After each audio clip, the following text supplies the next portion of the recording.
Equestrian Live SA and Kyalami Park Club are proud to present this live streaming of the 2022 Capital Stud South African Adult Show Jumping Championships. And this live streaming is proudly sponsored by Toyota SA.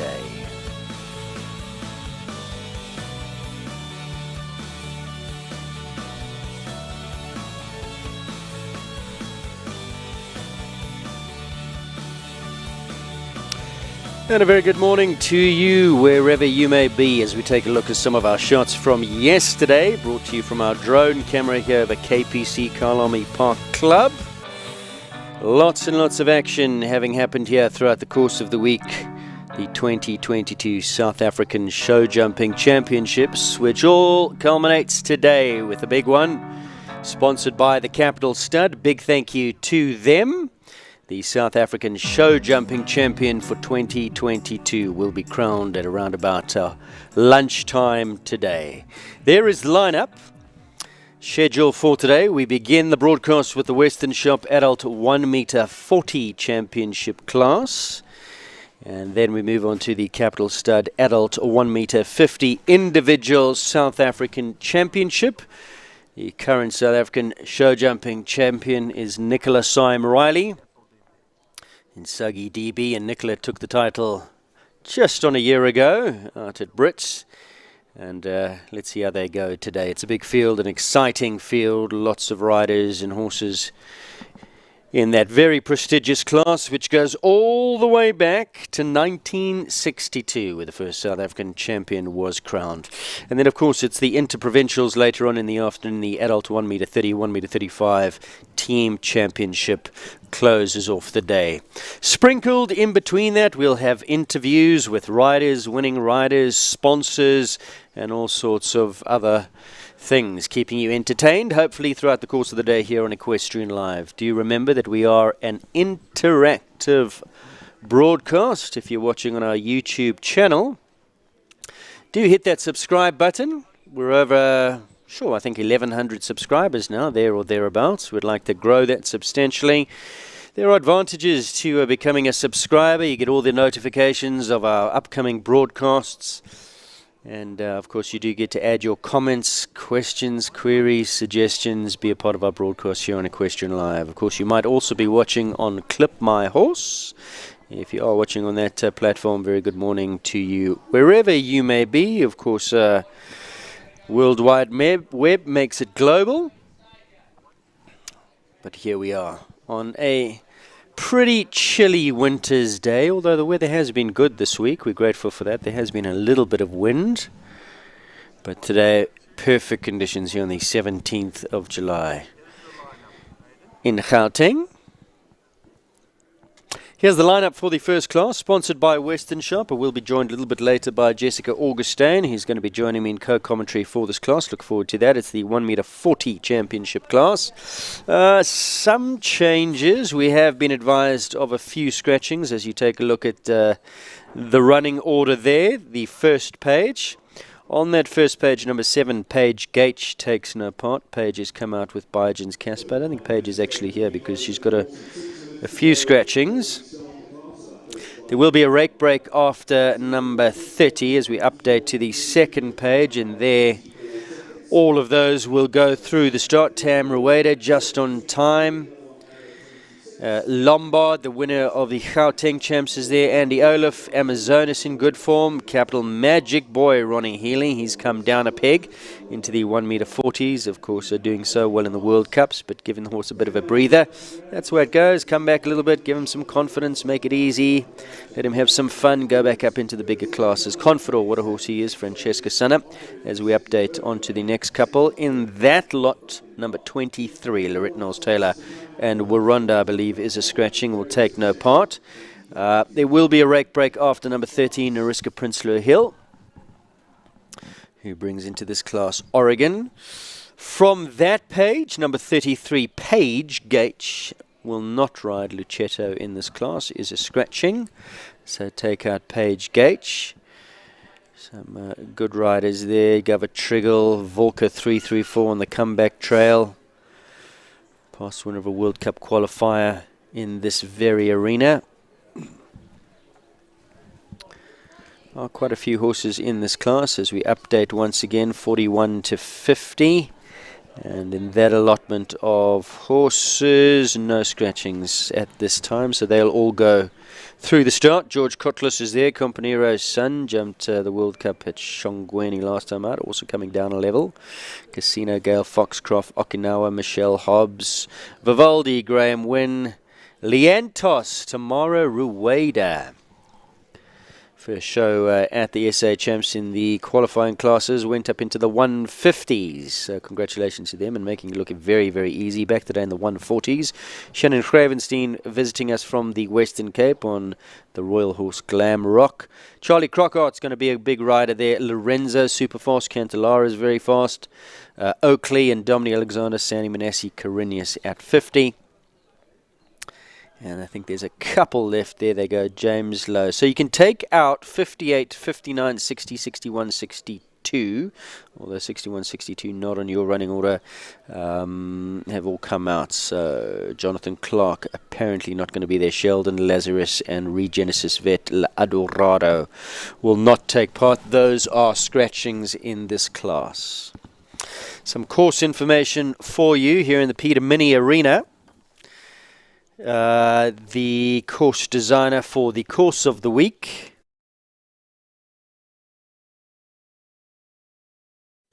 has been Kate Launder, FEI 3-star course designer. As we take a look, who's that? Stenek Muchner, I think. Just walking his course. Early morning light through the camera lenses of our Canon cameras. Yeah, that looks like Sten. Kate Launder designs the course. She's been pitching some wonderful tracks here. This is the Western Shop sponsored 1m40 where the length of track is 490 meters. The time allowed is 84 seconds, one round and a jump off. Of course, the Capital Stud South African Championship run on a different format. That's over 2 full rounds. That's coming up a little bit later, and barring scratchings or eliminations, all horses will go through to the second round. Sandy Manassi is leaving the arena. Sten Muchner's finishing his course walk. And joining me in co-commentary is Jess Augustine. Very good morning. How are you? Good morning, Aidan. Very well, and you? I'm a little bit fluey, so I apologize to viewers for that. You'll just have to put up with my gummed up tones this morning. Other than that, we're good. How's your show been going? You've jumped the 135s, have you not? Yeah, it's been super. It's been a learning show. My very reliable horse has been dealing with a rusty rider, but yeah. Oh, why? Have you been out? I've been a bit inconsistent over the last few months, so work. Just like working hard at the Western Shop. Yeah. You've got to tell them you need more time for your riding. Are you listening, Dad? Bell has just gone to close the course, so we are expecting our first horse into the arena. How's your show been going? I think you've gone well. Yeah, I had 2 rails the first 2 days, and yesterday finished with 1 rail down, which I was really happy with in the champs. Well, that's very good. Yeah, and I was really happy. Excellent. Yeah. Now tell us about that horse. He's a superstar. Love yes, him. Yeah. I mean, I've had him since he was a little baby at Corinth. Silvio Cassini, we bought the mare in full of Keller Hosted. Okay. And that's the baby, yeah. And he's got he's a big horse, big heart, big jump, big stride. Scope, yeah. Lovely. He's wonderful. Great to have you in co-commentary. These courses that Kate has pitched, I saw you walking the course. What are we looking forward to here this morning? Yeah, I think Kate is setting up to ride forward. I mean, 1 to 2, rolling down the hill on 7. It walks a little long, so you cantering, and she's given you a couple of options, 3 to 4, and the last double of uprights to this oxer. Will be interesting to see if people roll 7 to 8. What is your thought when you're given options like that? I think this fibre surface, there has been a little bit of surface added. There's a slight gradient on here. Yeah. Down the hill, you seem to get there pretty quick. Always, for me, obviously you've got to know your horse. I'm always going on the one less, or the lesser option. Yeah. Yeah, I think it's really horse dependent if you want to sort of have that discipline starting, or yeah, if your horse has got the step and balance to run down the hill, then he'll be fine. And I think, we'll see what time does, but yeah, Kate has measured inside for some of the lines, so yeah, maybe time will catch a few out today. Has time been a factor? Not really. Yeah, not really. So we'll see. Kate's built fantastic tracks, as always, and she's never one to build too big or to catch you out. It's always technical and so it's been super. Leona van der Merwe will be first to go in this class, and she brings Hey I'm Wilma. This horse, relatively, well, it is new to the 140s. I think it stepped up only at Stocky's Dry World Cup. I think first outing in the 140s there, and did very well. Has been going from strength to strength, and of course she's a master jockey, is Leona. So let's see how it rides. Right, 1 to start, the Keep Oxa. Down the hill, what did she do there? 7 down the hill to Motherkind. Left-handed now, remembering that the time allowed is 84 seconds. Kura Insurance, Oxa.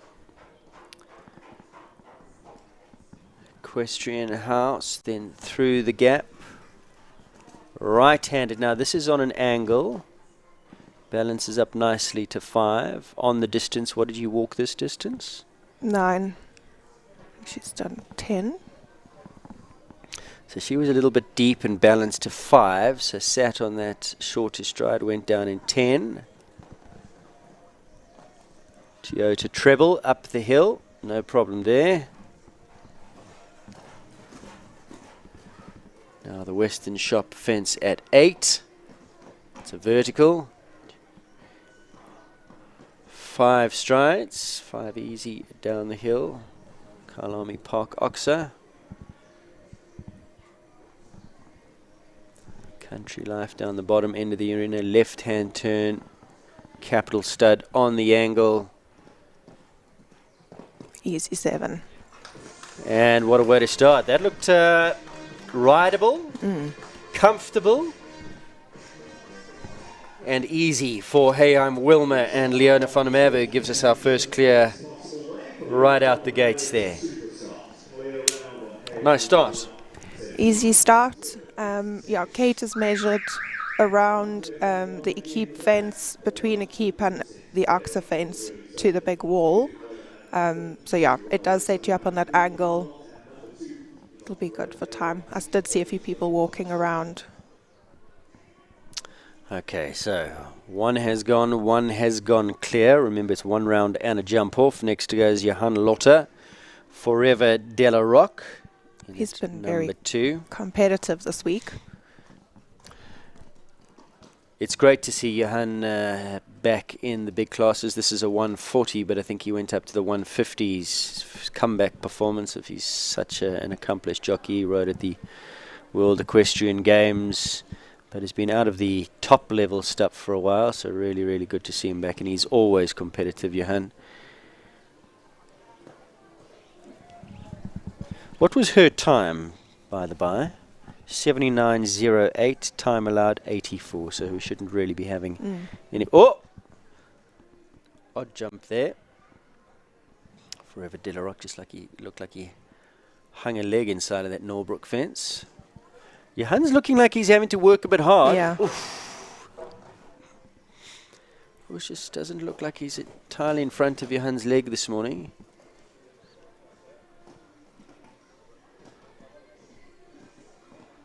He's got him at a more forward clip now.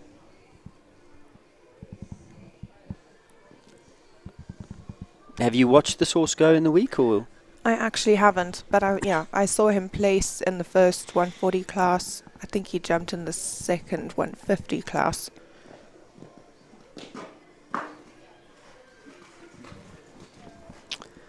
So 2 down. Had the C element of that treble down. Johan had to work really hard. It's almost like he got him going more in the second half of the track. Let's take a look at the replay.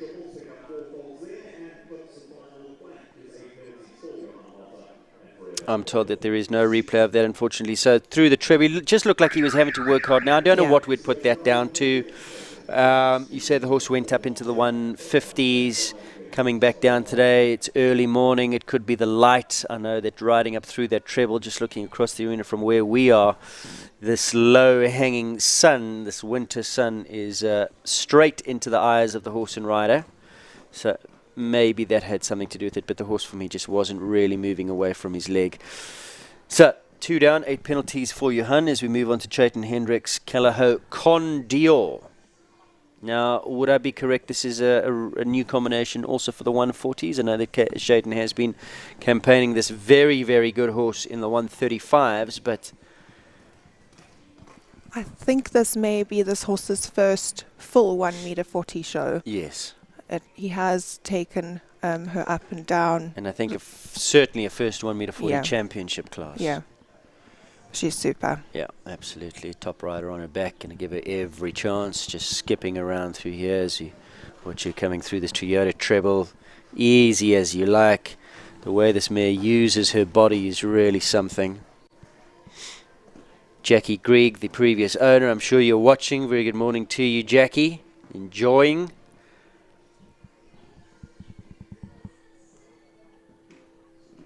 Just getting down there a little quickly. She's got such step, doesn't she, Yeah. down the hill.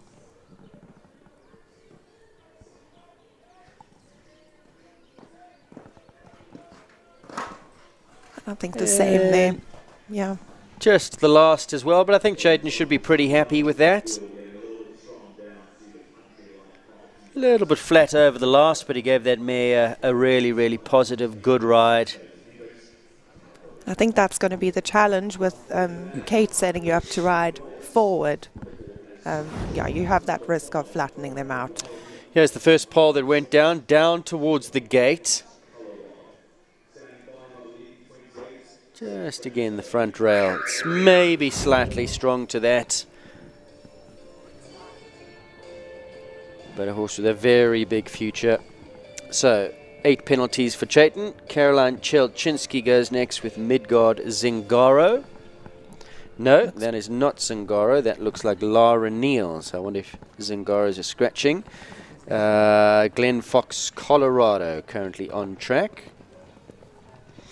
And that Zingaro was jumping in the 150s. I don't know if we'll see Caroline a little bit later. But meanwhile, this is Glen Fox, Colorado. Lara, consummate professional. She navigates her sponsored fence there. Chayton's time? 77.80. Easy. 77.80. So Colorado and Lara look like they're on a more sedentary pace to the ones that have gone before her.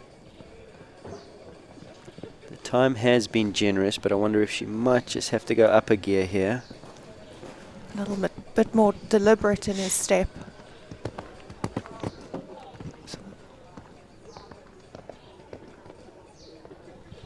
Nicely done, 8 to 9.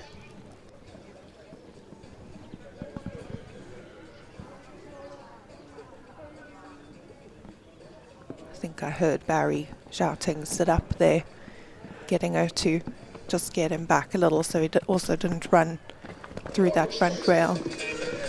Well, 80.38, well within that 84 seconds. So egg on my face because she's 4 seconds inside of that time. Yeah. Looked to me like she was possibly a little bit behind the rhythm, needed to get inside, but no, well within. So second clear, well done to Lara Neal, Glen Fox, Colorado. So we do have a jump off. We'll be over fences 5, 6, 7A, 7B, 8, 9, 11B and 12. More on that to follow. Carolyn Dupree, Mother Lithia import, and this is number 6 on the program. Quite a few. Remember that there will be an arena rake break after number 30. Carolyn riding in that 334 stud jacket.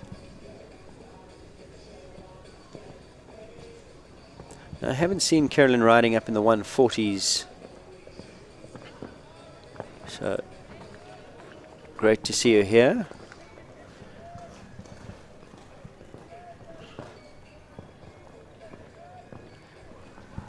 Very good rider is Carolyn. In fact, it was the rider that produced Eldo up to the 1m30s in the Eastern Cape when he was still with Diane. I think she then did a stint overseas, did she not? Yes, yeah. I think she was working for Govett overseas.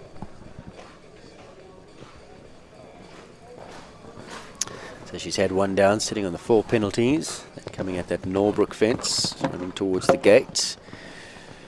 Western Shop comes down. Just getting a little underneath it.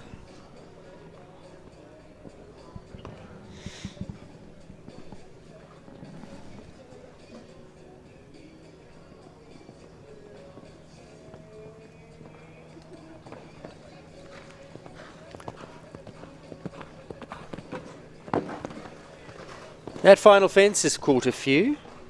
And time. And time. On that 1-to-1 rule.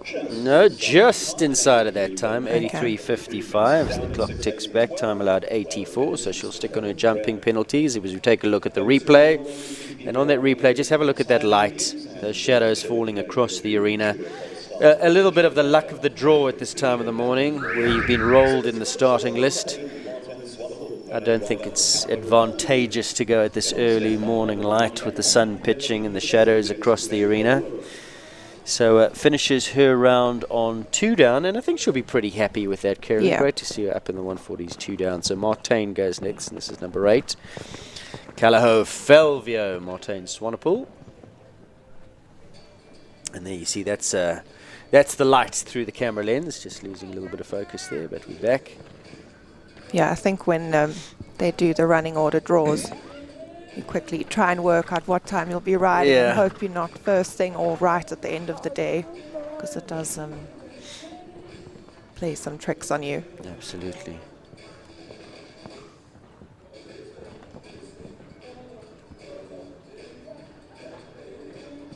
I drew a number 1 this week. It wasn't pleasant. No.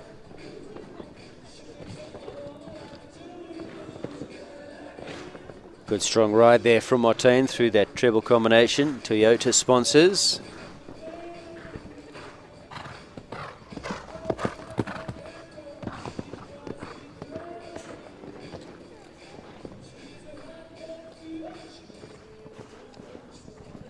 This horse has the same dam as mine. Oh, okay. Yeah. Salsa. And what's the pedigree of Salsa? Silvio Cassini won. Yeah, super. Just that was Super. brilliant round. Well done, Martijn. Clear all the way. This course of Kate Launders FEI 3-star riding nicely for these riders here early in this Sunday morning. 140 champion shot sponsored by Western Shop. Great to have Jess Augustine of Western Shop with us. How's it been going this week? Sales good? It's been good. It's built up as the show has gone on, and it's a really busy show. I mean, the parking lot's been full, and yeah, we've been happy to see everyone here, and a few out-of-province people too. Meanwhile, Govett Triggle's going around on this wonderful mare, Epimene, number 9.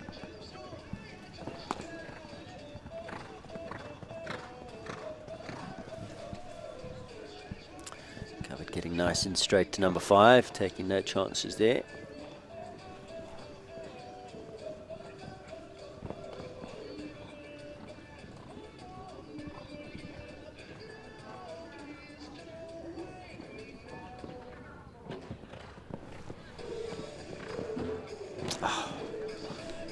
Out that front rail, that C element, sitting on the 4 penalties.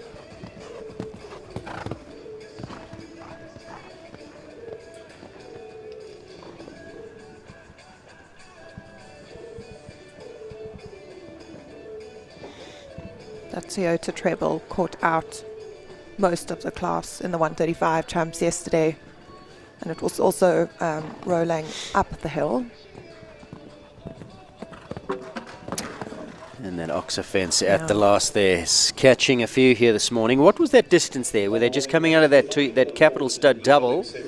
What is the ride there? Lots of inside leg, keep them on the outside line? It could be 7 or 8, depending on your line. Most have gone 7, and he just fell in a little bit right there. I think she needs a bit of space to jump. Here is the first mistake, the C element. Just that front row a little bit snug. So finishes on a score of 8 in 82.98. Lisa Williams is next to go. Regenesis Vet Pilgrim. Horse that has had an outing or two in the 1 meter 50s, today in the 1 meter 40s. Back to what you were saying about yesterday's 135 Toyota treble up the hill. What was the reason for that? I didn't get a chance, unfortunately, to watch that class.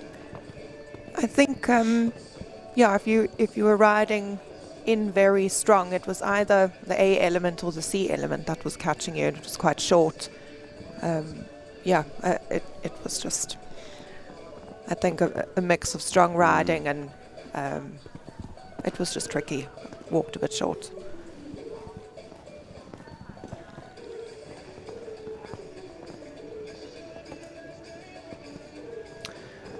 Nine down the hill to Norbrook.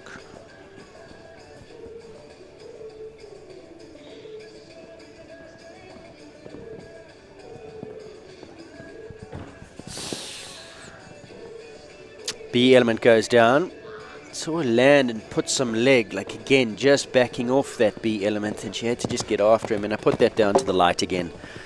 I think at this time for the next half an hour or so, that's going to be a tricky ride up through that treble combination with the light sitting where it is. Another one goes down, Country Life Properties.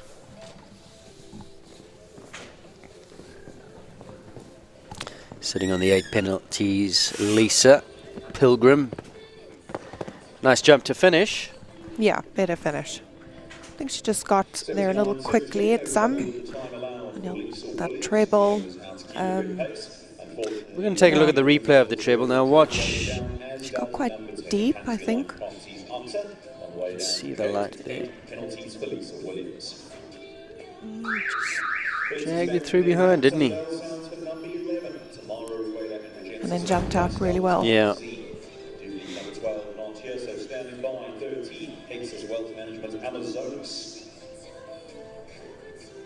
Tamara Ryder is in picture, number 11. She rides Regenesis Vet just on time, another horse that has campaigned the big classes. Went up into the World Cup, as I recall, not too long ago at Shongweni. But another one that's come down today to the 1 meter 40s. Do we have the list of the 150s that didn't qualify? Because I know those horses were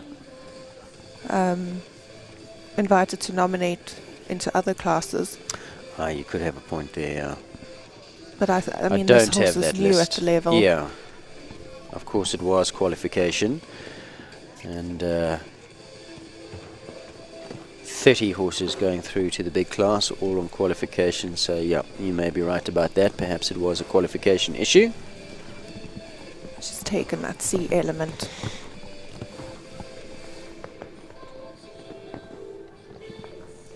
No, I've only got the list of those that went through.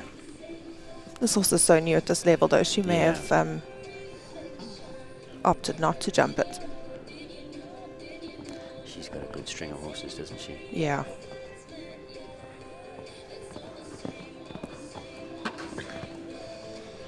So I'm just getting fed information that she was at the bottom of the qualifications for the 150s, and they get automatic qualification to the 140s, I believe. Yeah.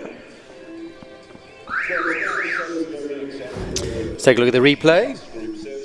And again, look at you can see it's a different light coming through that camera lens, isn't it? You can, the light is behind the camera, obviously, and as you take a look at these pictures, it really is banging straight down into the eyes there. I think a few of those are going to have it down. Andy Olaf going next. A 4 penalty finish for Regenesis Vet just on time.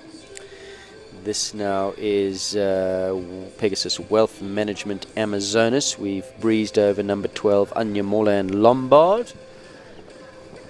So perhaps they are a scratching.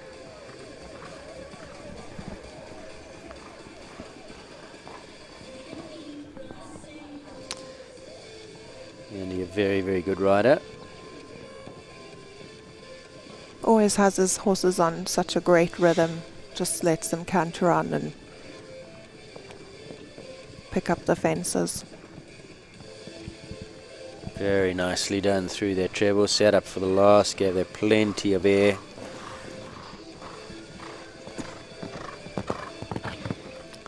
Yeah, just gets him to exactly the right spot on the right rhythm and gives him every chance to jump the fence.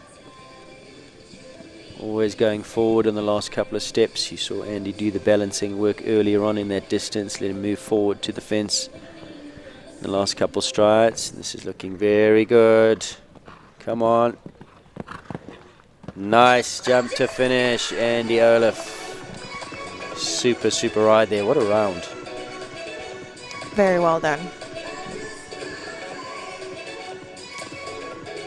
For a very busy businessman who does a lot of traveling. Stable at home. Partner Alex Leith looking after the horses, keeping them fit while Andy's out of town. They do most of their riding at night under the lights when he gets home. Very dedicated to the sport and does well for all his business commitments that he's got going on as well to pay the bills. Here goes Jade Kutsia Rotaflow Coutinho.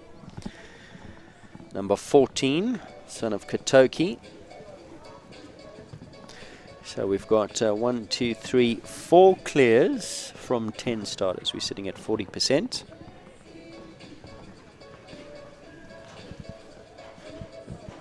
Jade also on a good rhythm.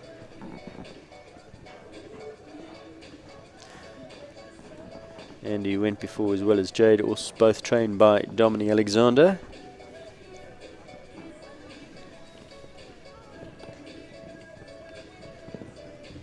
This has been a fantastic horse for her. It's a really super, I mean, she's a super rider. It's really solid horse to learn on. Yeah, I bought the horse over from Stephanie Glover, the owner. Dominic was the rider. So Dominic obviously knows the horse really well, knows all the right buttons to push. Is the coach of Jade, and she really has come along. Good, strong ride. Oh, no. I thought that was looking good. It was a strong ride up the hill. What did she go on? The 7? You said the option there is the 7 or the 8? I actually missed it. She definitely rode very forward from halfway through that curve. Let's take a look at the replay. Just the one down. Cruel blow at the last for Jade. Oh, and the back toes. Really super effort though. So not to be today. 4 penalties at the last. Ronnie Healy is next to go. Blue Turtles Capital Magic Boy. Well-named horse, as he really is a magic boy. Huge amount of scope. We saw what he really can do. I think a lot of us over the years watching his production, pretty quick production job it has to be said. He was bought on the inaugural Capital Stud sale a few years ago, and Ronnie's done a wonderful job producing him through the ranks. We've always known he was good, but we've always wanted to see what he could do at the very top level. We got a chance to see that in the last of the World Cups at Shongweni. He skipped around there. I think he was actually in the placings. Huge amount of power, scope. Look at that. In the 140s today, I'm going to ask our fact checkers in the OB van, where did he qualify, this horse? That is in the 140s today. Perhaps Ronnie did elect to come to bring him down, or perhaps he just didn't make the qualifications.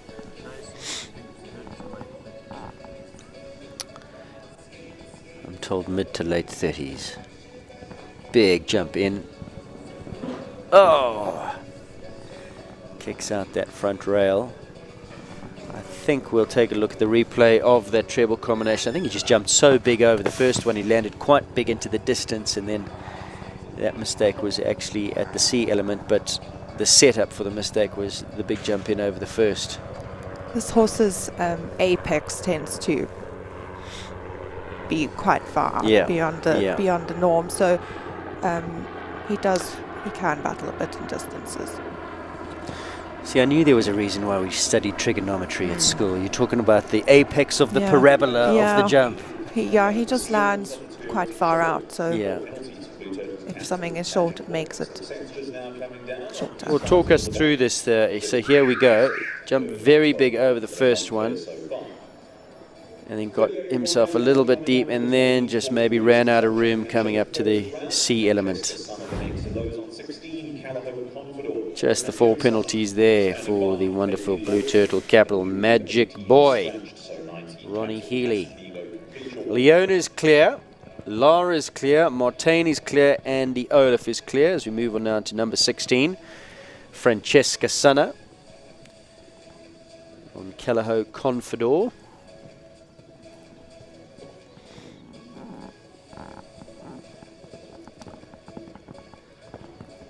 This to me is just a horse of a lifetime.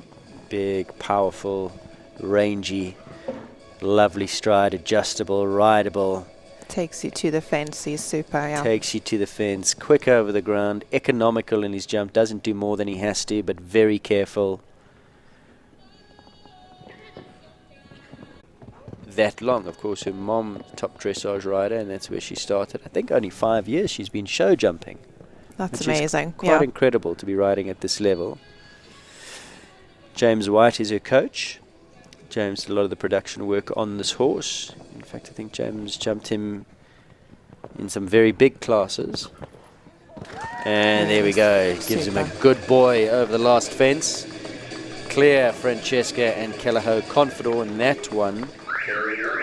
He's going to be pretty speedy over the ground in the jump off. He had a lucky rub at the wall in the corner here, but stayed up. Really good. And sometimes, as you say, a lucky rub, lucky that it stays up, but a horse that's sensitive like that just makes the brain just go, okay, wake up, pick up the feet for the next lot. Arnold Botha goes number 17. This is KP Laudanum. Arnold will be joining us for the main class in co-commentary. Very big stallion. I mean, he just steps over these 140s. Yeah.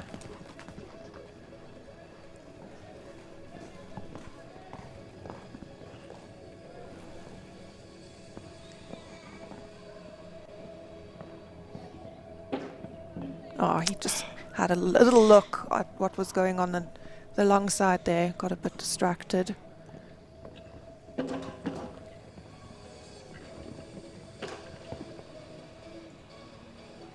I think that's him, you know. He's very playful. He is a stallion. He's very aware of what's going on around.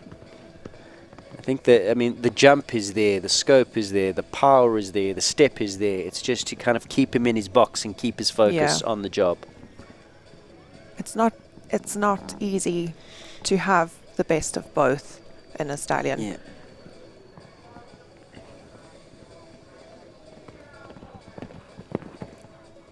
Easy jump out over the last. Finishes on the 8 penalties, which has been a common score in this class. 83.27, sneaks inside of the time allowed. So the 2 down, and Jess, you'll talk us through the replay of the first pole that came down on that long side. He just has a little look at something on the outside there, not quite focused, and looks like he almost took it up his belly. But yeah, finished well. Capital Casmigo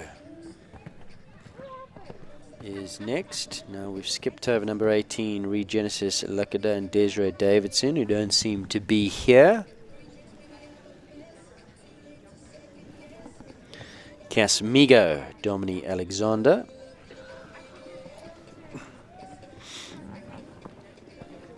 I don't know much of this horse, but I see, if you look in his records, the Niels jumped him for a while for owner Simon Murray. But yeah, he certainly has that nice canter of the Capital Castigo, says Sire.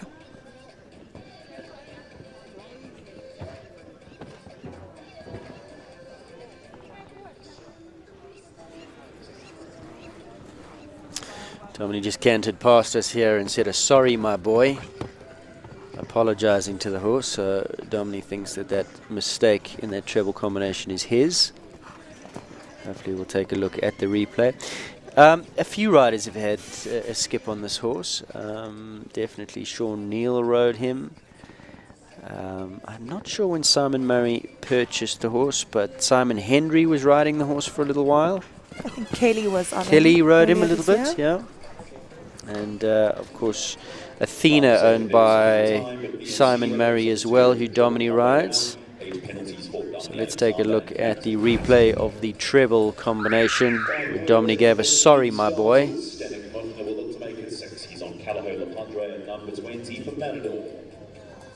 Now what does Dom feel that he did wrong there? Does he feel he was possibly just a little bit strong coming in? I'd love to see the back angle. Yeah, he did look like he gave a bit of a kick coming in and flattened him out for the B element, and just got a bit close to C. Gives him a big pat as he comes through the finisher beam, finishes on again, 8 penalties. Stenik Mukna, Callao, Le Padre. Having a good buck down the first line. As he Yeah. usually does. There's always going to be a few bucks from this horse. It's just how many, depending on how many oats he got in his morning feed.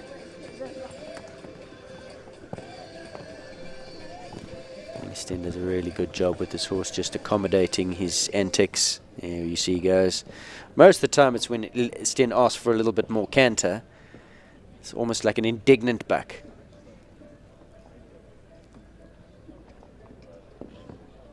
Put your leg on me, I'll show you. Oh.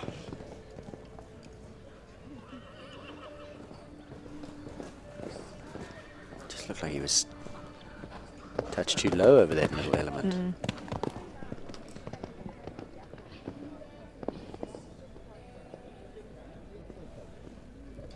So sits on the 4. Once again, with a jumper like that over that B element, you've got to wonder, was that the sun again? Although it does look like it's pitched. It's not as bright and as low into the horse's eyes as it was 20 minutes ago.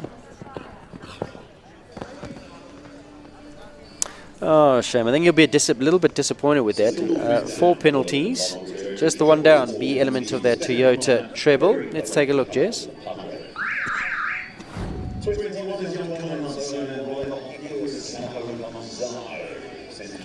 Jumps in well. That just didn't quite get up. Just bellied that a bit, didn't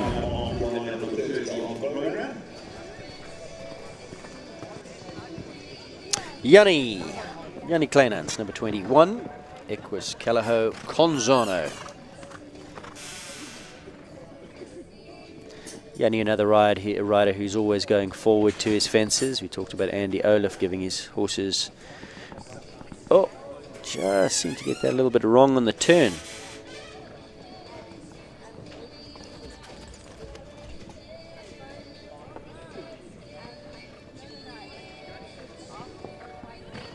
Unfortunate mistake there for Yanni and Conzano. So they're sitting on the 4. Now we'll be playing a little bit of catch up with the time. He was pretty quickly back to that, Jess, on the turn back, so... Another roll pole goes down. 4 penalties there, so sitting on the 8.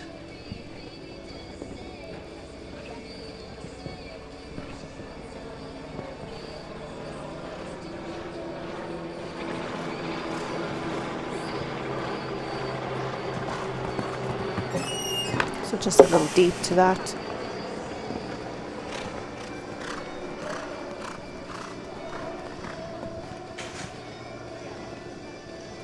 This horse is jumping out of his skin though. Yeah.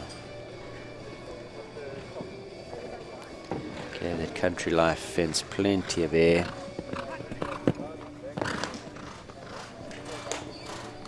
So a score of 24, 91.90. Take a look at let's take a look at the mistake that happened at this equestrian affair fence. Yeah. It just looked like that right shoulder went out the right-hand side.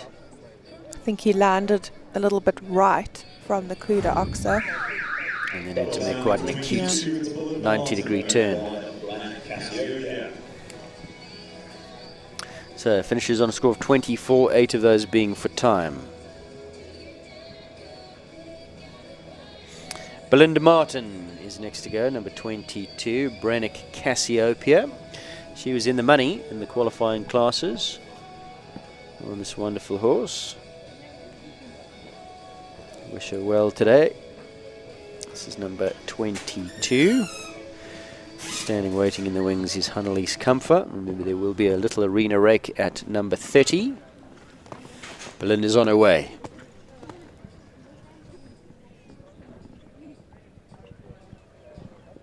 Horse with a huge amount of power, kick off the ground.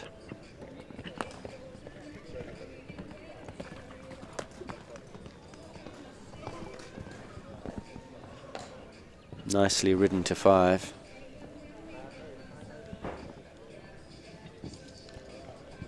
And you you see there, gets a little bit deep to 6, and the hind end just pushes, opens up, right up. Oh, now she's going to have to. I think that was actually the right setup for him.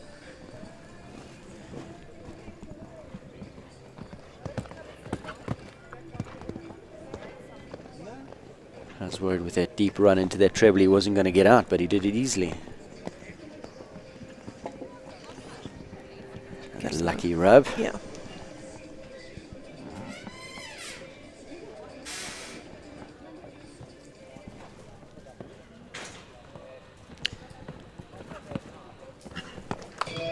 And there you go. Super ride. Well done. Belinda Martin through to the jump off she goes. That horse is operating. Jumping out of his skin. She trained by Oscar? I think she is. I know she was riding with him for a while.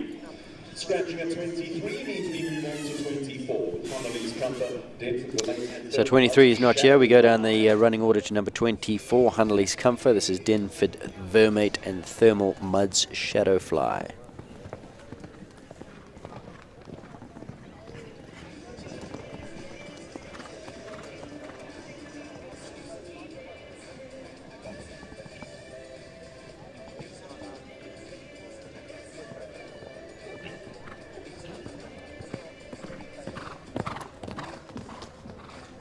Electing to go around, just keep her canter forward to get straight.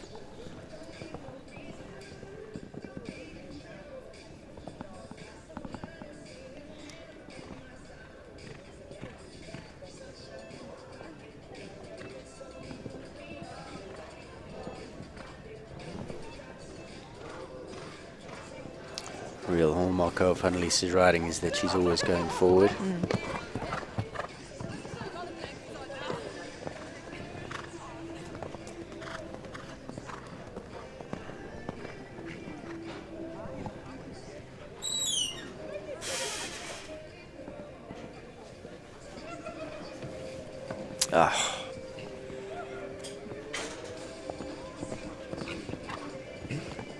Unlucky. Really unlucky. That A element capital stud double of verticals just coming down. Looked like a soft rub from where we're sitting here. We don't have the best angle on that from our viewpoint, so hopefully we'll have that on the replay, but that looked like the lightest of touches. So 4 penalties for Annalise and Shadowfly. Their chances are dashed. And that would have been very, very quick in a jump off.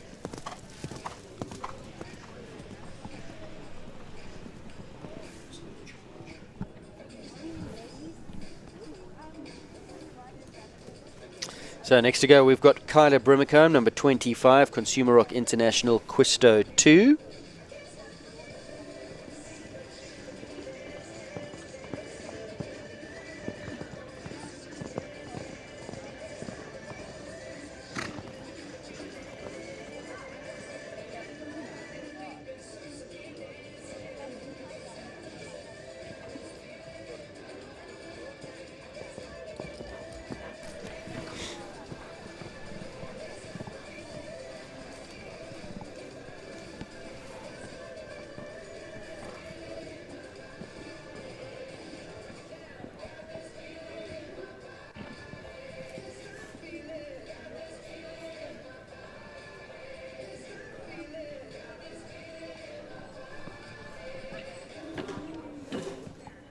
just ran a little deep there into the A element.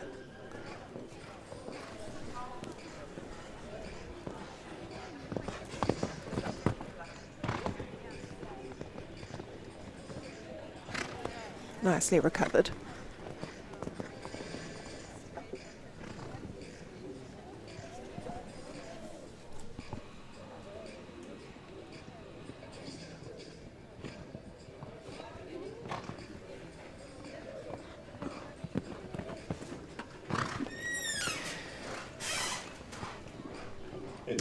Four penalties, 80,60 for young Kyla. She seemed happy, big smile on her face as she came through. And Jess, you can talk us through. Yeah, I just took a bit of a pull around the corner and maybe ran a bit wide and got a little deep there, landed on the back rail. But good effort. Finishes on her 4. So this is Hannah Garten now, number 26, PMH Pollyanna. This combination have won plenty of 1m40 championship classes. Very, very competitive. Combination for the big moments. Trained by Ronnie Lawrence. This is a gorgeous, gorgeous mare. She is beautiful.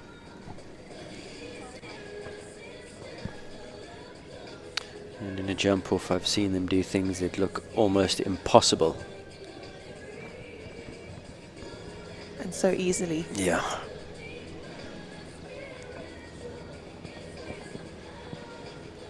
First things first though, got to get the first round out of the way.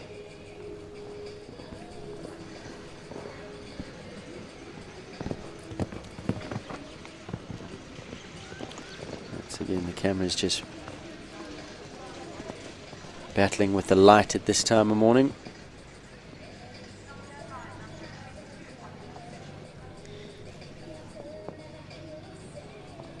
I don't think we get through the lens just how glary some of the parts of this arena are at this time of morning, but that's got to factor in.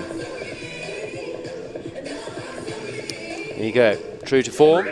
Goes through to the jump off, going to be a big runner. So let's take a look at some of these. Leona's there, Lara's there, Colorado, Martijn Felvio, Andy Olaf is going to be quick on Amazonas, Francesca's going to be quick on Confidor, Cassiopa's big stepping, but Hannah Garten, I would say at this stage, has got to be the one to beat. On her track record alone, in 140 championships, that's got to be a big combination in the jump off. This is Zaan Bosman now, Regenesis vet Iliano, the Toulon stallion.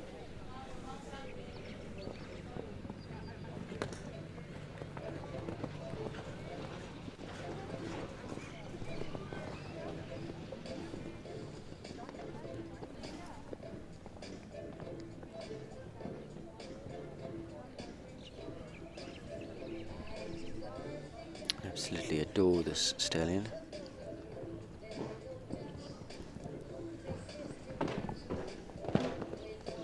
Zaan, I believe, just graduated and started her working life, I think, as an actuary, I think. Just getting there a bit quickly. Yeah, has had a few down.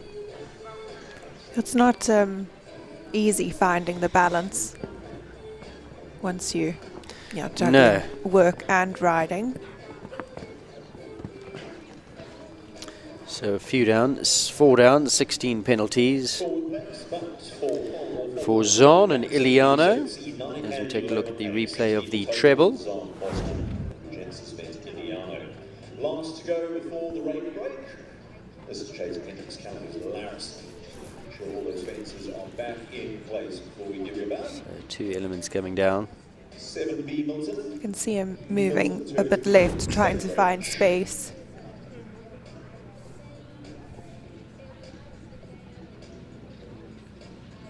Chayton's next, his second ride.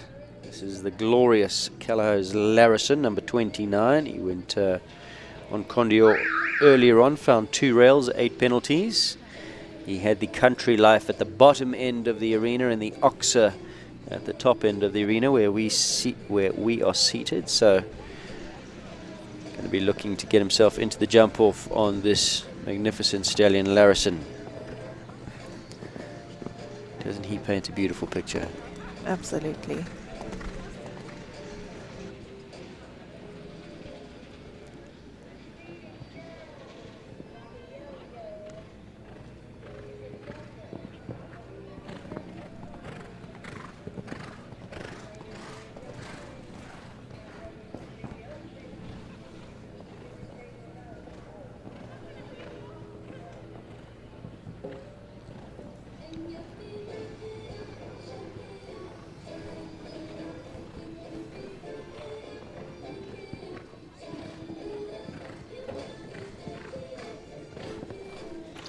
Beautifully done. A little tap of the woodwork at the B element, but the lightest of touches.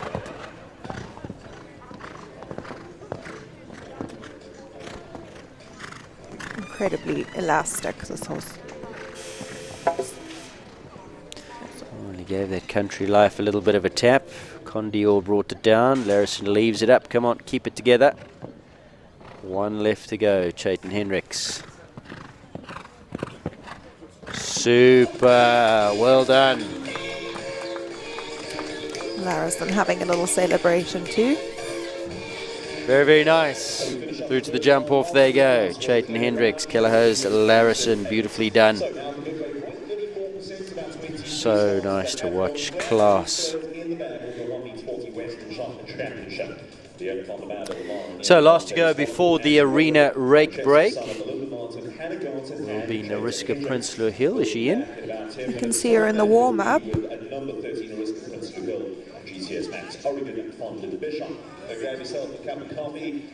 Perhaps they've moved her after. So I believe she's going to go, yes, after the rake break. So we're going to take a little break ourselves, and when we come back, the second part of the Western Shop sponsored first round of the adult 1 meter 40 championship, here only on Equestrian Live SA.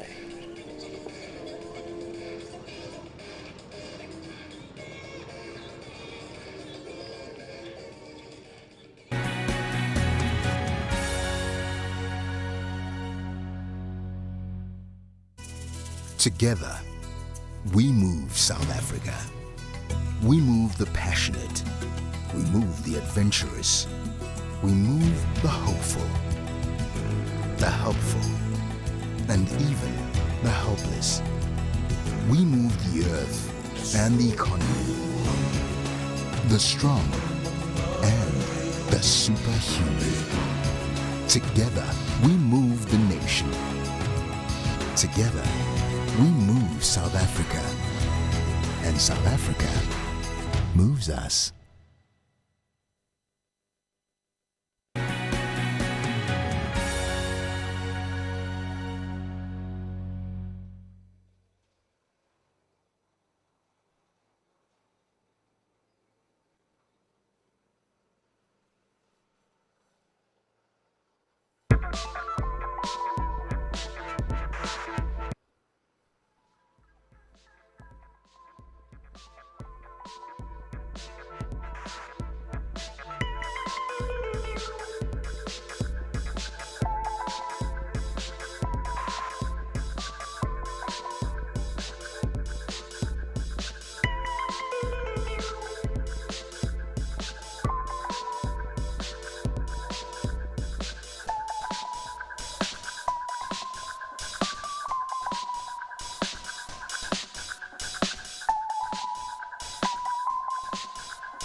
Welcome back.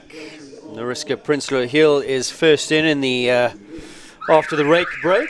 She rides GCS Max Oregon von den Bischkop, number 30.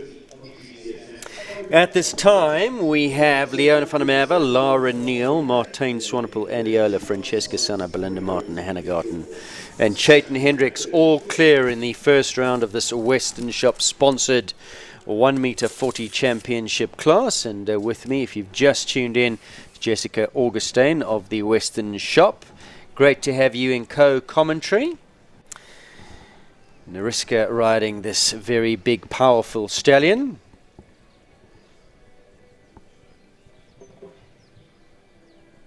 Goes very high over that one. Heard him give it a little rub. What a horse to sit on there. What kind of a feeling must this horse give you off the ground? Yeah, I think he's got endless scope. I think he's got a few 1 meter 40 shows under his belt now. So much to like about him. Phew. I think it's easy work on that. I would love to feel what that feels like. Just such kick off the ground.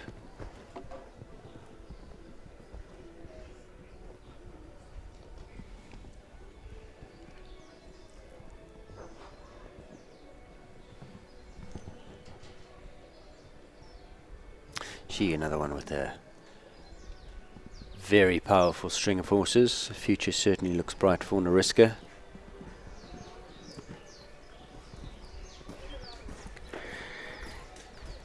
.84.85, so the first person who's actually exceeded that time allowed. I think he spent so much time in the air, Yeah. which doesn't help, yeah. No, but it was super. 1 down, 1 for time, a total of 5 for Nariska and Oregon the von den Bischkop. Really exciting horse. Absolutely. Tamar Glixman, number 31. This is Cosmo K.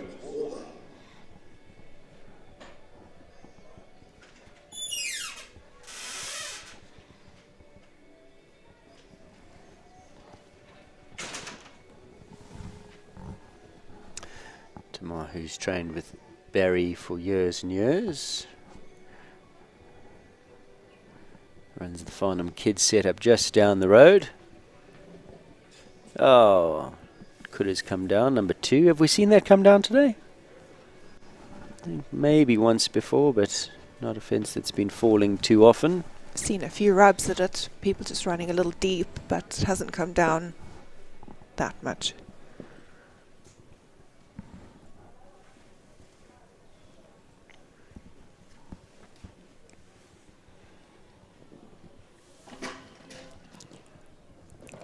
Just seem to sit down on that back rail.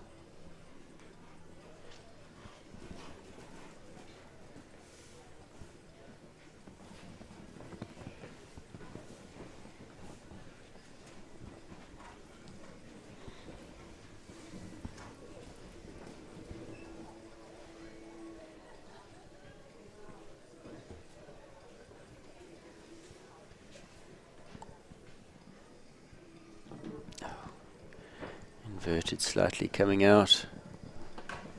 Finishes well. 2 down, 8 penalties in 79.64 for She looks Tamar. happy, yeah.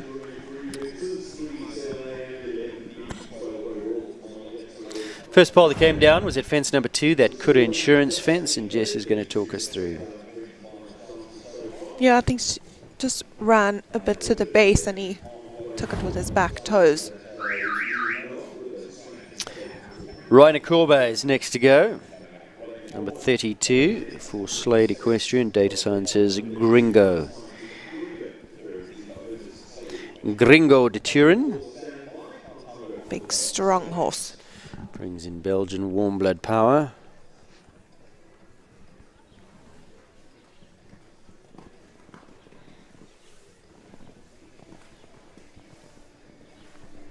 Ray and the Slades, of course, still high off of a fantastic win with Anoush. The World Cup qualifier a few weeks ago at Shongweni. All the action will move back that way in another 2 weeks' time for the 4th of the World Cup Series legs.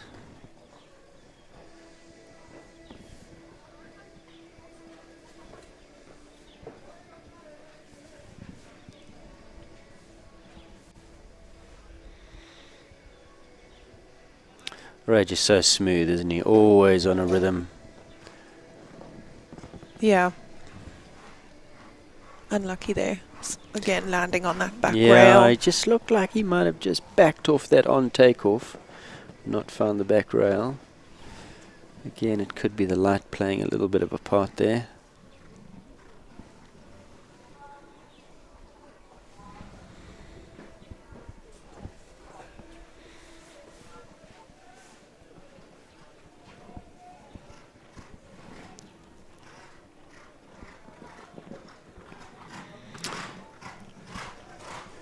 Finishes on just the 4. Those 4 penalties coming at that A element. Toyota treble combination.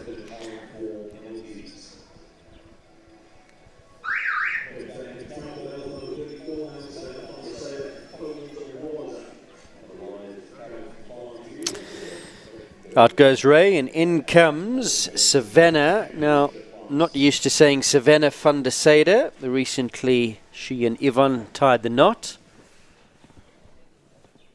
So just still getting used to it. And she rides Poland's Warza, number 34.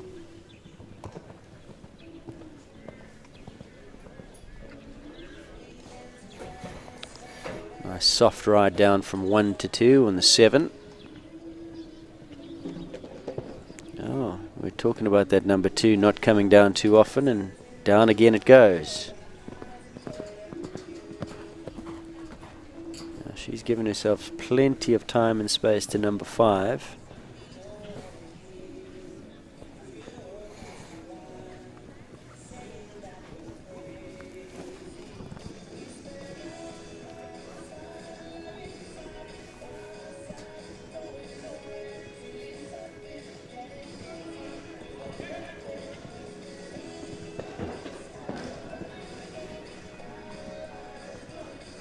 Started that really well.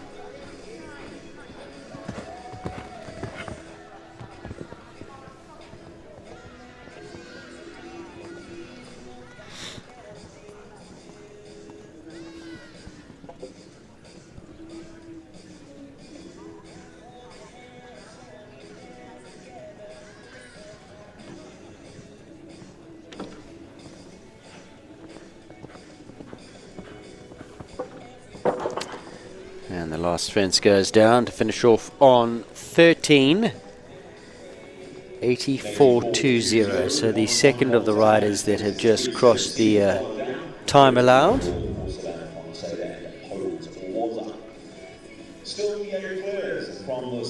a look at the replay of the first of the poles that came down.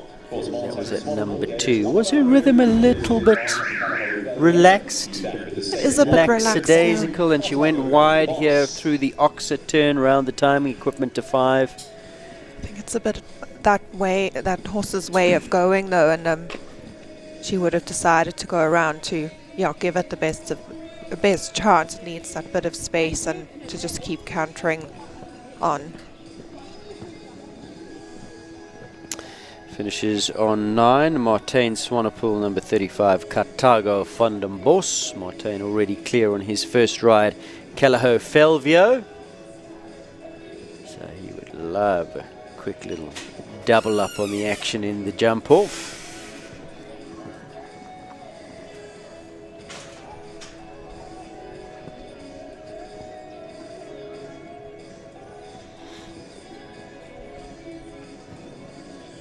Big jump over Norbrook. Big horse. Yeah, big, scopy, powerful horse.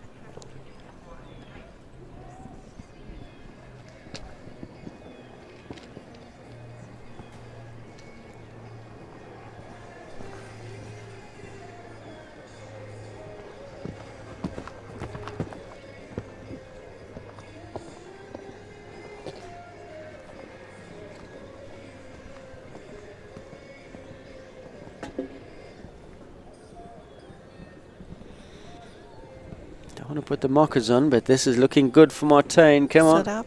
Yeah. Last one. Keep it together. Come on, Martijn. Oh, Yes, Martijn. Two. Oh no, the time. The time. Look at the time. Oh. Clear for jumping, 1 for time. Came so close. 84.94 time allowed. 84 seconds. Good effort. Super. Yeah, super. Just that big deliberate canter, Yeah. not slow. Now here goes Volker 334. 334 stud, set up by Govett, named in her honour. 2-time World Cup qualifier champion, little Volkie. On the comeback trail with Govett. How he absolutely adores this mare. His little princess. And she is super quick.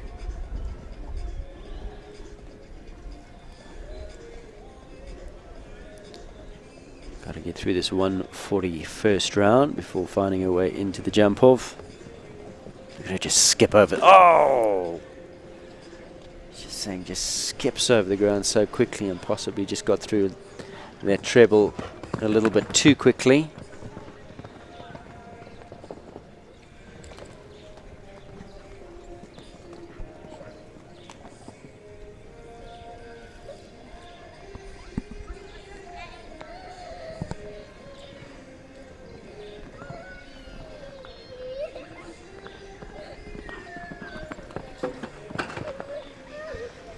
Gave the last little rub, got away with it. Just the 4C element of that treble coming down for Govett. And Jess, you're going to talk us through it. What happened?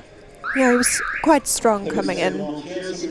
And but I think a horse like this would get through lines quickly. Lightest of touches, Yeah. wasn't it, as well? Just front toes coming through, but those cups are seriously shallow now. Those yellow 18mm cups. Light poles, the lightest of touches will do it. And that's the difference with all the new technology coming in. A year ago, before those yellow cups were on there, that would have been a clear round. Yeah. Zandy Alcock now. Tack and Togs Callahoo Lansing, number 38. Zandy and this horse have had some really, really good championship classes in the 135s, new to the 140s. Well within both of their abilities. And this is a horse that is always very fast in a jump off.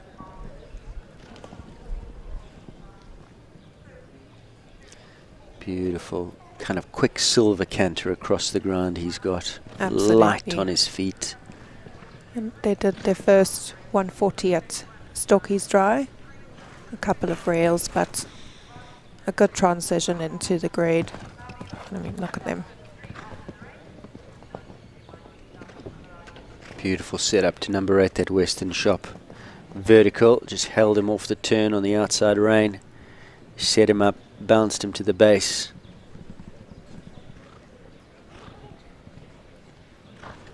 Come on, Zandy. Yes, look how happy she is. Big smiles. Oh, that's just so nice to see. Doesn't she deserve it? She absolutely adores her horses. Really hard worker. Yeah. Lovely person is Zandy. So we're going to put a highlighted line over that one as that moves into the jump off. First of our riders since the rake break to go clear. So let's take a look at those class stats. 30 of 49 have gone. 19's left to come. 9 clears 30% at this time. Kylie Stain back on track. Legato number 39. Didn't make the qualification into the big class. So here today in the 1 meter 40s.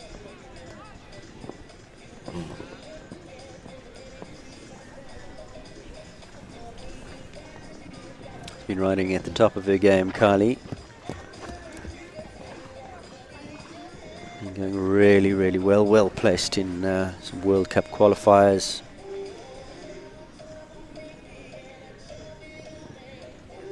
Big jump over A. Big jump over C. Plenty of scope as Lego.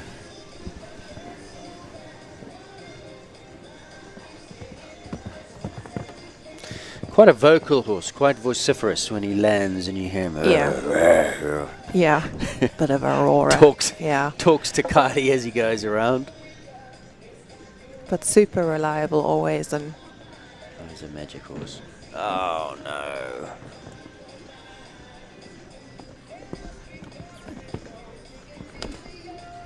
Oh, she'll be disappointed. Little touch going in. Capital stud double. Verticals comes down.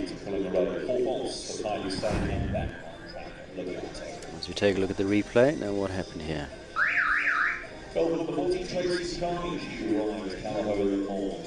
Difficult to see exactly what went wrong there on that angle, but down it came for penalties. Tracy Carney's bell has gone. Callao Lamour.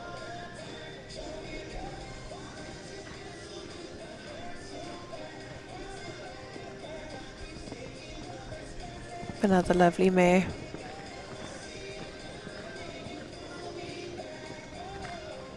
Tracy done the production job right from the beginning. Brilliant job she has done.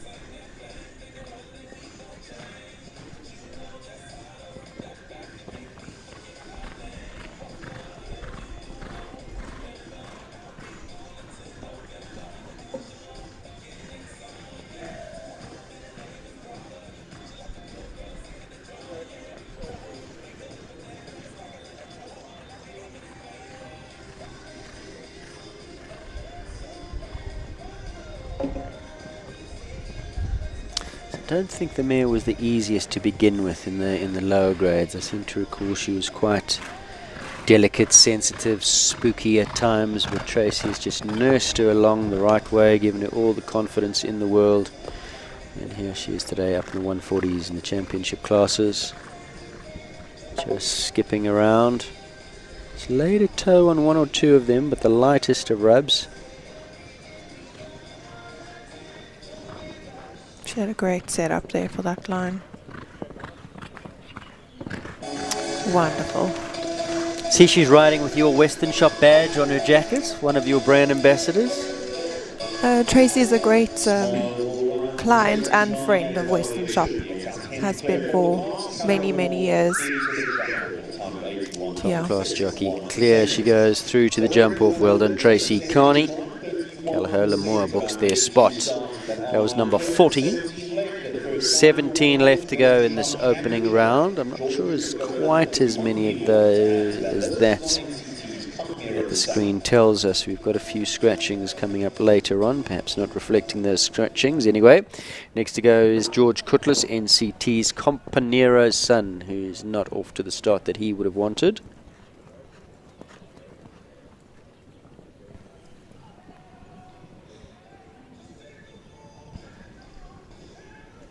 I think George jumped this horse at in the World Cup class at Shongweni.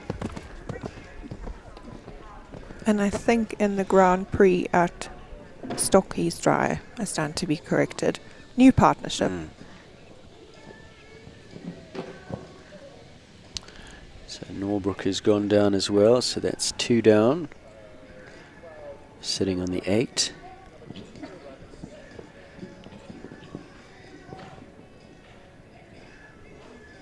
Well ridden through there.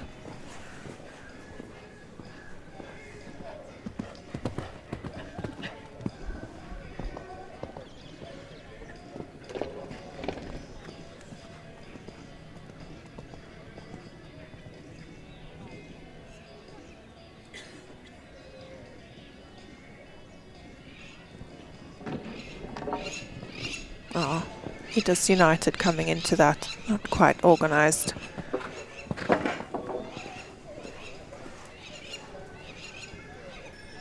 So still on the learning curve, this partnership. Ends with 20 penalties. We'll take a look at the replay of the first pole that came down. which was at fence number 1. That a keep fence. Is in the back. They'll jump off a little later over 5, 6, 7, 8, 7B, 8, 9, 11B, and Lovely shot of Gail Foxcroft making her way in. well, Gail Foxcroft. She's on number 42. Equifox Casino, Casino. Standing by ZM number 42. Mitchell Valdi. Homebred.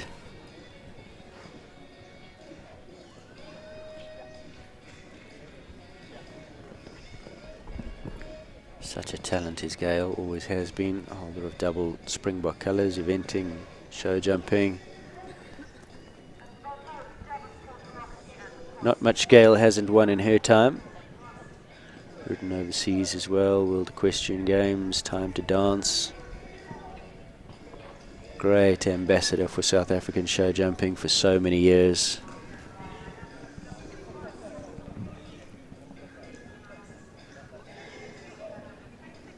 Quite a character too. Absolutely. And she does things in her own way and she makes it work. Such a natural feel on the back of a horse.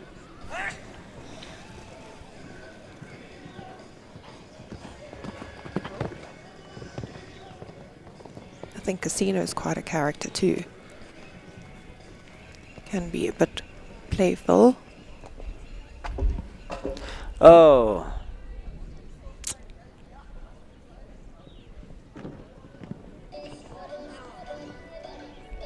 Two late rails.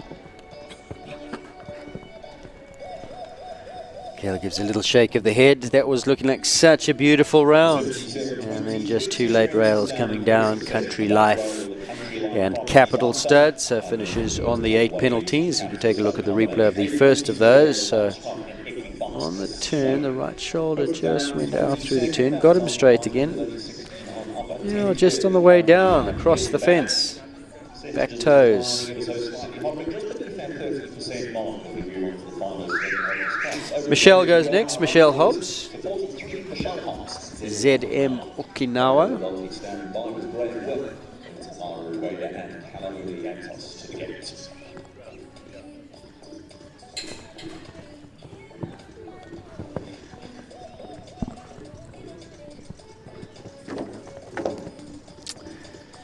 Pushes out number 2, that Motherkind fence. So sits on the 4, early rub. Michelle, another highly accomplished rider, has been plying her trade at the top of the sport for many years. Has had some really good horses in her time.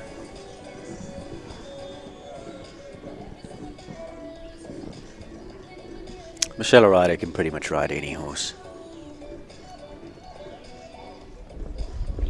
I don't think this would be the easiest. He looks pretty strong. No, she generally makes good work of the trickier ones.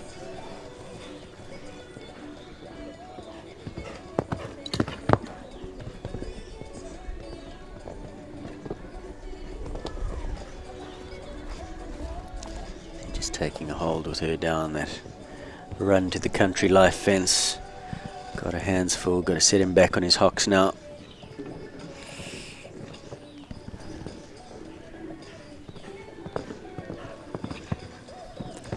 Oh, and what an unfortunate rail. Just the 4 penalties at fence number 2.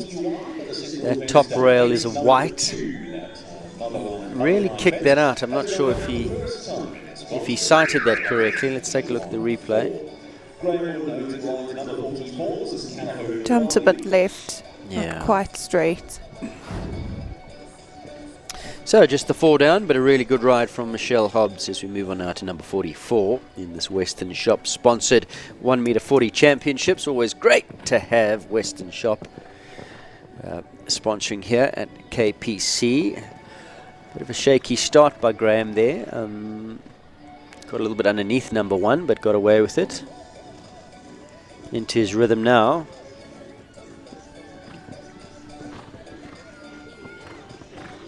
This is Callagher Vivaldi.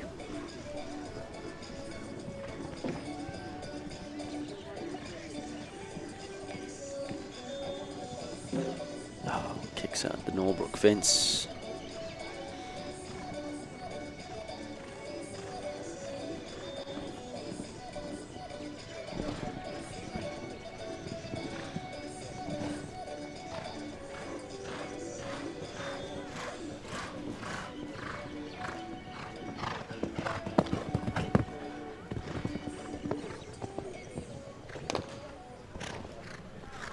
Seems to have found his rhythm now. Yeah, got his oh, it's just about to.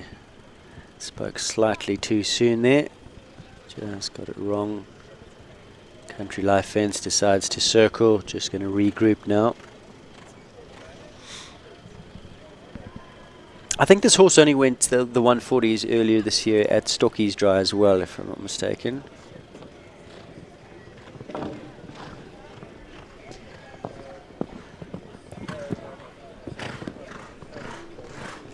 Finishes on a score of 28. Of course, he circled, so time penalties added there. 95.32. 12 for time.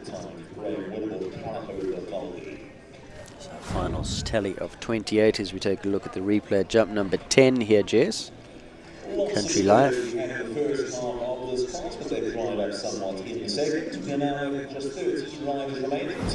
Yeah. Just a bit of a miss there for my money.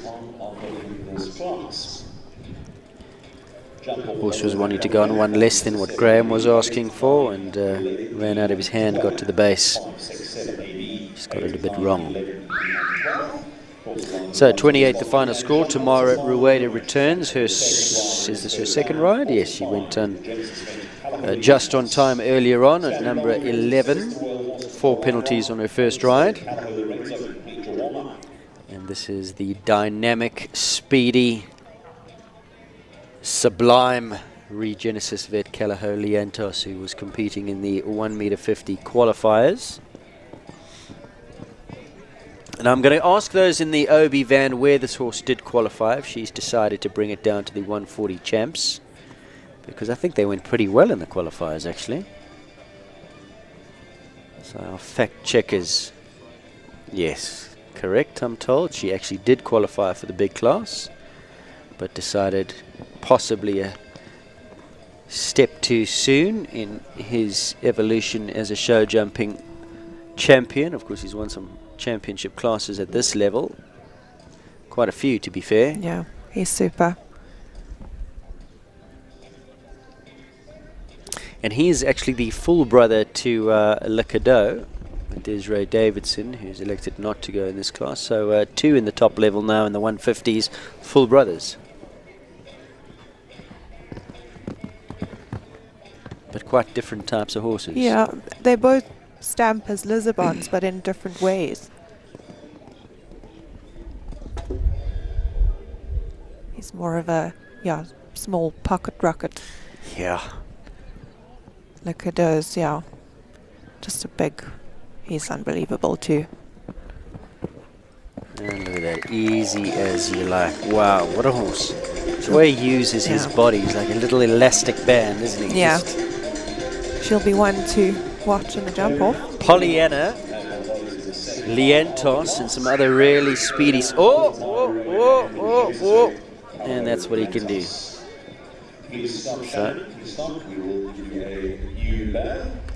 what happened there? He just spooked at the jingle that went out. I think he's a bit quirky. I think he can. I think he has done that. That's not the first time that's happened, that's for sure. Apparently, as a younger horse, that was a daily occurrence. So she's done really fantastic work on him, to stick with him, to persevere through all that, all his shenanigans, but how it's been worth it. It's just his blood and his fizz that comes out. Jonathan and paramedics deal with these, just make sure you do check Tamara out before we jump off round. So a lovely clear from Tam Rueda.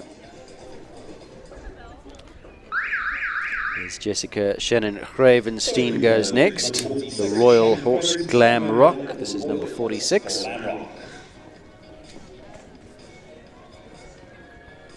Shannon joining us from the Western Cape, I believe. Yeah, and I'm not sure if these horses have been up here for a while campaigning. If they've stayed up here, or if they return home and have come back. I know Is she one of Damien's pupils? She is, yeah.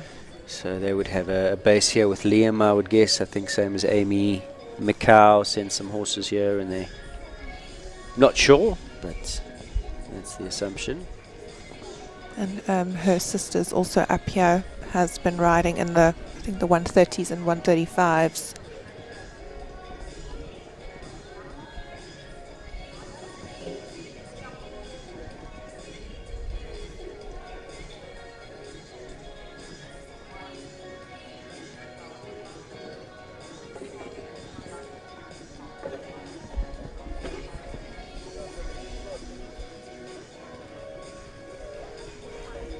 giving those a bit of a rub, but lucky.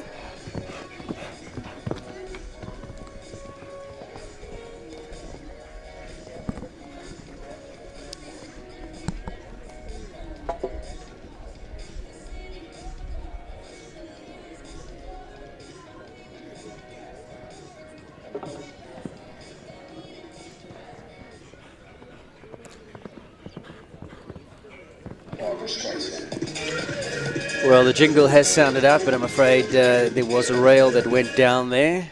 There you go.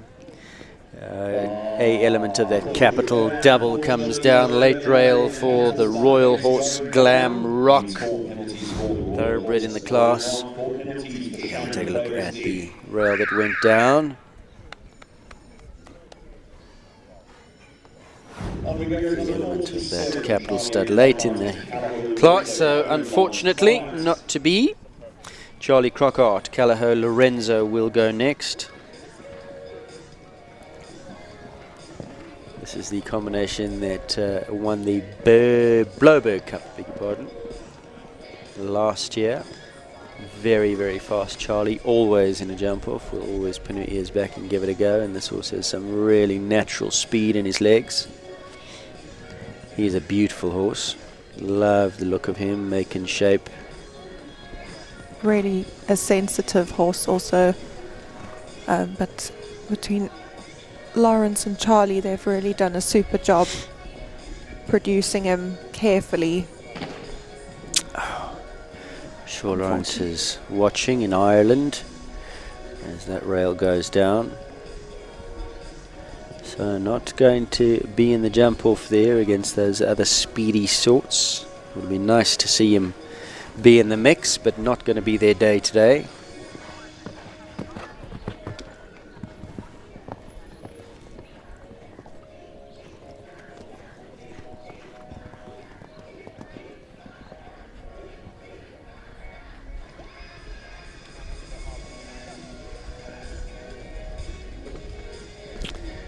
Like rub at that A element of that capital stud double as well. That comes down, so sitting in the 8.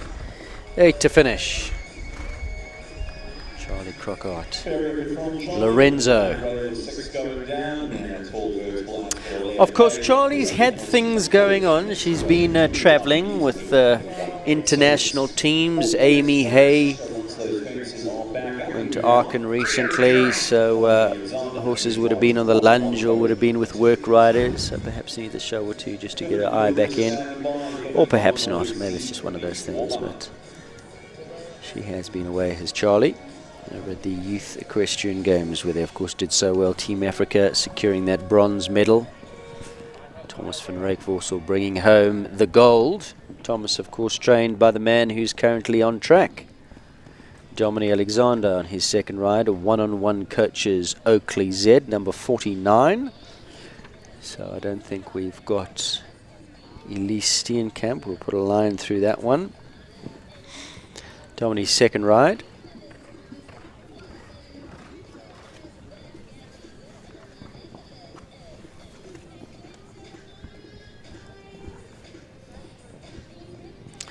Had a nice evening last Wednesday. Hosted here at Buck and Bob's by KPC and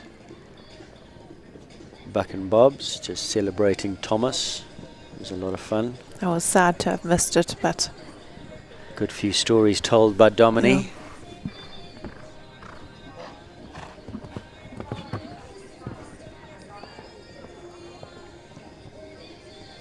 It's looking like a good round.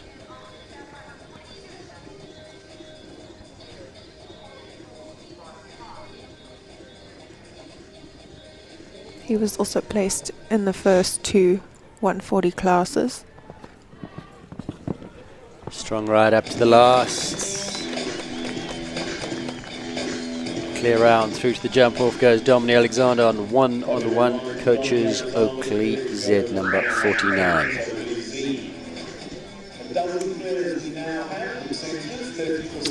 So how many? 12, 30%. Staying around about that 30% mark. 40 yet gone, 8 left to come.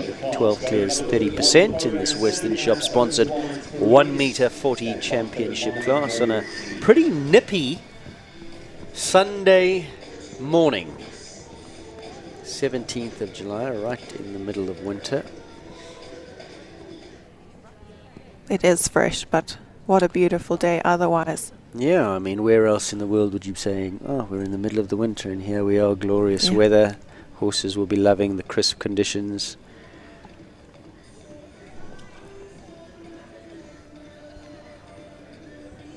It's not like we're indoors wading our way through snow as we step outside. Beautiful conditions here, outdoor jumping, middle of winter. So, is Sandy going to put her hand up? Yes, she's calling it a day on Carinius.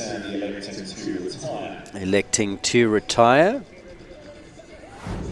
What happened here? 12 players we have in the bag, 16 prizes on offer. Your current capital 76.31. Just fell in on the turn a little bit and didn't quite get there All still in the running. where she would have wanted. Of course, there's still space for a few more players to come. Electing to retire Sandy, 51 is next to go. That's him in picture. Mr. James Lowe on Nordic Z. James riding under that Selahoff Namna of Domini and Carol Alexander. Been trained by Domini for many years. Stables his horses there. Nice string of horses James has got. Chiropractor by profession as he kicks out that rail. Operates just down the road.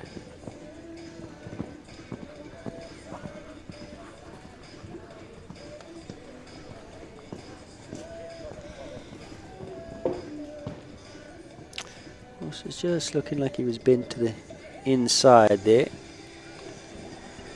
Kicks out his second rail, sits on the 8 penalties.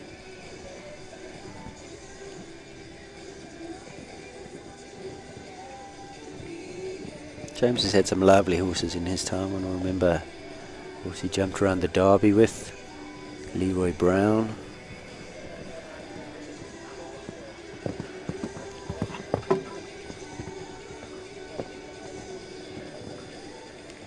Yeah, and he does have quite the string now. Not all at, the highest level, but Getting there. Getting there, A few yeah. in the 130s, this one in the 140s.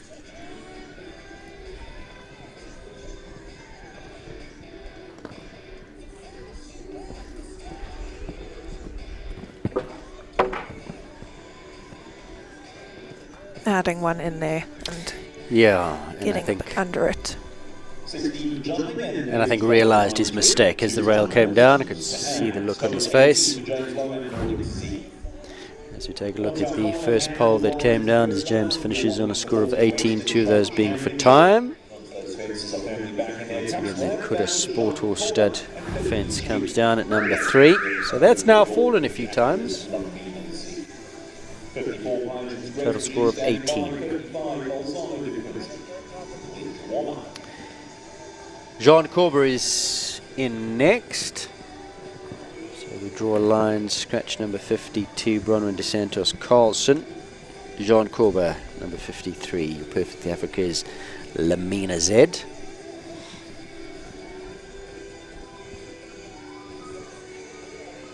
She won a big 140 championship. Where was that? Was it Easter Show? I think so. I think she was the big 140 championship at Easter on this mare. Always very speedy, competitive. Glorious little horse. Yeah. And a real partnership, the two of them. I don't know. I mean, we've heard the story quite a few times about John and this mare. She picked her out of a bunch of horses that they bought in Namibia, and she was the little squib. Tiny little thing. Ray wasn't too happy with her that she brought her home, and it just turned into an absolute dynamic partnership. But the mare lacked confidence in the beginning in the box. You couldn't go near her, and John was the only one. And there's real stories one needs to write a book about. Oh, late rail there. Oh, just the one down, 4 penalties. But that's lovely to see. Jean giving her a pat down the neck. Good girl. Just maybe got a bit strong towards the end. Which also from 9 to 10 ran a little deep. Another fence that's come down a few times, and most times the A element. Is that the reason you say off the turn they press the mun a little bit too strongly to the base of that? I think to the capital stud, I think it's also trying to rebalance from Country Life around the corner. Bit of maybe taking away too much or not quite getting the balance for the jump. Jayden Hendricks has found one rail at number 2, that Motherkind fence with the lovely Greta. This is his third ride. He's got one clear, Callagho Larrison. They're 2 down on his first ride. So going to be in the jump off just on the 1. Greta G on track now. Biogen entry.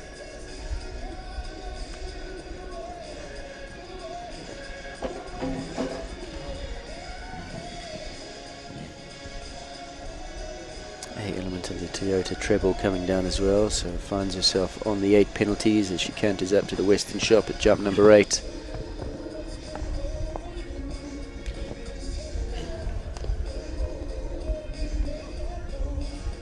Looks like he's getting a bit strong.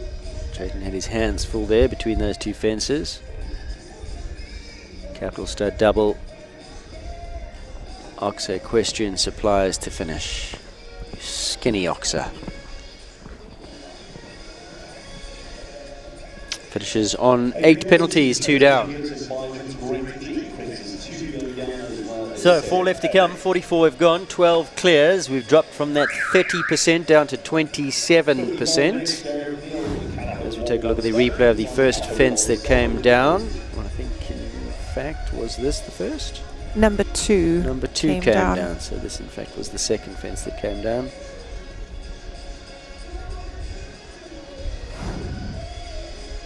Looked like he might have come in for a little bit of a tight turn to that treble. Just not find the travel to that back rail of that A element as Gareth Neal joins us. Callagho Bolzano de Quincy. Another 1 or 2. Yeah, a few have taken that now.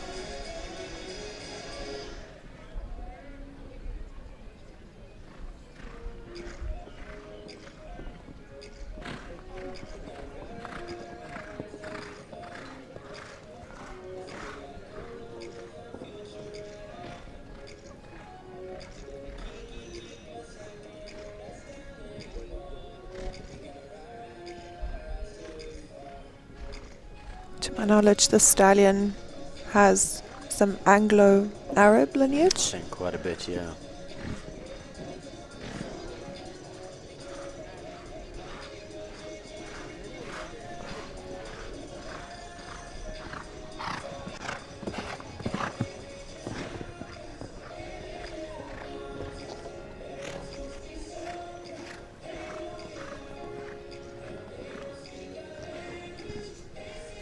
Doing a wonderful job with him, and they're 2 down, but still coming along the right way. Relatively new at this level, was originally produced by Bryce. Gareth's had the ride for some time, but started him way back in the 120s. I think Bryce rode him up to the 130s, and then Gareth took over. 3 down, 12 penalties for Bolzano de Quincy and Gareth Neal. Take a look at the replay of the first fence that came down, and this was that white innocuous pole at Motherkind, number 2.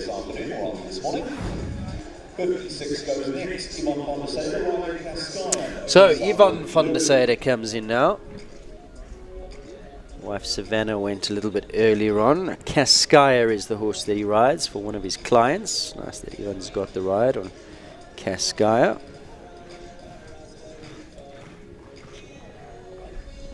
I don't think he's had too many spins on this horse. So I'm jumping at Shongweni, if I'm not mistaken, on him. Horse previously ridden by Lucas Katebi and then Bianca Pitt.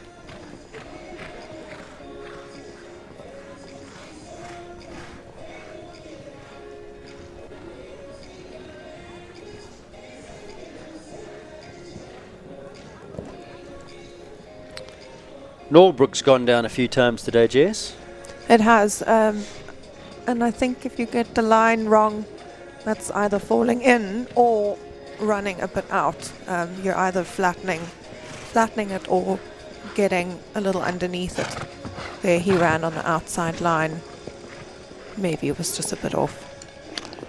Went a little bit squiggly wiggly down from 8 to 9, but got away with it as well.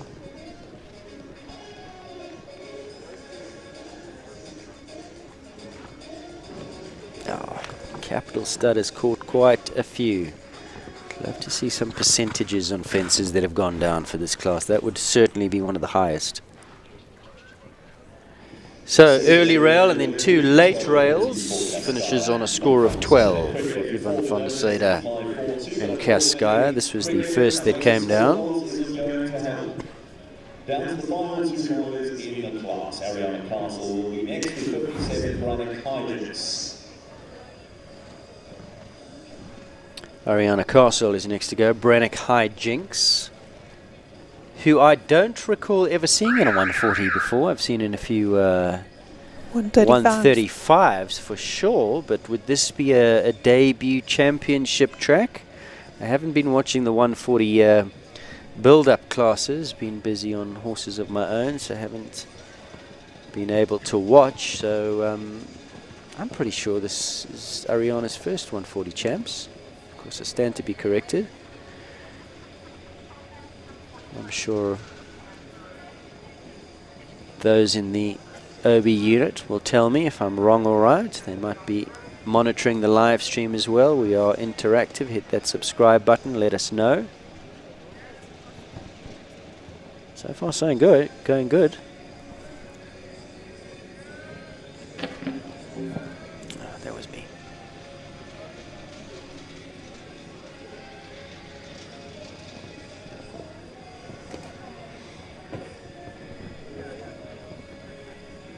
Giving it a rub to treble, but stays up.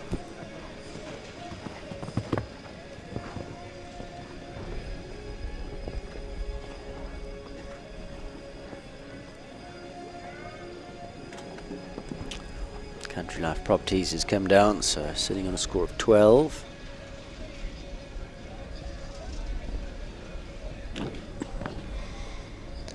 Capital claims another victim. Oxer to finish safely over that. Score of 16 for Ariana. Big smile and lots of pats, so she's happy. Well, that does tell a story, doesn't Yeah. it? I think that's her first. Well done, Ariana. 16 penalties in her first 140 champs. Nicely done, young Ariana Castle. And last to go, I do believe. I was told that this was a scratching earlier on, but no, 58 is here, back on track, Sheldon. And Linda Ellerine, and back on track, and this is Jonathan Clark who rides.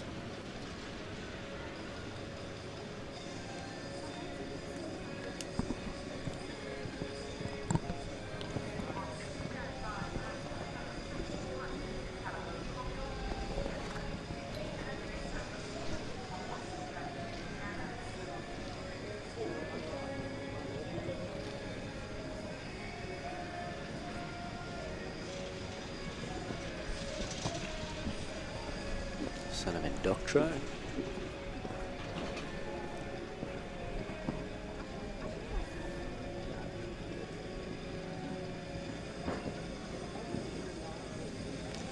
Such a beautiful feel on a horse's Jono. Such balance between his hand and a leg. Sits quiet as mouse. Just lets them skip along underneath him in balance. And a super horse this, so he's Yeah. really letting it operate.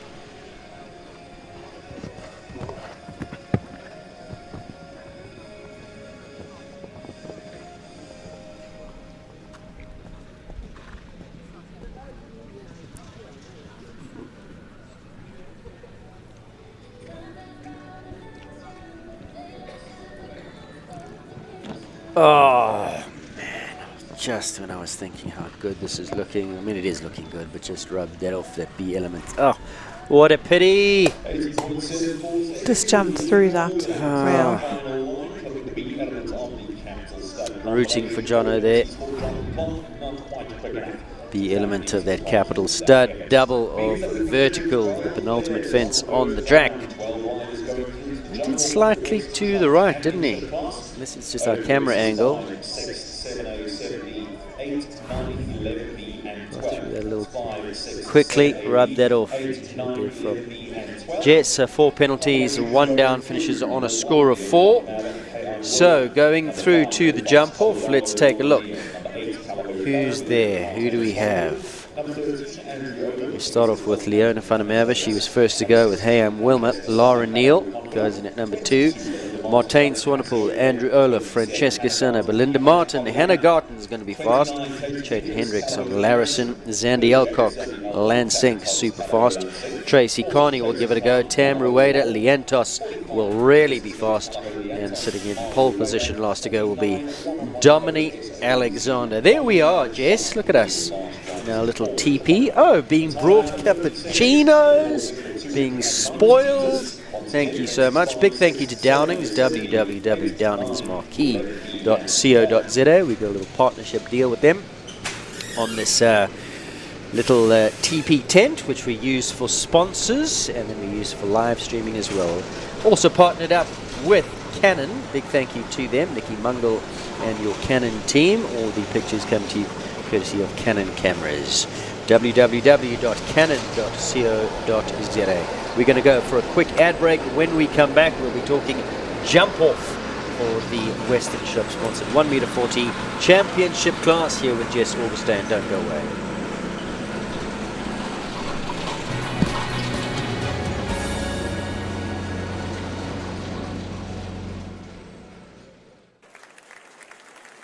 Well, a good few still to come. We're about halfway through this jump off, and they are getting faster and faster. Thomas van Riekevorsel of South Africa in now with Lucy 781. That pretty fast clear round in the first round. He's taking these on the angle. Sees a good stride at fence 2. 33.33 is the time to beat. He is absolutely going for it here. Galloping to the last. He's going to take the stride out. Yes, I think he's going to do it. Absolutely fantastic from the South African rider. 31.69. Look at that. Keeps all the fences up. Absolutely fantastic round. Plenty of cheers going up from the crowd. It's 31.69. Thomas van Riekevorsel is our new leader. Nearly 2 seconds faster.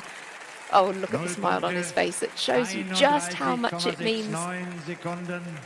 He's the leader in this youth equestrian games. He's really took the stride out to the last. The lap of honor is later. Great horse. Tag! Hear it? You can't touch this. Woo! You can't touch this. Can't touch this. My music. The all-new Toyota Starlet makes space for fun.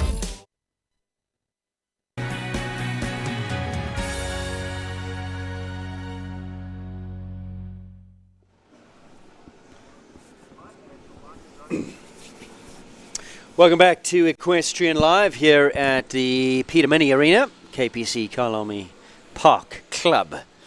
A big thank you to Toyota, our sponsor here for the live streaming. We will be chatting to one of the Toyota representatives a little bit later. We saw in that ad break young Thomas van Riekevorsel, world champion, not too long ago. Thomas went to the World Equestrian Games. It was all on a draw Lucy.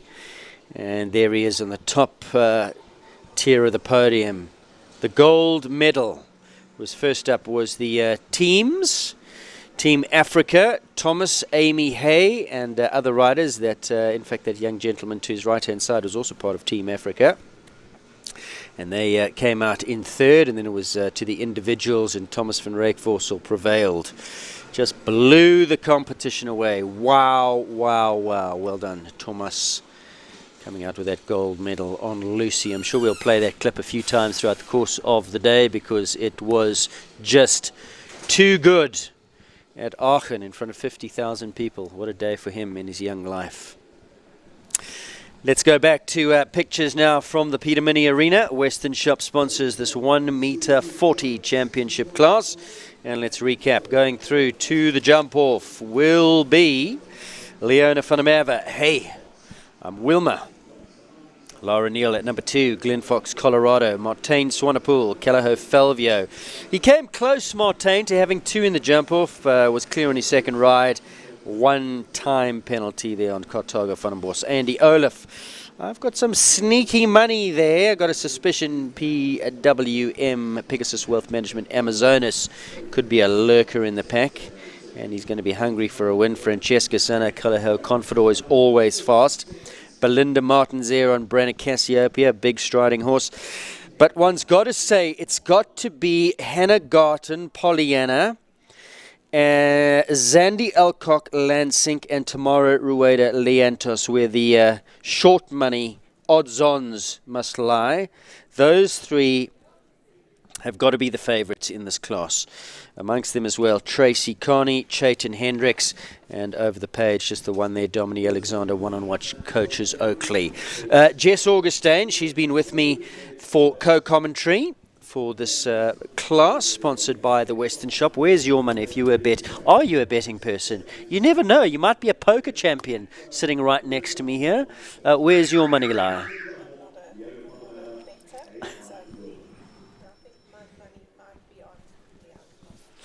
Leantos is where Jess is going. I'm going to say Pollyanna. Leona's going to get us underway. Jess is going to talk us through the jump off. 5 to start. 5 to 6. Hopefully rolling down on the 8. Tight to Toyota. A and B. A bit of a gallop on, but tight to Western Shop. A 9 KPC.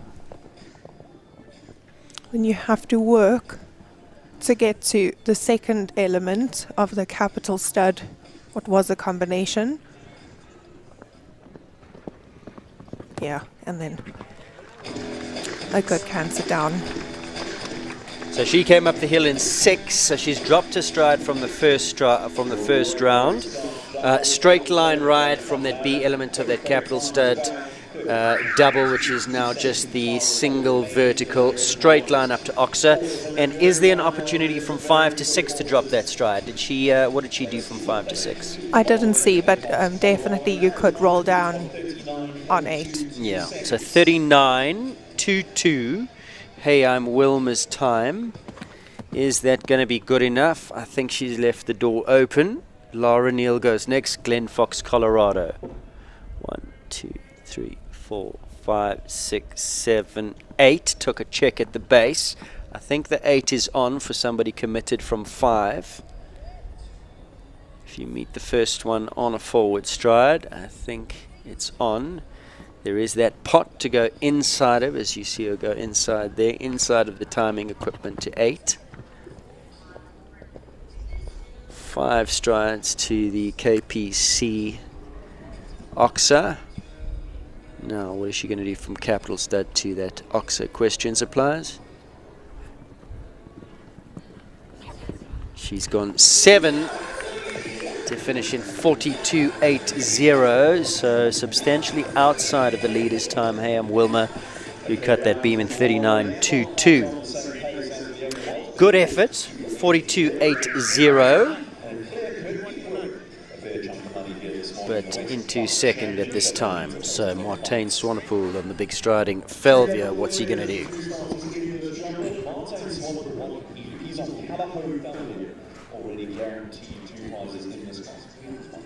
From the first round, the time to beat in the jump ball, we get 39.22 seconds. 8 from 5 to 6.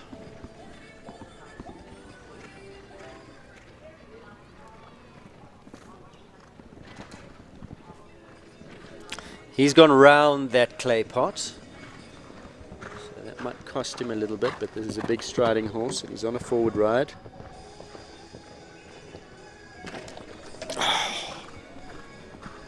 Just touched it, didn't he? So, chances are gone. Rail down, 4 penalties. Committed to the 6 strides, sticks to plan A, comes home in 42.49. Wow, how quick was Hayam Wilmer? She didn't look like she was going. Yeah, really speedy. 39.22 as we take a look at the replay of the pole that goes down for Martain.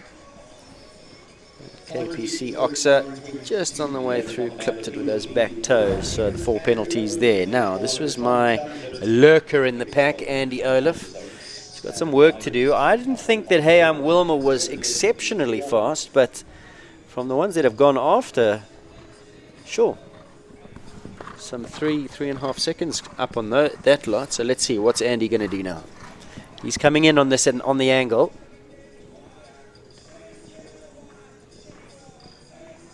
So, took the straight line, but still on the 8.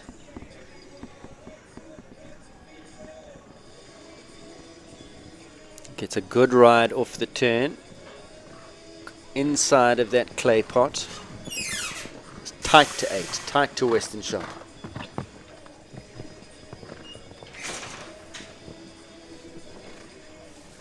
For me, he looks up on Leona. So this could go into the lead. Oh, no. What a pity. Oh, what a pity. Oh, hang on. Oh, committed to the 6. Just left slightly wanting on the distance there, and the horse says no. Oh, that was looking so good. So close. It can be a little bit like that Amazonas at times. Good effort though from Andy. Saying, are you sure? Yeah. Really though. So let's take a look at the replay. And he's looking back at the distance thinking, was I really that far off of it? Did well to stay on. It's all those early mornings in the gym. Oh, what a pity, because I think that time was up. Would have given us a good gauge as well. So 4 penalties.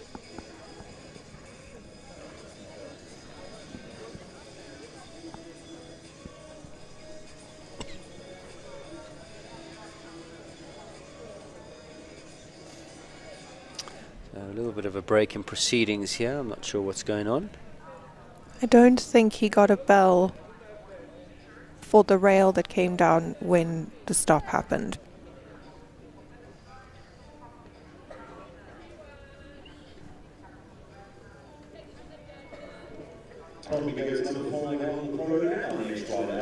But yeah, really unlucky. I'm just hearing from the outside broadcast unit. Was he eliminated? So they've eliminated him because he used the jump for balance. So you're not allowed to use the bus. So when Amazonas stopped, he was tipped off the front, and apparently he reached out and for balance to stop himself from falling off. Remember that if you fall off, it's elimination. He used the jump to stop himself from falling off for balance, and therefore it's deemed an elimination. I didn't pick that up, so unfortunately an elimination for Andy. Such a tough thing to control in the moment. As Francesca Sanna is on her way, but finds the rail at jump number 5. She was on a good clip coming past our commentary position, then just took a check on the rein at the base of that, put him off stride, and found that rail. That's unfortunate, but I think for those who need to come afterwards, she would have been a danger. This is a very quick horse, but finds a second rail now, so 2 down. So this is still looking good for Hayam Wilmer and Leona, who lead in 39.22.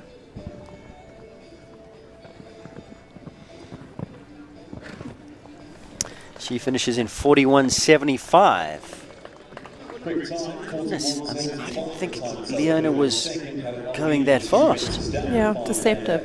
Very. Francesca was on the gas. Yeah. So here she goes. Just a little bit snuggles to the first.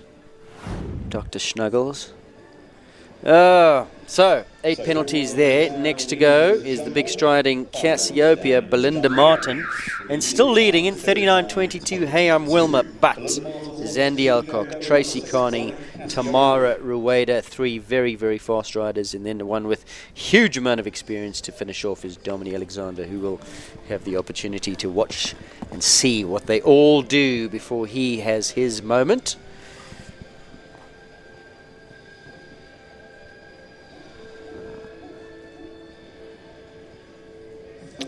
Oh, so she went on the 8. Horse just looked like he moved around at the base of the fence there.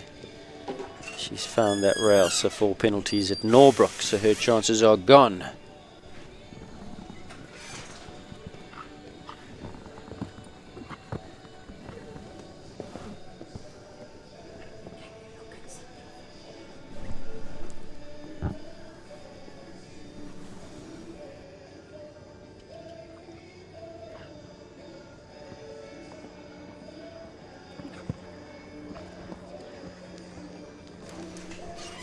So 4 penalties in 44.92. As we take a look at the replay. So this was the fence that came down Norbrook. Now, he looked to me like he just shifted a bit at the base. Maybe went slightly left. Yeah. And he's a big horse. You have to rely on his steps for time, but it's not always easy to maneuver. Just big bodies. Now, this is going to be fast. Just how fast? She's on the gallop now. What is she going to do between 5 and 6? Is there a chance for her to drop a stride here? Brilliantly dynamic? No, I think she's set up to go on the true distance between 5 and 6. 8. 8.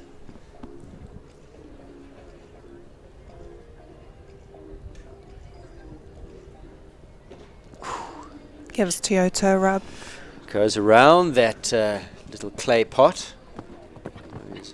Hayam Wilma came inside. She's got natural ground speed though. She just covers a huge amount of ground at pace, this horse. But here's where it's going to have to be won or lost. 1, 2, 3, 4, 5, 6 to the last. 38.76, and there is your new leader, 38.76. But Hayam Wilma sits in second, 39.22, in what turns out to be a very fast time.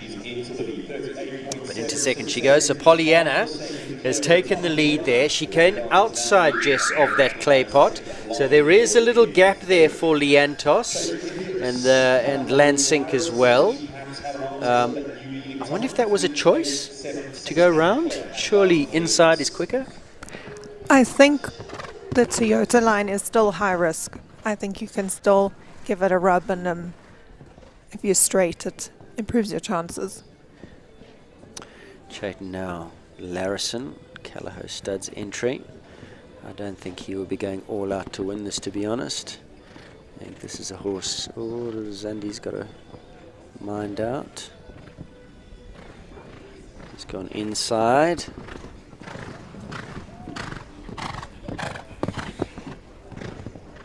Very tight on the angle to jump number 8. Has he got the natural ground speed in this horse's legs to go up on Pollyanna and Hannah? Big stepping horse comes up in the 6 strides, cuts the beam in 42.06, will move into third. MH Pollyanna still leading, 38.76. In second place, Hayam Wilma. And in third place now, Chayton Hendricks. But 2 very, very, very fast ones still to come.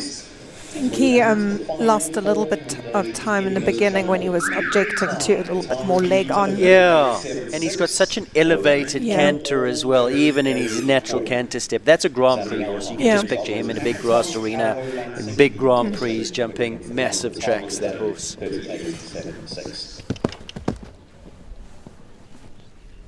So next to go, Zandy Alcock. This is Lansink, Callagho Lansink. Oh, and it's down. 5 is down. You do not see him do that very often. This horse normally is careful as a cat. Maybe just a bit too eager through the start. She's gone round that pot as well, so of course she might be onto plan B now, having had that fence down. But maybe they are thinking that that is the quicker ride, or the quicker approach to get to 8. Everything now is just mileage for her. Yeah. Second fence coming down.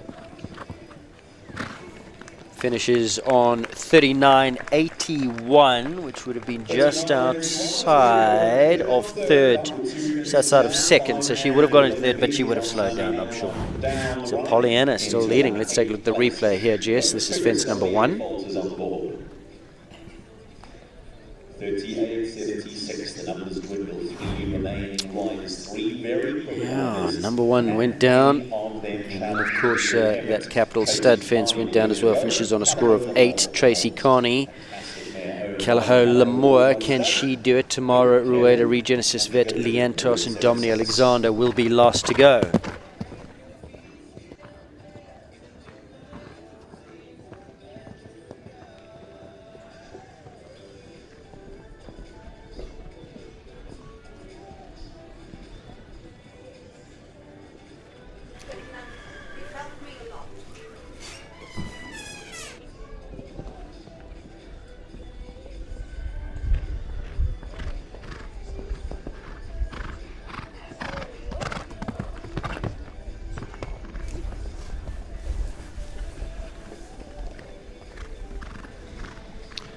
Tracy Carney going well here.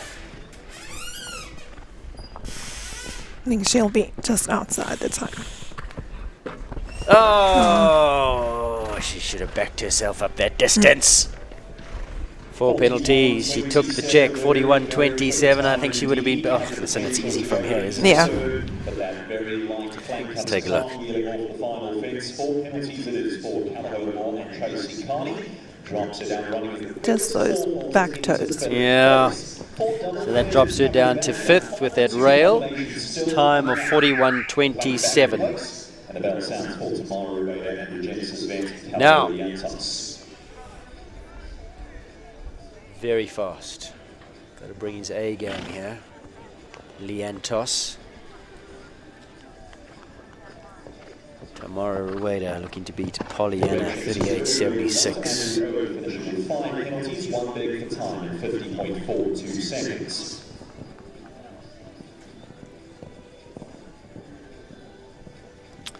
Eight from 5 to 6.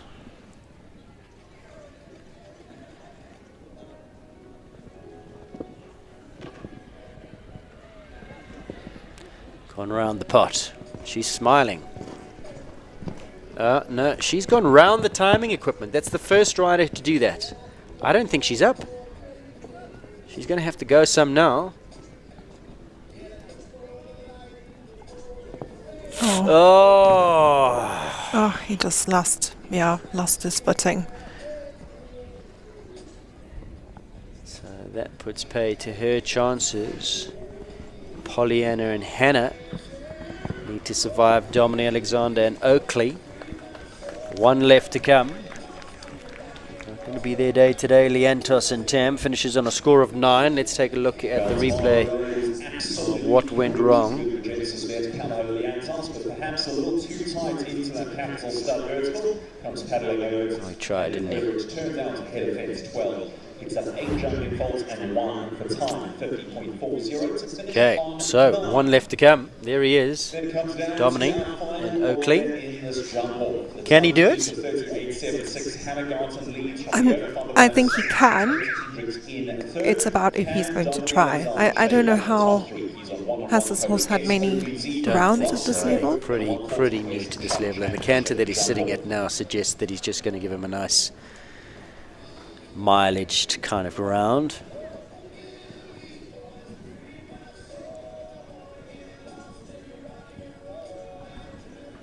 No, he doesn't have his foot on the gas. I think he's playing for the minor money, but you never know. Maybe he's going to pick it up a little bit now. Round the clay pot he goes. Definitely has gone up at gear. Comes inside of the timing equipment to Western Shop. 5 down the hill. Roll back now on the angle to the capital stud vertical. 6 up the hill to finish. And 39.74 canters into third. One-on-one coaches Oakley and Dominic Alexander. So PMH Pollyanna, Hannah Garten here, Jess Augustine take the win in the Western Shop sponsored 1 meter 40 championship. Well, I mean, we did call it at the beginning. We said she's so versed now in these 140 championships. It's become her thing on championship day, and the 140 she really is the one to beat. Absolutely, yeah. And I mean, Leona in second, it was just an easy canter around right from the start. It really was. Yeah. I mean, I thought, oh, well, she's just getting some more mileage under the girth and taking it easy, but really deceptive. That must be a big stepping horse. 39.22 her time, and Domini's time there 39.74. So Hannah, Leona, Domini, Pollyanna, Wilma, and one-on-one coaches Oakley. The way that they finished, the top 3, that's the podium finish for this Western Shop sponsored 1 meter 40 championship class. And I've just been told that Andrew, in fact, they've reversed that decision. He was not eliminated. So I'm not sure what happened there with Amazonas. There was a bit of confusion about whether his bell had gone to eliminate him, whether he did or didn't touch the jump, and he finishes 50.42 his time. 5 penalties, so 1 over the time allowed there with that disability. He was going well all the way to the last, then had that disso and 1 for time in 50.42. So they have amended that score. But the top 3, no doubt there: Hannah Garten, Leona van der Merwe, and Dominic Alexander. Jess, thanks so much. Always wonderful having you in co-commentary. Are you going to be heading out there to present some prizes? I will be, yeah. So I need to toodle off soon, but yeah, it's been great sitting in with you, and a big thank you to Toyota also for the live streaming. I'm glad we found a balance between sort of COVID times, and it's now become the norm, so everyone can watch. Yes, great. And remember, we are interactive, so hit that subscribe button and let us know your thoughts and comments. But a big thank you also to you guys, Western Shop, for once again being involved. SA Champs 2022. Here we are in the Peter Mini Arena, and we've just seen the conclusion of the 1 meter 40 championship class, sponsored by the Western Shop. Do go and check them out. Little plug for you. What's the website there? You can go on and check out all the online shopping. Yeah, please do visit www.westernshop.com. And keep an eye out for something exciting happening from tomorrow. Ooh, what's that? What's that? Is that online? Can I go and get a scoop? It's not online yet, but something cool in store and online. Go and check it out, www.westernshop.com. Big thank you to Jess. We're going to let her go. She's got to go do a prize giving. We're going to take a quick break, and when we come back, all the action from that prize giving in the Western Shop 1 meter 40 championship.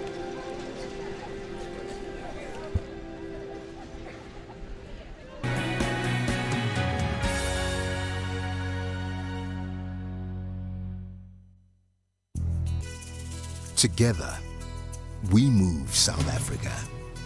We move the passionate. We move the adventurous. We move the hopeful, the helpful, and even the helpless.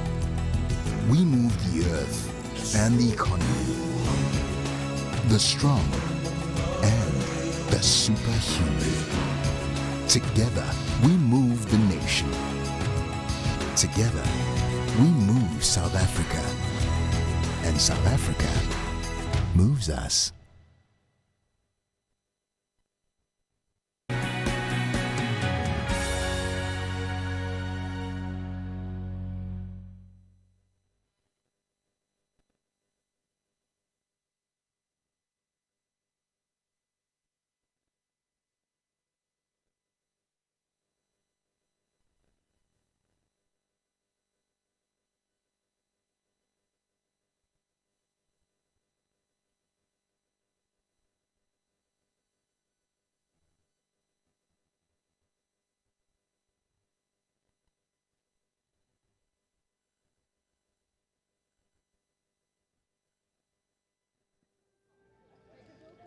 Throwing 1 meter 40 championship, proudly sponsored by Western Shop, comes to a close.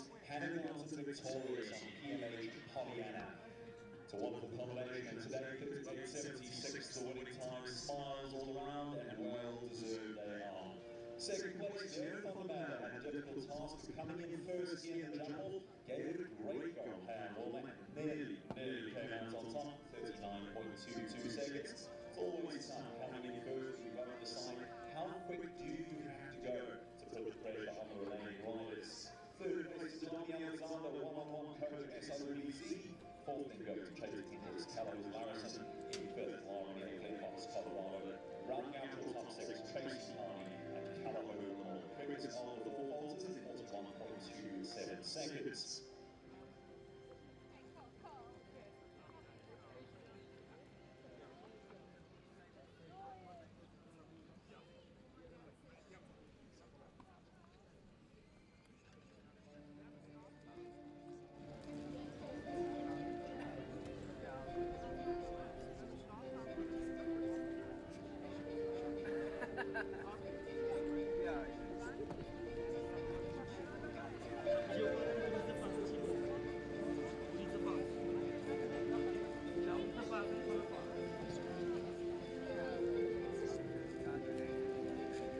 Judge for the class. Meryl Close going forward along with a representative on behalf of our sponsors. Wasted shot. Victory was shot 1 to 40 championship belongs to Hannah Garton. Second goes to the Fontaine.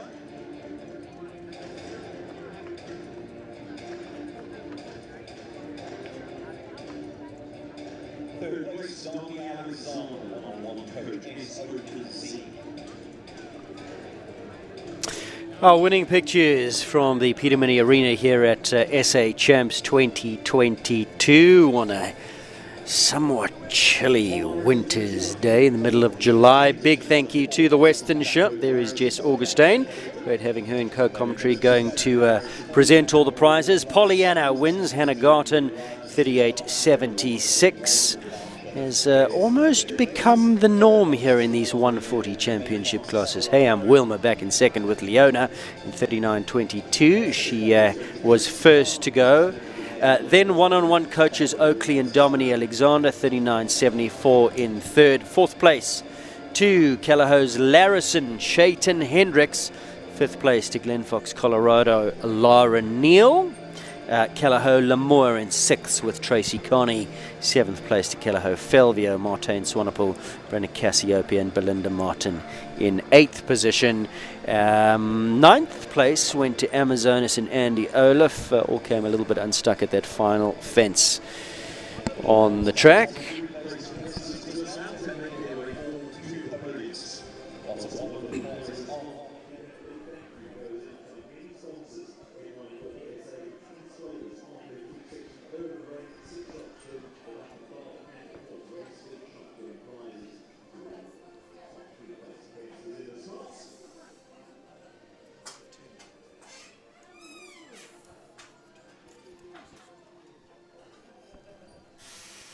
There they climb onto the podium, the three of them. Top tier, top step, Hannah Garton, PMH Pollyanna. Well done, young Hannah. Second place to Leona van der Merwe. Third place to Dominique Alexander with Oakley. First class of the day here on this Championship Sunday. Sponsored by the Western Shop. Big thank you to them. And of course all the live streaming action brought to you by Toyota. Do go and check them out. One of the very, very famous brands here in South Africa, and so good to have them involved with equestrian sports.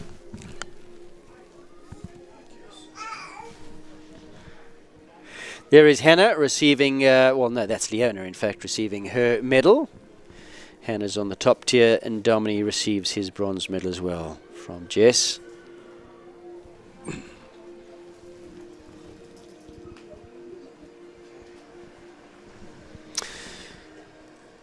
And the big championship trophy for the 140s being presented by Jessica Augustine. Hannah Garton and this wonderful mare of hers. Wow, she's a cracking horse. Pollyanna.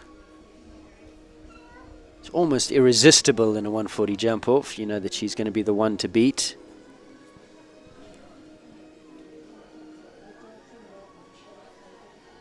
So good. So good. Roger Bierman's going to go forward and do some PA interviews. We're going to cut away from these pictures. We're going to do our own interviews with the winner, Hannah Garten.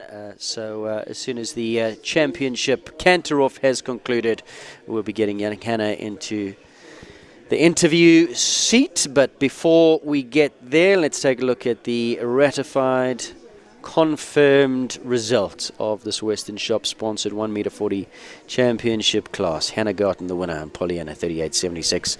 Leona van der Merwe, Hey I'm Wilma 39.22. Dominic Alexander in third in 79.82.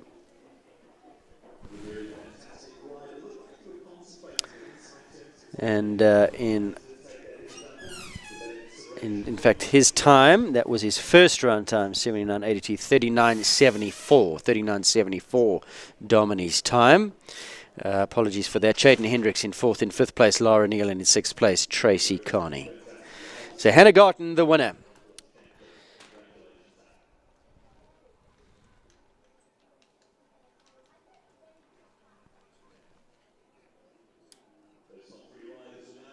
So riders are going to mount, then it'll be the victory canter, a short break, and when we come back, Hannah Garten on the interview seat here on Equestrian Live. Don't go far. Don't forget that we're building up to the big class, the South African Championships for 2022.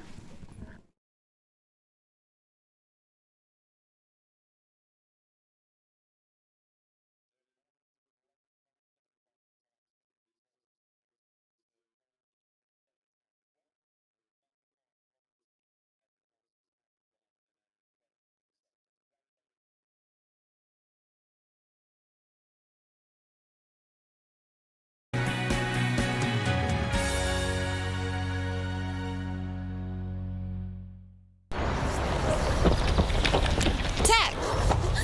Hear it? You can't touch this. Woo! You can't touch this. You can't touch this. My music. The all-new Toyota Starlet makes space for fun.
Stand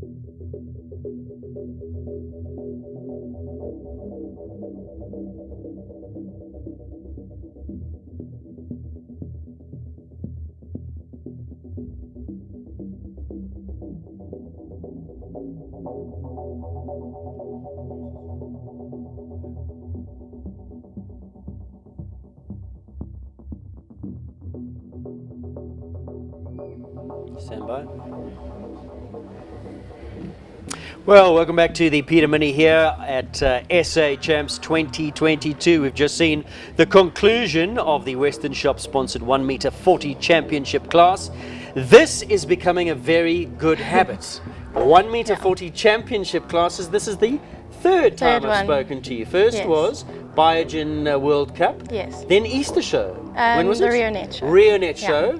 And once again today, you are dominating these 1 meter 40 championship classes. Thank you. Well done. Thank you, Aidan. Tell us about, first of all, the course today, the first round, before we go into the jump off and who you had to beat. Tell us about the first round. How was she feeling? She was feeling fantastic, but I think the first thing that I had to beat was the time, obviously. That's always quite expensive. But I thought it was a nice, fair round. I thought it was a really well planned out course. You could catch up time and tested the horses a little bit, used their scope and technique, and yeah, I really like the course. Kate has been building very nicely. Now, the jump off, Leona went first and posted a time of 39 and some change, I thought. She didn't look like she was going all that fast to us sitting here in commentary. I thought, oh, that'll be easily beaten. But it wasn't really until you came in. Who did you make her the one to beat, or were you worried about Leantos still to come? Yes, I was worried about Leantos, but I just thought to myself, I have a plan, I'm going to stick to it, and I'm going to do this for me and my horse. What was the plan? Because you went around the pot plant, the clay pot in the background there. Was that the plan? No. No, it wasn't the plan. But yeah, she just landed a little bit too far out, and I didn't want to wiggle her back in because that would take some time, so I just moved on quickly around. And well, let's actually take a look at your round, because you've got your round queued up. So let's take a look and you can talk us through it. So I picked up a really good rhythm to number 1. Was there ever consideration of a drop stride here between the first two? Yes, definitely. So in the first class it rode 9 on a curve, and I had a nice strong ride into the first jump, and I went straight on the 8. Quick around there into the double. Yeah, just moved around there.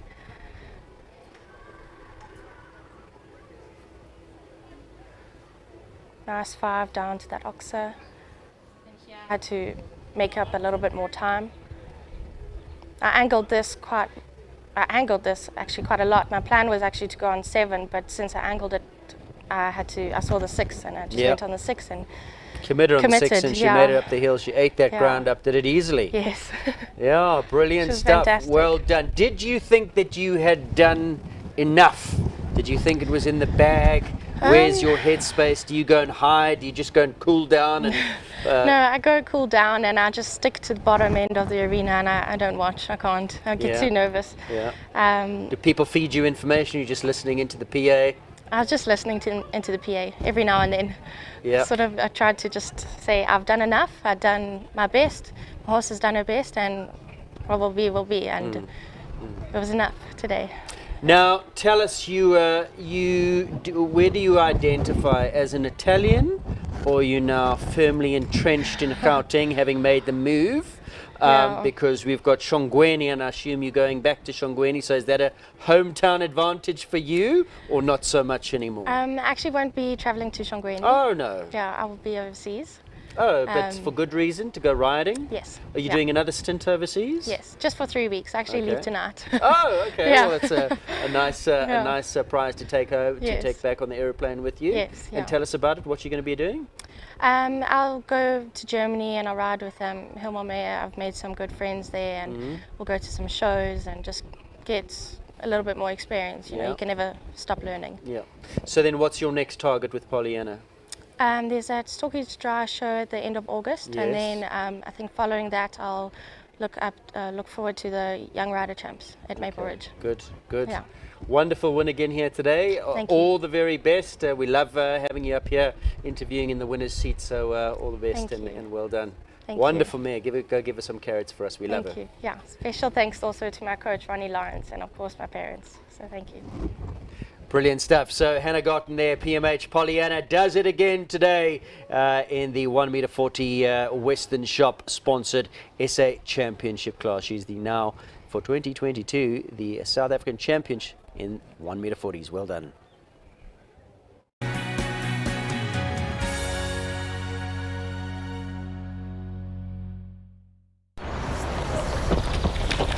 Tag! Hear it?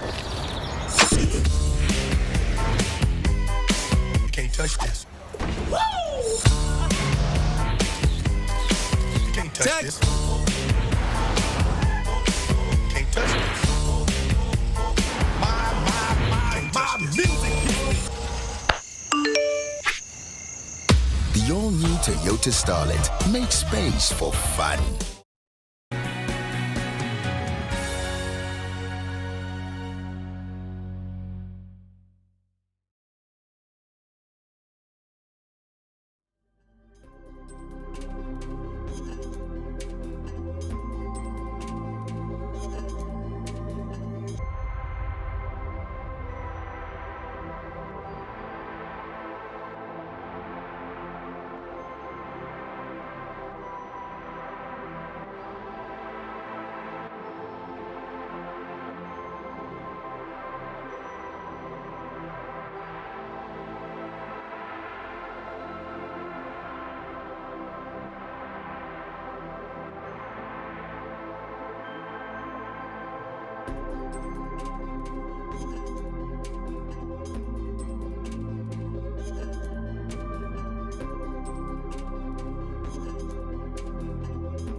Welcome back to Equestrian Live SA. We're getting closer and closer to the big one. It's the Capital Stud sponsored South African Championship for 2022. Kate Launder, FEI course designer, currently making the course ready. But my great pleasure to introduce the man on my right hand side. He's the Vice President of Marketing for Toyota SA, the man that brings us the Toyota sponsorship. We are so lucky to have them back in the game. And when I say back in the game, of course, many years ago we had Peter Gotts under the Toyotaship banner, Toyota Gossiper, and I was looking, Glenn, down through the past winners of the South African Championship. I saw the Toyota names there as well, Farles, Gossiper, Peter Gotts. So a name that was associated with equestrian sport some years ago, but it's been a long time. And then this year, back in for Easter Festival, and now you guys are back with a bang. Well done, and thank you. My pleasure.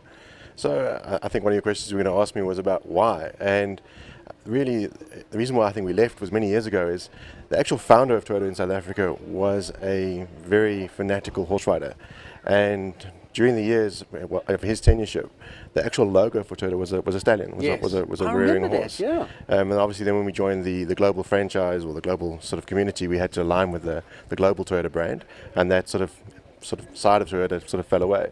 But we've always had a keen interest in horse riding and in equestrian sports. And yeah, so it's really great for us to be back in the sport. What did get you guys back in? I mean, what was the hook? So I think horse riding as a sport, or equestrian sports, really for us really aligns quite closely with our brand. Our brand really believes in sort of continuous improvement, in commitment to the long course, and obviously to be competitive in horse riding or to be or competitive in horse or show jumping, it's not something you can just pick up and do. You really have to sort of dedicate a huge portion of your career to it, and that we really align with. It really sort of aligns with our brand. You've got a keen interest as well because you're a horsey dad. Yeah, for my sins. So many years ago, my daughter decided that she wanted to ride a pony, and it started when she was 4. She's now 16, and she's very, very competitive. She does both dressage and show jumping. For my sins, it's a very regular occurrence that we come to horse riding events. Well, great to have you guys involved, and you guys are getting involved in a big way. Thank you very much for the live streaming. But there was the Easter Festival. Now I see Shongweni as well. Yeah. You'll be involved there with the World Cup. Yeah.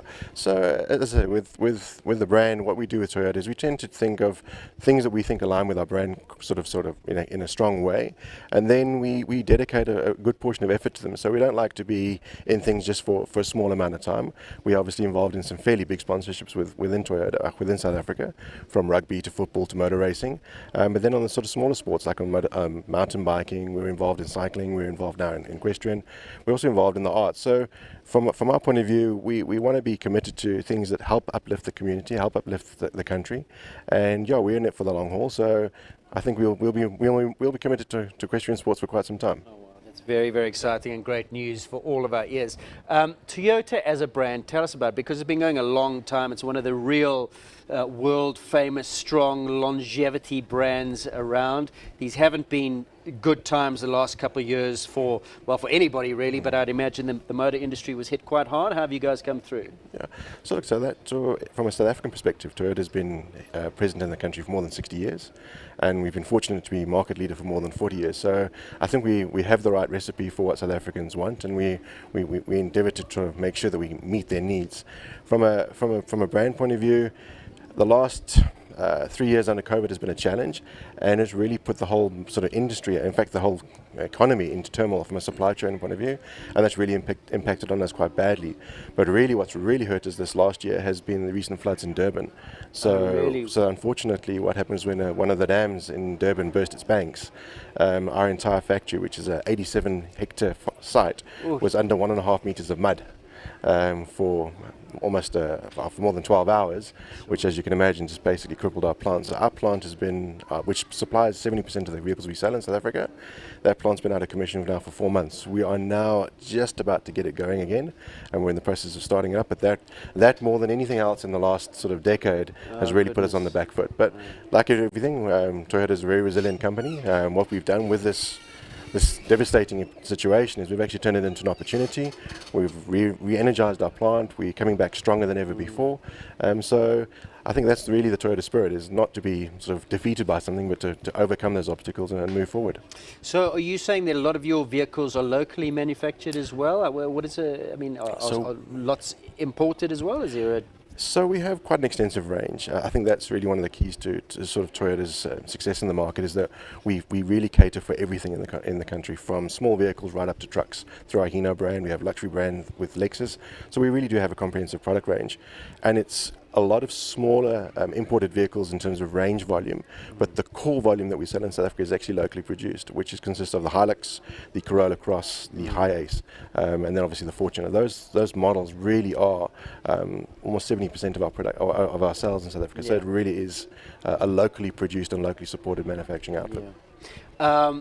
The horsey enthusiasts obviously love your vehicles because lots, I'm sure, are sold for the horsey people out there with tow vehicles. What are some of the brands we're looking at there? So, I mean, we obviously, that's one of the reasons why we got into this sport, is because we can see that our brand is very well represented, and we wanted to give back to that community.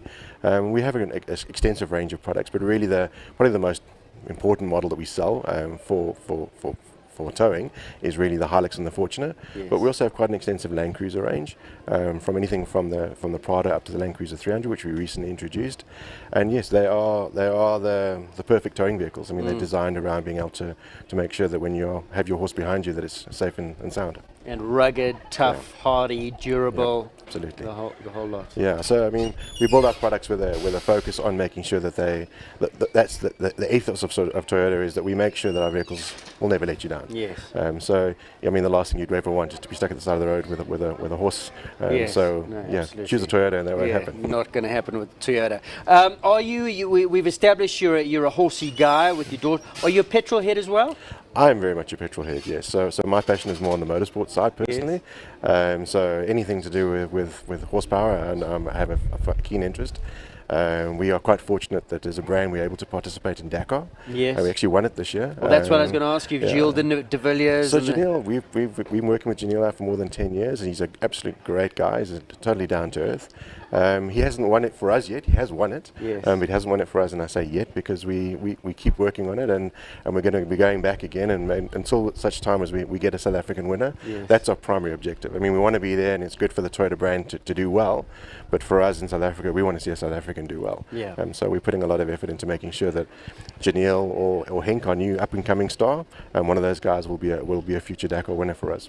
Now, you must have your finger on the pulse with things motorsport, and there's all these rumblings about Kyalami and F1. Is it looking positive? So we are not involved in F1. Unfortunately, we were. It was a very big investment from Toyota. Unfortunately, we didn't do very well. We didn't dominate the sport, and we pulled out. But as a sport, I mean, it is the pinnacle of motorsport. And from what I can sense from the people that I speak to, it does appear to be very close to being a done deal. And obviously that'll be great for motorsport in South Africa to bring that. I mean, that is the pinnacle of motorsport. Yeah.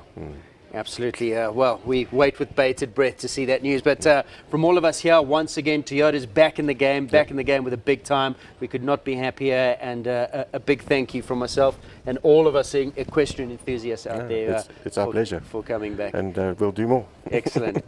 Glenn Crompton, who is the Vice President of Marketing for Toyota SA, bringing you the live streaming here on Equestrian Live. Big thank you to them. Do your part, Toyota SA. They're here to stay. We could not be happier.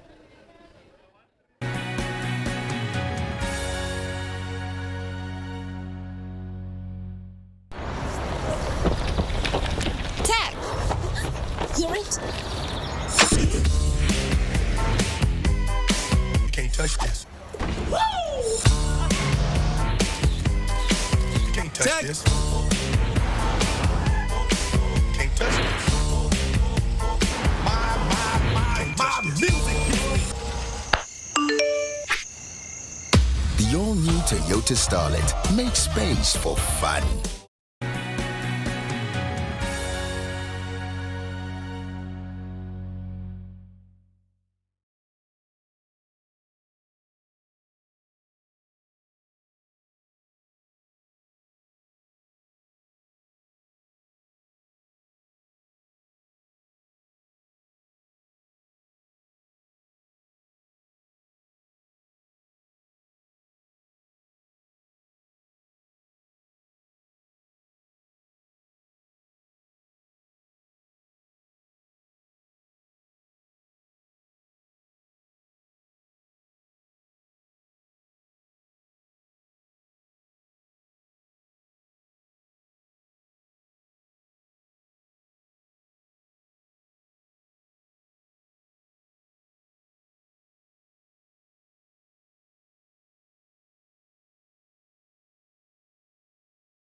So the course is currently being made ready for the big one, the South African Championship, sponsored by Capital Stud, but something very dear to our hearts here, the Stars of the Future Parade. That's up next, sponsored by Farnham, Western Shop, Equine Walker and CH Holdings. And this, ladies and gentlemen, is all the littlies that took part in a competition, a poles on the ground competition yesterday. We're calling it the Stars of the Future. These are the offspring, the children of many of South Africa's top equestrian athletes, who obviously have to watch moms and dads in the limelight doing their things weekend in, weekend out, and got an opportunity yesterday in the May Foxcroft Arena to go and showcase their own talents. There you can see Ray Korber, Jean Korber with their kids in the background, and this is the parade for the Stars of the Future. So in this parade we've got Layla Glixman, CDE Baloo. Layla's just coming past our commentary position now. We've got Zara Fleming, who rides Jezebel. We've got Kiara Lee van der Merwe, who rides Princess Awesome. There's Govert Triggle. Look at him with young Miles Triggle. We saw a moment ago that looked like Lauren Lachransi. There is a Rainer Korber with his... Rainer, we've got two Korbers there. So Joshua, I think, is with Rainer. And look, that there is little Madison Rose Lithgow. That is, in fact, my daughter. My heart is melting right now, waving to the crowd with her beautiful mother, Karen Griffin. Look at her just clapping. And Tumelo Mbata, she will be 1 year old on the 29th of this month. So she's the youngest competitor in this field. Let's go through them. Bumblebee is there with Joshua Korber. Lady and Athelina is with Lily Ray Korber. Matthew Neal with Twinkle. Sienna Rose Nkube with Galaxy Man. Miles Triggle rides Cornerstone's Flapjack. Loa Lachransi rides O'Malley. Madison Rose rides Lily. And Kobe Nkube rides Shrek. There they all are. Congratulations to all these young little ones. Isn't it just absolutely adorable in picture there? Is Sienna Rose and Kube. There they all are. Congratulations to all of them. And I believe they all got their rosettes yesterday for their poles on the ground. They're all winners, and today they're getting a Stars of the Future sash. There's Kobe and Kube. We go back to the wide shot of all of the little ones. Govert Triggles there, Lauren Lachransi's, there's Sienna and Kube. The Neils are there. Laura and Garrett's kids. I beg your pardon.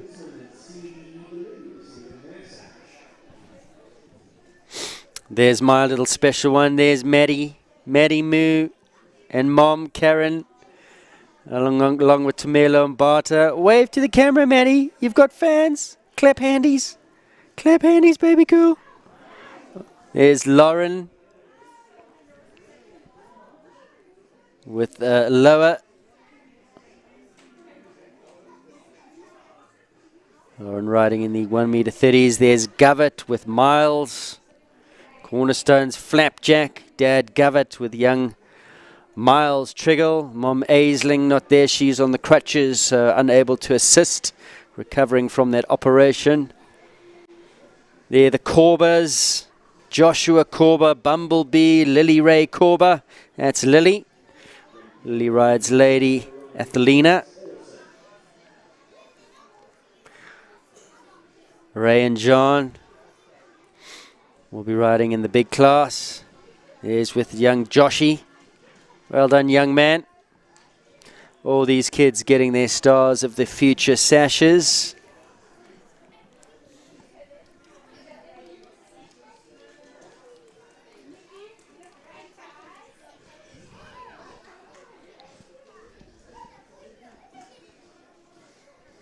Zara Fleming.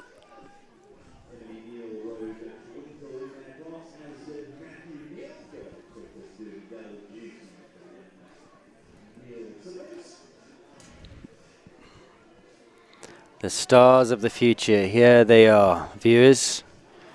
Watch out. Remember some of these names. Leia Glicksman, Zara Fleming, Kiara Lee von der Merwe, Emily Neal, Joshua Korber, Lily Ray Korber, Matthew Neal, Sienna Rose, and Kube Miles Driggle, Loa Lagrange, Lachransi, Madison Rose. A little bit of bias from your commentator there. There's the future is untold, yet written in the stars. Which one of these are going to go on to be big, big names in equestrian sport? Congratulations to all of them.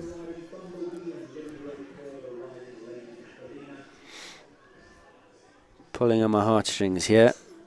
Love to be down there with my daughter, sharing in the moment.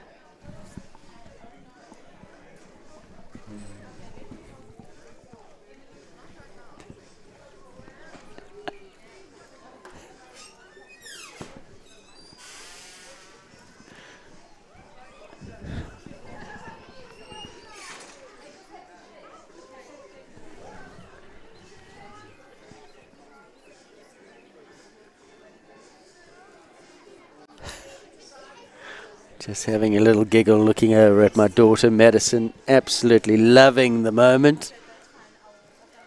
All smiles, and this is what it's really all about.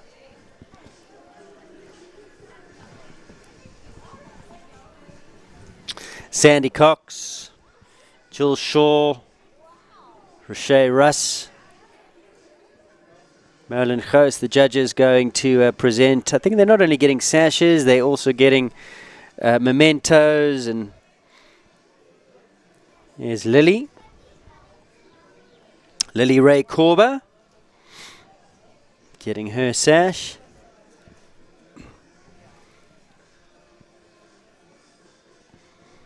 Heartwarming stuff, this. There's Sandy shaking hands with Dad Govett, and there's the young man, Miles. And producers in the Obi, you better get some good shots of my daughter here. I'm missing out. This is all for prosperity. Hit that record button. Right. I don't ask for much direction, but here we go.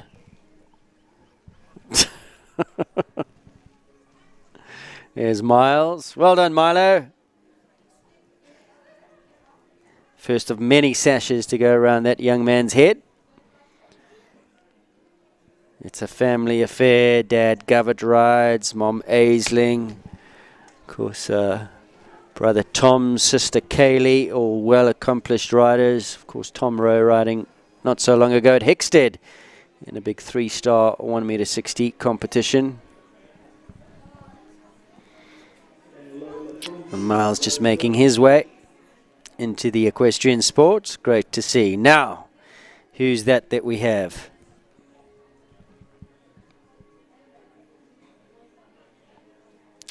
That's Lauren, Mom Lauren Lachransi, and Lua rides O'Malley. Granddad Andrew yesterday doing duty as the leader going over the poles on the ground, while Lauren was doing a 1 meter 30 championship class on Zerino Hotspot, but Mom Lauren back in the thick of it today. There's Lily the pony, and there is my daughter Madison. Maddie Moo, you little champ, you. There's Tumelo Mbata, who's helping out, part of the family. Oh, Dad's got tears in his eyes. She'll be 1 year old on the 29th of this month. Looking forward to her first birthday, you little precious. Crawling around the house like a hooligan. Well done, Moo Moo.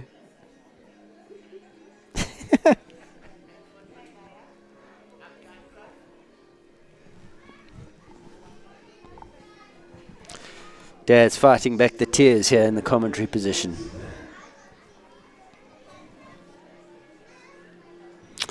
Sienna Rose and Kube, Galaxy Man. Well done, Sienna.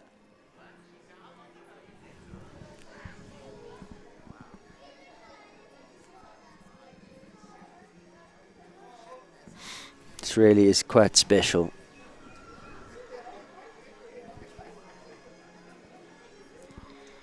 Big thank you to Rachel Slack for the loan of the pony and the Inky Dink saddle.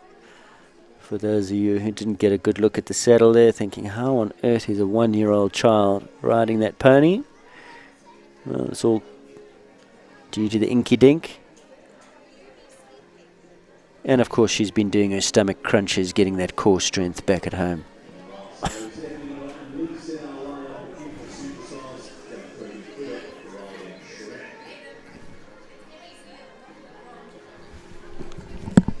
Sorry?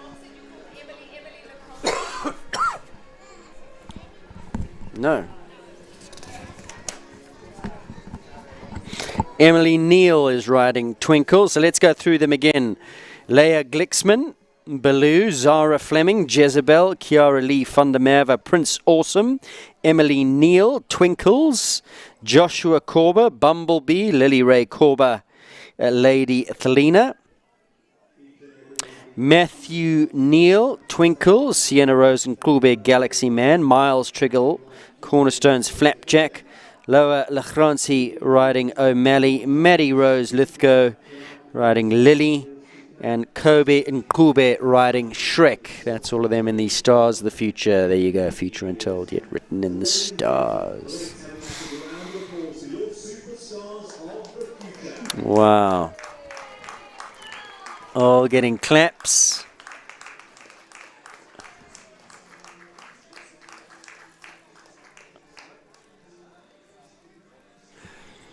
What a beautiful moment here at the Peter Mini Arena. Capital Stud South African Championships for 2022. The Stars of the Future parading here in front of the audience. Remember these names.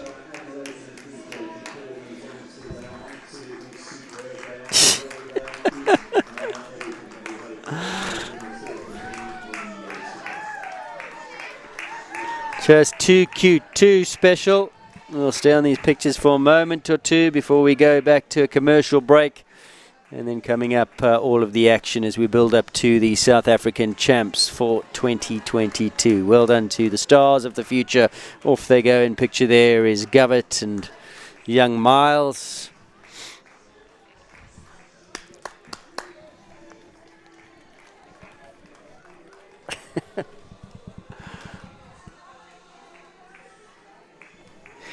There's Maddie Rose. Oh, Daddy loves you, baby.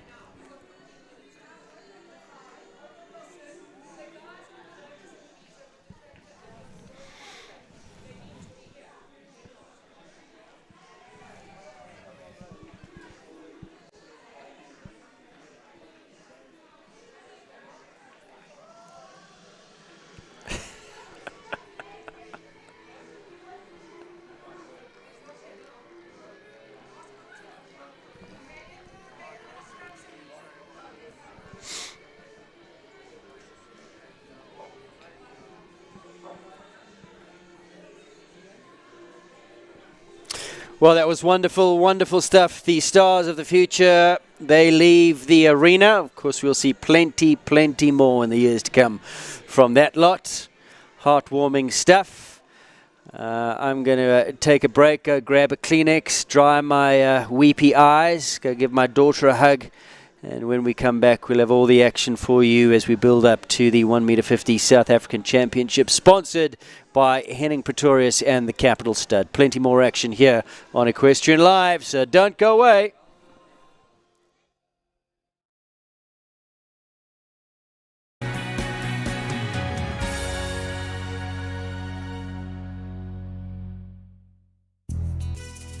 Together, we move South Africa. We move the passionate. We move the adventurous. We move the hopeful, the helpful, and even the helpless.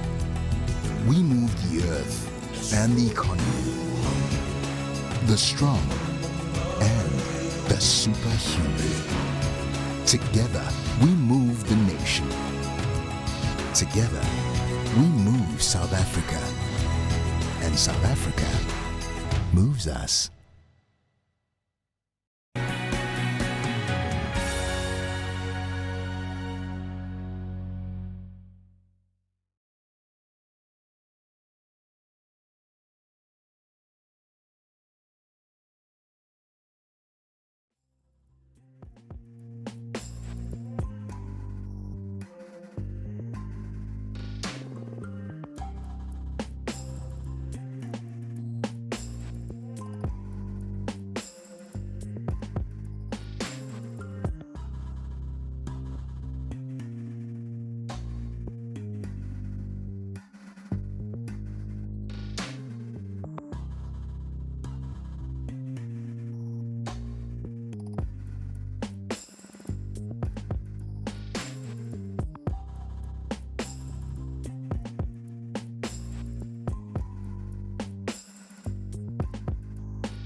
Let's go. Yo, I'm like an addict, do I gotta have it. I ain't even playing, got a really bad habit. If it moves, gotta grab it, fuse like a magnet. Lose, won't have it till I'm doomed in a casket. I ain't playing, got a weird mind. If you work 8 hours, I'ma work 9. If the shit tastes sour, you should taste mine. I'ma stay in power for a long time.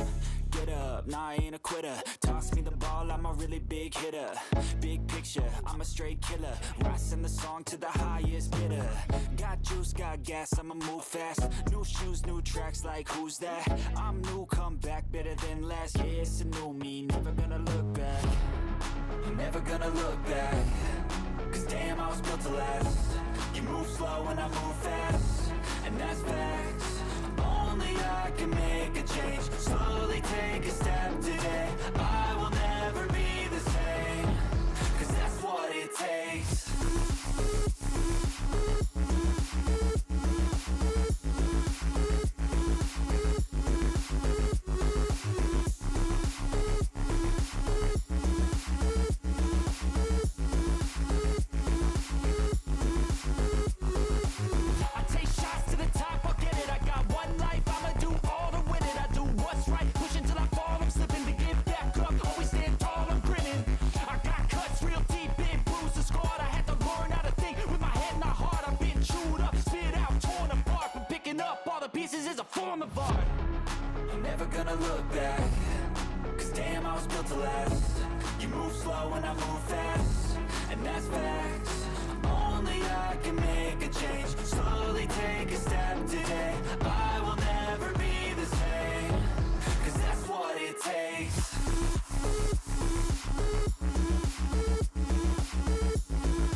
feeling alive, nothing in sight, forever in flight. Follow those lines, we'll make it this time. Blurry street lights, work as a guide to memories that we're making tonight. Oh yeah, we'll make it tonight. Yeah. I'll do anything that I feel like I wanna do. I'm living life like I got nothing left to prove. No end in sight, just always staying on the move. I'll go all night if that's just what I gotta do. Life's too short to care about what you can't afford. Memories are in what you explore, so just don't be ignored. Go ask for more, go ask for more. 'Cause I've been living life right like I could just die any minute. Going for a ride down the side, PCH country limit. I don't need a guide, follow lights, take me where I wanna visit. Are you alive? I'll just breathe in. 'Cause I've been living life right like I could just die any minute. Going for a ride down the side, PCH country limit. I don't need a guide, follow lights, take me where I wanna visit. Are you alive? I'll just breathe in. I'm in a race that everybody's chasing fast. They wanna be that someone on the screen at last. They ain't looking inside for their needs in life. They wanna be liked by everybody in sight. But trust me, being free ain't spotlights. No, it's long nights and it's long fights with yourself all the time to get your mind right. But if you put in the work, you can find the light, alright? I'll do anything that I feel like I wanna do. I'm living life like I got nothing left to prove. No end in sight, just always staying on the move. I'll go all night if that's just what I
Well, if you've just joined us, very good, well, it's still morning, 11:30. Morning to you.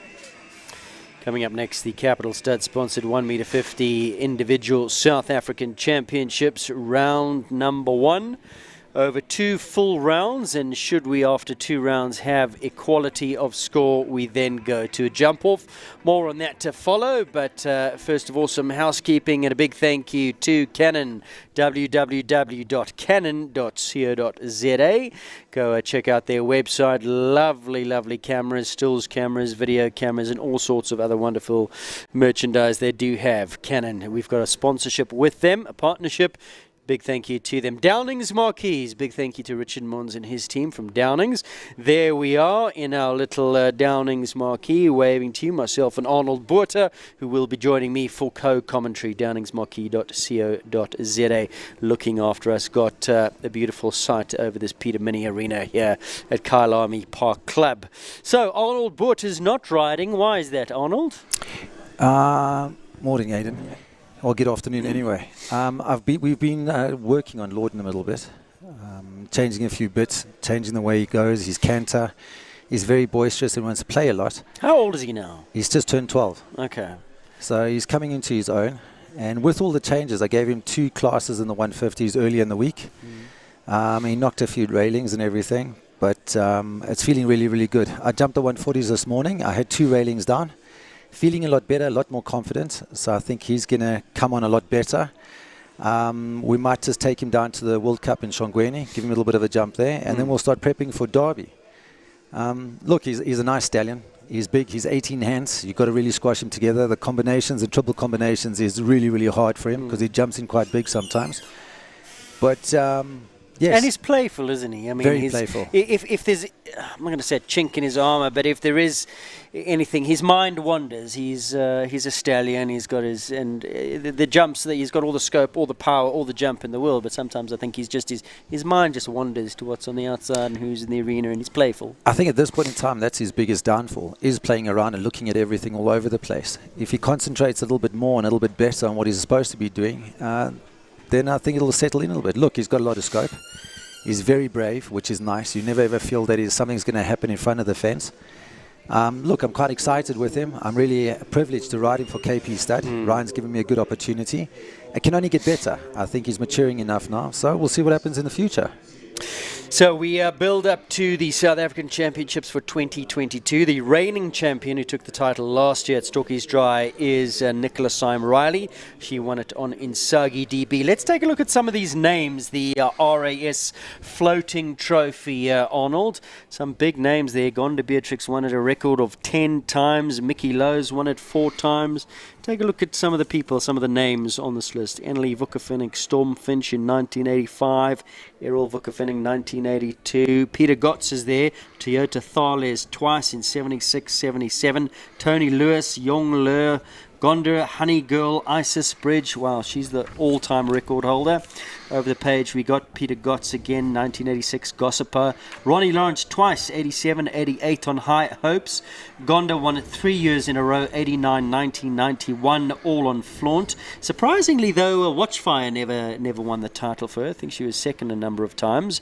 Peter Lavore, Bryce McCall, remember that Blue Rock. Errol again, Marble Hall, 84. Jono Clark, 86. Ronnie again, 80, 97, 98. So it's very interesting looking at that whole list over there with Ronnie Lawrence in 87 and 88, High Hopes. She was a fantastic mare. Not the easiest in everything, not very big either, but had all the scope in the world. Then even moving a little bit further down at 94 with Errol. Marble Hall was tiny. I think he must have been about 15.3. Yeah. Ruby Mountain, a thoroughbred. Not big either, Ruby Mountain. And Lombard. Mid-Tempest, a small horse. Yes. Yeah. So there's much of... And then look, it's quite nice to see. There's quite a few thoroughbreds. I see Panache is over there as well. A few times he won it. Ronnie again in 97, 98. Panache, Vallon Rouge. Barry Taylor, of course. Sunday's Eagle. Another thoroughbred there. Stephen James, thoroughbred. Yeah. Barry again. Porsche South Africa. Nice to see Tossie Reyna's name there. 2004 on Godfather. Michael Benjamin, Alessandro, Sean Neal won it 2007, 2008 on Gold Rush. And then brother Gareth 2009 on Mirage, Ashley Hausberger, Quincy, who recently just departed this world. Quincy, great to see his name there. Jody Peters, Rafiq Dor, Sean Neal again, Clyde Z. Some good names there. Nicole Hallwood, Sean Neal again, 2014. He's won it a number of times. I think there's some good horses jumping in the past and in the future. If you look at the ones that are busy jumping and competing today, they're very, very strong. I think the prep work up until SA Champs, this main class, it's a fair track. I have walked it. I've walked some of the distances. I've spoken to Kate about it a little bit as well. But I think everything goes hand in hand, right from the prepping of the arena. I saw the team around over there raking, rolling, watering. Well, you're a big part of that. Tell us about that, because you sit on part of the grounds and Exco for KPC. A new surface that recently went in. A new surface with sand and fibre. We've mixed it with the old. How much went on? 5 centimetres? We put in about 9. So we're on 14.9 everything. We did 213 tons that went into this arena. We mixed it with the old. It needs to settle in a little bit. But it's riding well. It's fantastic. Really, really nice. The going is really, really good. And Kate has built up to a height. There's so many questions on over here. It's going to be scope. You've got to canter. You're against the time. The clock's going to be a factor as well. But like I said, there's some really good horses in this whole jump-off. We're running at 375 meters per minute. 500 meters gives you a time allowed of 80 seconds is what they've got to get themselves around this SA Champs track. The ponies for the Stars of the Future are coming in to lead the parade. -1, Madison Rose is not going to be there. She's a little bit tired. We've sent her home for a bottle and a ziz, so she won't be there. But the rest of the Stars of the Future are going to lead in the star-studded field into this Peter Mini Arena, and we're going to have a look at that field in a moment or two. Arnold, you were talking about the course. Tell us about it. So what Kate has done is she started getting the guys up and rolling straight away with the triple bar down onto number 2, which is a nice, good vertical up to a height as well. Then they canter a little bit around, or number 7 at the bottom over there. They pick up number 3, which is a nice square oxa. This morning that oxa jumped to 8 strides on a curve to the Question Affair vertical over there, which will take a little bit of jumping. The horses do tend to back away from it a little bit. You can't overshoot your line either. Then you've got a right-handed turn, a nice turn back onto the fence, and another big square oxa on a very dog's leg to a double of verticals, which are standing, I walked with Kate, at 150 each. That's also going to take a little bit of jumping, and they're going a little bit downhill towards the gate. Then I think we've got a right-handed turn. Yep, right-handed turn to number 7. Country Life Ox at the bottom over there, also very, very big and square. Then a nice good canter up to number 8, which is vertical over a water tray. Very, very big as well. Straight on to number 9, which is a plank sitting on very, very flat cups. Then you've got a right-handed turn all the way around number 12. You've got 10, the triple combination, a big square and daunting oxa. 1 stride to a vertical, 2 strides to another big square oxa. Left-handed turn on the side, you've got the Norbrut oxa, and a big strong gallop again on to number 12, which will be the finish. Also very, very square.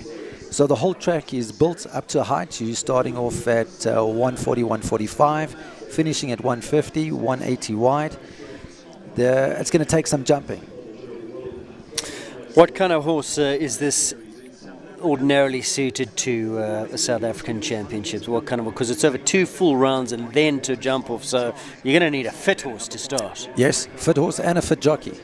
Yep. The size of the horse doesn't really matter. There's lots of different size horses over here. There's small, there's big. It's how the jockey is, how they've jumped over here. There's been 3 classes and a qualifying round, so it's had a lot of jumping to this track.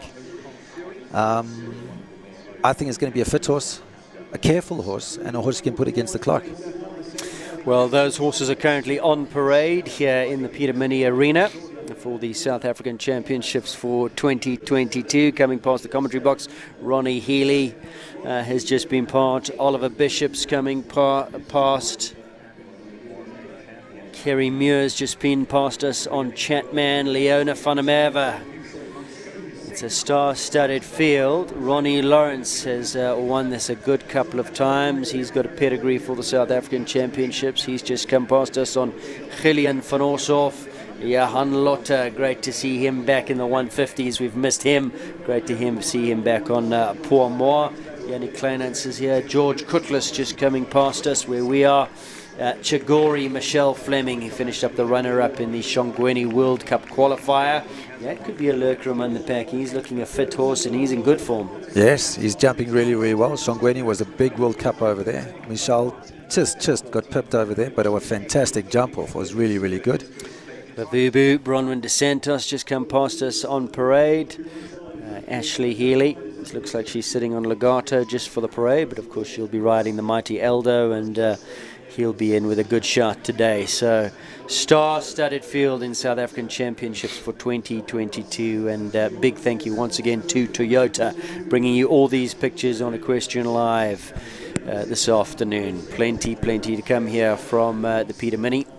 Chayton Hendricks just gone past. Kalinko's in good form. Rainer Korber rides. Some big-time horses, big-time riders. Jonathan Clark has just come past us, and looking over that roll of honour for the South African Championships, he has won it, hasn't he? He won it on Felix, did he not?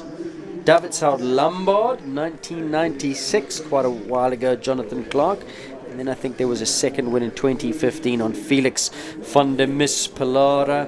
Ronnie Lawrence on camera. How many times has Ronnie won it? High Hopes 87, 88, 97 on Panache. Vallon Rouge 98, again in 2000. So what's that? Five-time winner, Ronnie Lawrence. The all-time record set by Gonda Beatrix. 10 wins by Gonda. Kelly O'Connor's won it twice on Hera van der Been. Sean Neal's won it a few times. Gareth in the field today, not Sean. And Nicole Horwood, she's been there, past winner. Chantilly in 2020, 2016 on El Paso was Nicholas Syme Riley. She doubled up again, defending champion 2021 on Insagi DB. So some hungry riders, some big names who've never won it. Ronnie Healy's one of them. Has he won it before? We're looking for him. No. Wife Ashley's won it on Quincy in 2010. Ronnie Healy's name not among those, and he's been having a wonderful year, red letter year so far. Winner of the Outdoor Grand Prix. Now remember, there's that triple crown of show jumping, Arnold. The Outdoor Grand Prix, the South African Championships, and the Derby. So the winner of the only person ever to have done that is Nicole Horwood. Don Camarco won the outdoor the Triple Crown. So Nicole won it in 2013. Went on to win the Outdoor Grand Prix, or started off with the Outdoor Grand Prix SA Champs, and then on to Derby. And she's the only person in the history of the sport who has ever managed to accomplish that. So who's the winner this year, the Outdoor Grand Prix? Eldo. Ronnie Healy. You can't win on Eldo because the wife's taken the horse back, but I'm sure he's sad about that one. Yeah. But he will be looking for a win in the South African Championships to get his name onto that trophy, which at this stage has eluded him. He's already ticked the box with the World Cups. He won his first World Cup. He's been second a number of times, but in the first of the year here in this very arena, he won the World Cup on Cat Weasel. He's been having a wonderful, wonderful year, has Ronnie, but looking to get his name on that trophy, I'm sure. Are you a betting man, Arnold? Who would your money be on? So this is quite an interesting one, because the field I kind of like is quite nice. It's quite open. Michelle Fleming, definitely. I must say I can put my money on there. But then if you go a little bit further down, you can look. Bronwyn De Santos. I'm going to stop you there, because there is the national anthem, which apparently I'm told is about to play. So we'll come back to the field in a moment or two with the full running order.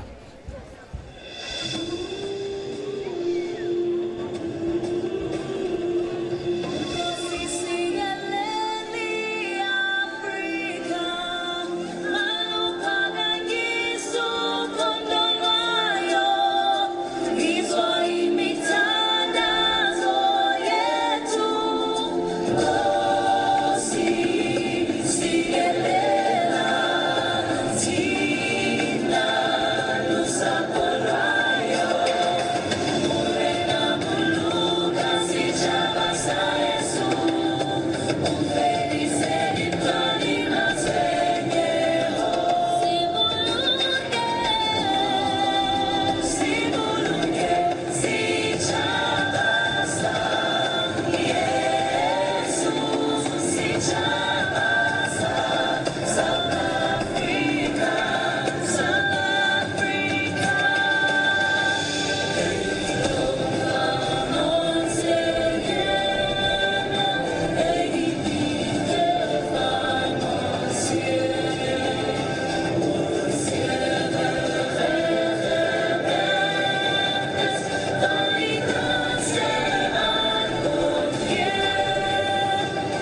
Beautiful rendition of the South African national anthem. And let's go back to that conversation, Arnold, now about the runners, or the riders, runners and riders in this class. The Capital Stud 1m50 South African Show Jumping Championship. 30 of them go through, and here is the lineup for you.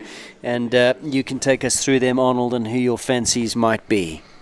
Well, starting off the class, we've got Nicole Horwood and United Aviation Group's Capital Kronos.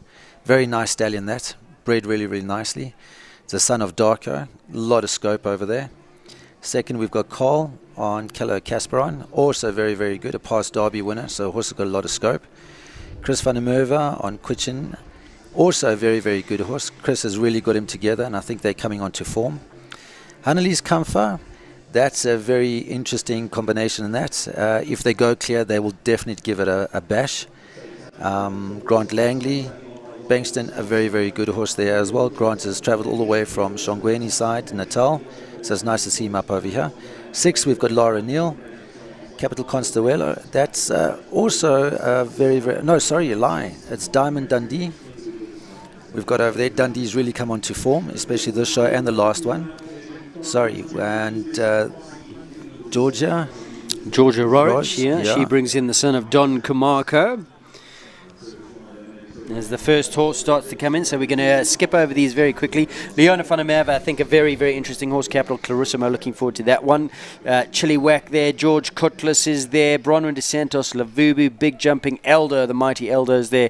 Rainer Korbe, Nushar K, winner of last time out the World Cup qualified Shongweni. Ronnie Healy will be hungry on Mandarino for a win in this big class. Dominic Alexander, Nicholas Simon Riley, defending champions in Sagi DB, go at number 26. Lisa Williams, Campbell, a big name there.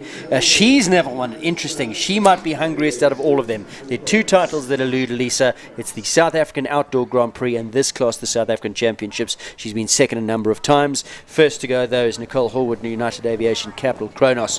We're in for a stellar class here. Here we go. We're off and running. First to start, Western Shop Triple Bar. Is that 5 strides down the hill? 5 down to the vertical. KPC vertical. Left-handed turn now. Remember, 375 is the ground pace that they need to travel. Jump that Kura Insurance Oxa beautifully. Equestrian Affair vertical. Now they come on to the side here for number 5. It's a bit of a turn back to a big square Oxa on a left-handed turn to the double capital doubler verticals. 7 strides. Super, right. Capital Stud, of course, the sponsor of this class. Big thank you to Henning Pretorius, 30,000 Rand to the winner.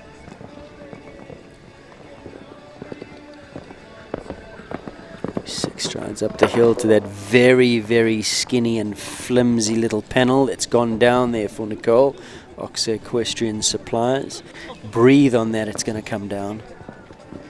This triple combination, you have to get the horse to be able to squeeze over the Oxa, 1 stride, get them back going downhill for another big square Oxa and 2 strides.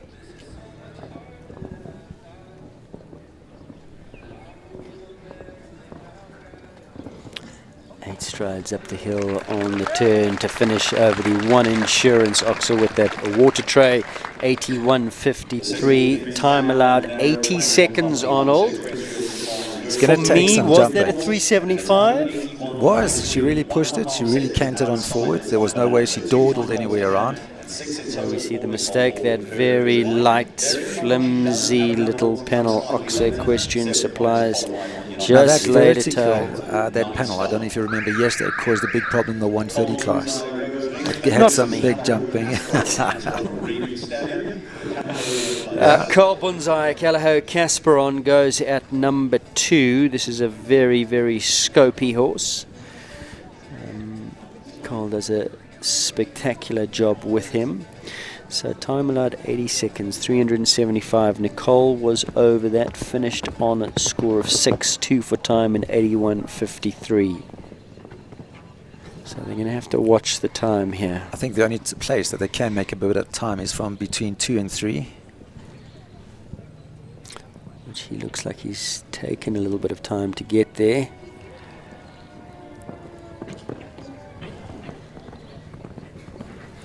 This is where you can't dawdle. You have to come onto the side to make sure you keep going forward to the Yoxer, but still keeping the horses off the front railing.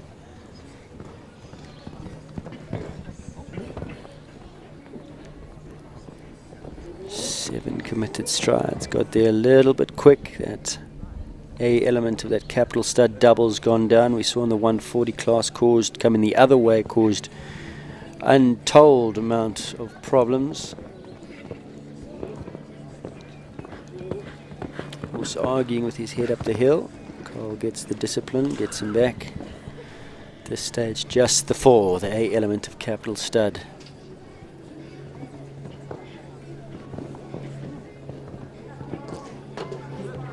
That was a super ride through the triple combination. Really got the horse back.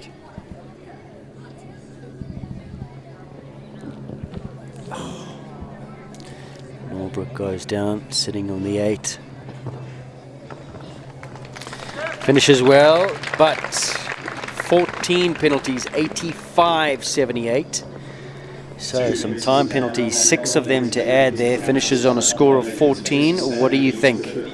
Are we going to see Kate Launder and the judges pull the time out a little bit? It'll be quite interesting to have a look and see if Kate's going to do it. She did put the time over there.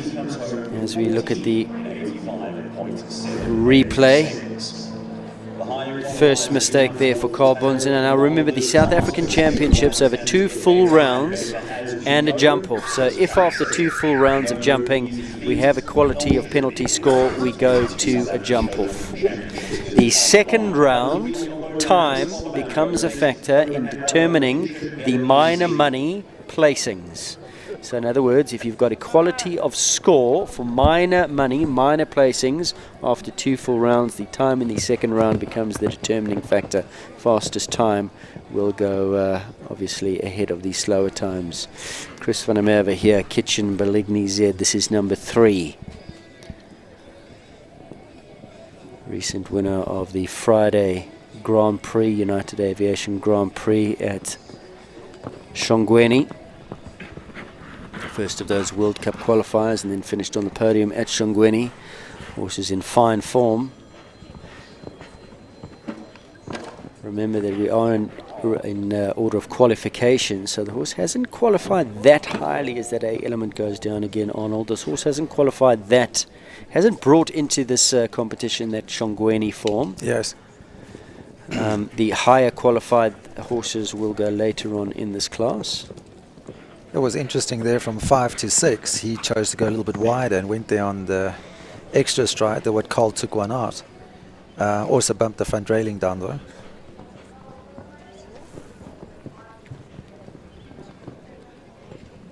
Lovely through the triple combination.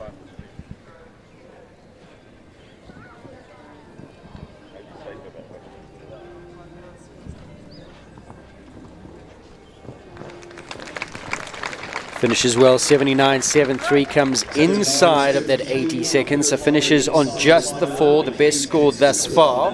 Now, is that going to influence Kate and the judges about the time? If they were thinking about possibly moving the time out, he's now come inside of that time allowed. It is at 375. For my money, I think they're going to leave that time. I agree with you on that, Aiden. I think they're going to leave the time. Chris didn't hang about. He did come inside. He did carry on pushing it a bit. So, Annelies Comfer. Let's see how she goes. Vermaiden, Thermal Muds, White Waters on time. Remember, horses will carry forward their scores from the first round into the second round. We're bound to see a few scratchings in the second round. It takes a lot out of a horse this class over 2 full rounds. Horse will remain the same for the second round. Kate does have the option of adjusting the heights of the fences for the second round, but that's it. The placement stays as is, 2 full rounds, and then after equality of score after 2 full rounds, should there be equality of score, we go to a jump off.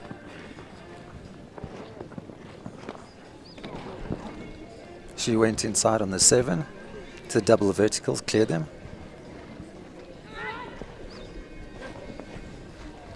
Can hear He's giving vocal encouragement to the horse on its way around. Motherkind has gone down. Motherkind has not been kind. Oxa has gone down as well, so 2 down now, sits on the 8.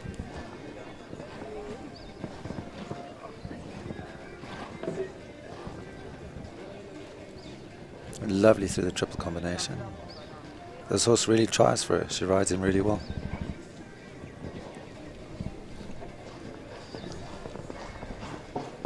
Oh, and just finds the last rail at that one insurance fence. So it adds another 4 to that 8 already incurred. Sits on a score of 12. Time 78.10, well inside of 2 seconds inside of that 80 seconds. And for me, that was a 375.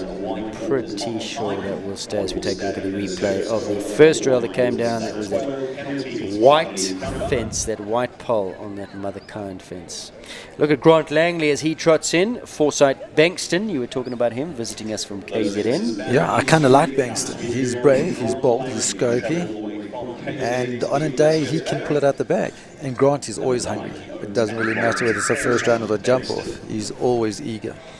He'll always pin his ears back and give it a good go. Homebred is Bankston. Chunky, solid sort, and he's looking fit. He's looking a picture of health, this horse. I think they both are. I think Grant's also looking really trim and slim there. Started off on a good pace to the triple bar.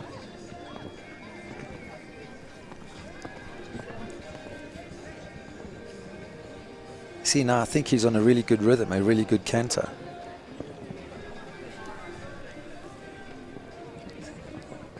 Okay, went a little bit wide. I don't know if they could cost him. He went there on 9. Everybody's been on their 7 and 8 strides to that vertical.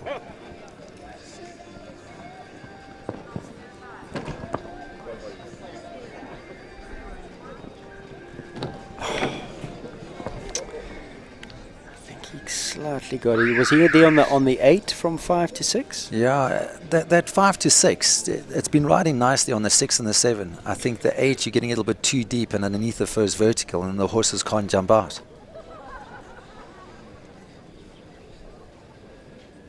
So he's going to call it a day. Takes a confidence building jump. He reckons he can't win it from there. He had the A element down and he had the Disso at the B elements, already sitting on 8 plus the time penalties. Not going to be their day today. Retirement there from Grant Langley as we do have a look at the replay, Arnold, and he went here on the 8 strides. He kicked out that front rail. Got him very deep at the first part of the vertical. Distance compromised in between that A and B. So not going to be their day today. Lara Neal, she comes in next on Diamond Dundee.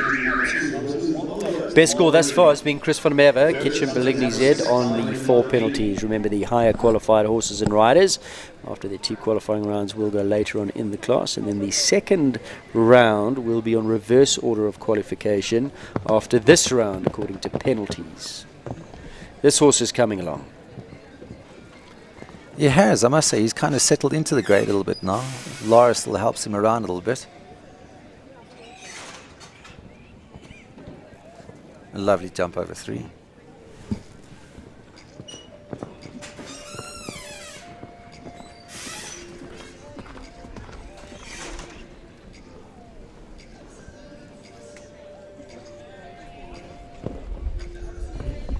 Spot on right there. See, she chose the 7 from 5 onto 6, and it worked out perfectly on that double vertical, really perfectly.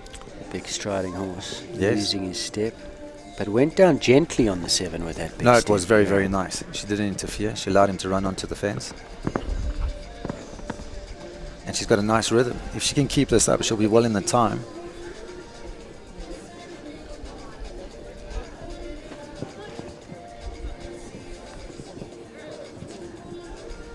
See, the horses have to be able to jump out there. They've got to use their scope a bit to jump that Oxa, which is square.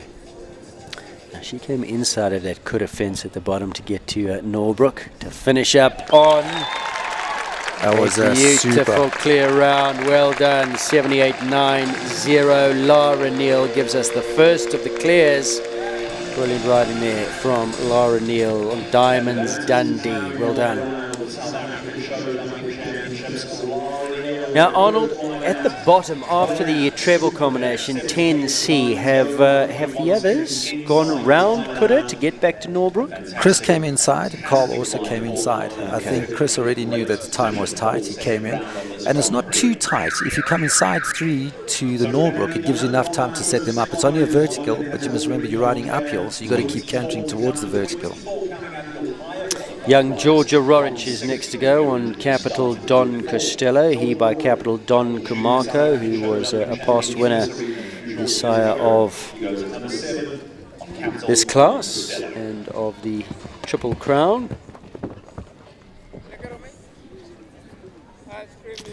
Harry, as he's affectionately known in the stable. Very big horse. And Georgia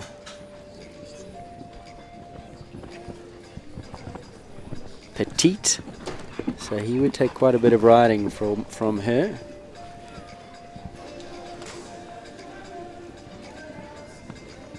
Originally from PE, now moved to Gauteng, trains with David Wilkin. She sits on the 4 penalties at the current time. I do think she gets a lovely tune out of this horse. I know. I think this horse really likes her a lot. He really jumps for her, which is really, really nice to see. And it's a good schoolmaster to play around in the higher grades. It's taught her a lot. She's come on a lot with this horse as well, and it's putting it onto her young horses. Beautifully done through there. He is jumping for her. Doing this a lovely, soft, accomplished ride. Oh, another one goes down there, I'm afraid. Slightly on the angle at that fence. Beautiful big jump to finish. Ears prick, beautiful expression on his face all the way around. I think he enjoyed that. Finishes on the 8 penalties, but her first South African Championships at this level. Georgia Roric. Well done. Look at the ears, looking for the work. Did he slightly just step off left? Like he slipped, maneuvering over that fence as well. So, she finishes up on the 8 penalties, just the one clear Lara Neal. Ronnie Healy, as we said in the build-up, would love to get his name onto that trophy. He's a determined young man. Got his name onto the World Cup Roll of Honour, winning his first World Cup qualifier earlier on the year in this arena on this horse. He'll be determined. Cat Weasel, Ronnie Healy on their way. You were talking about smaller horses' pedigree in this class, and he's a small one. You know, if they're good enough, they're big enough. That's one thing I learned very, very early on in my career. And this horse has got enough step, enough scope. Ronnie rides him so well.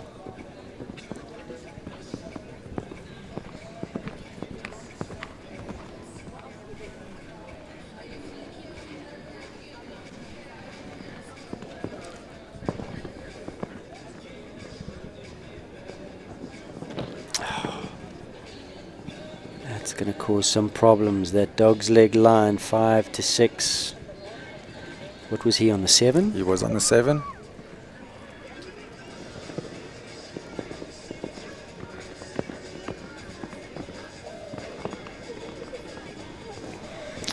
Well, remember, 2 full rounds takes a lot of jumping, a lot of stamina. Lots comes into play in the second round. Anything can change, so you're certainly not out of it on the 4. Super through the triple.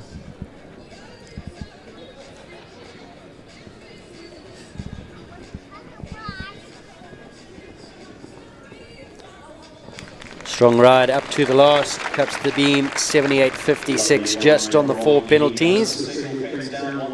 One single fence down, that Capital Stud A element, Dog's Leg ride on that acute curve from 5 to 6. Make the decision, 7 or 8. There's a 6 there as well, Arnold, isn't there, as we take a look at the replay? I'm sure there could is it the 7 or 8? I think it's a 7 or 8. I don't know if anybody's come on there on 6 yet. 6 would be a pretty straight line. Capital Chatman goes next. Remember, this is sponsored by the Capital Stud. And here goes Kerry Muir, visits us from KZN. And this will be, she rode in her first 150 just a few weeks ago at Shongweni. This is also quite a new ride for her. She needs to get used to it. She hasn't had him that long. And gets a lovely tune out of him as well. Beautiful rides. I think he really loves her. It's a partnership made in heaven. But this will be an ask for her today in a South African Championship at this level after just competing in her first 150 not so long ago. But she is a very determined young lady. Super talent.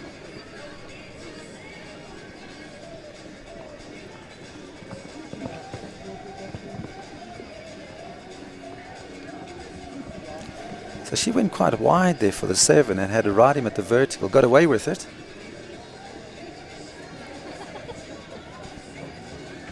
That was very nice over the Country Life Oxa.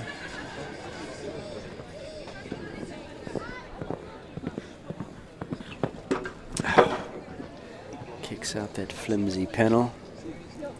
Sitting on the 8 penalties.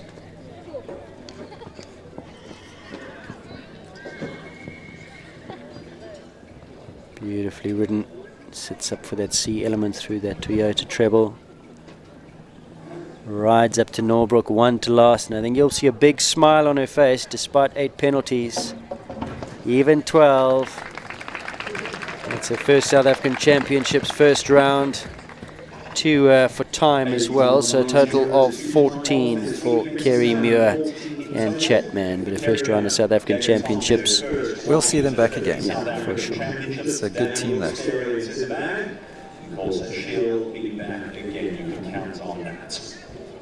Oliver Bishop. Partner Kerry Muir is just gone. Gaucho Diemo.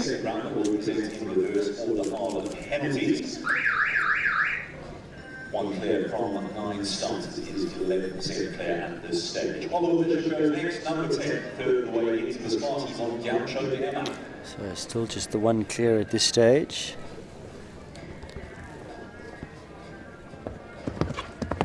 Remember that the higher qualified combinations will come in a little bit later.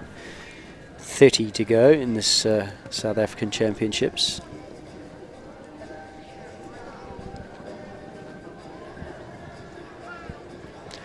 Oliver's a cool customer.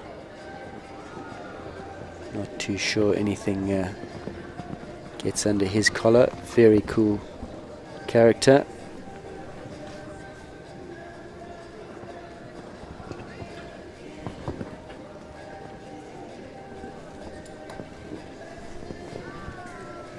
Also went down there on the 7 from 5 to 6. Got a nice, good rhythm going.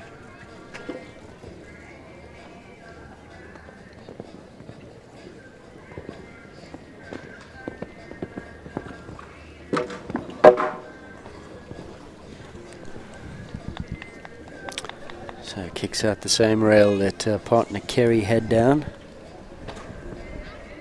I think just the lightest of touches that's going to come off that very shallow cup. Flat cup, in fact.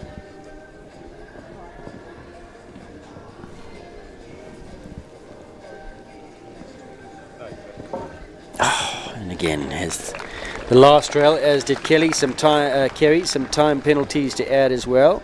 82.03 finishes on a score of 11 for Oliver, and Gaucho 10. Let's take a look at the replay. Arnold, you can talk us through what happened, the first rail that went down.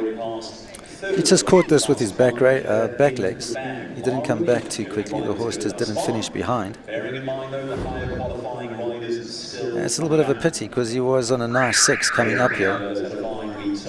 Now this for me is possibly the most exciting combination in South African show jumping at the moment. We saw Leona in a World Cup, having just had the ride for some 2 weeks or something at Shongweni, and jumped a beautiful, beautiful round there. This is the very... Oof, look at that.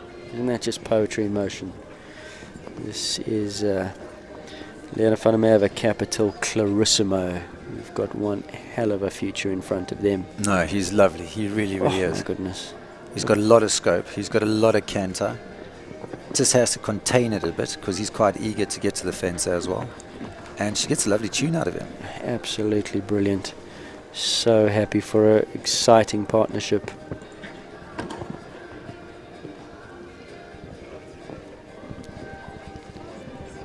Seven through the double of verticals. Fantastic. Looked really, really good.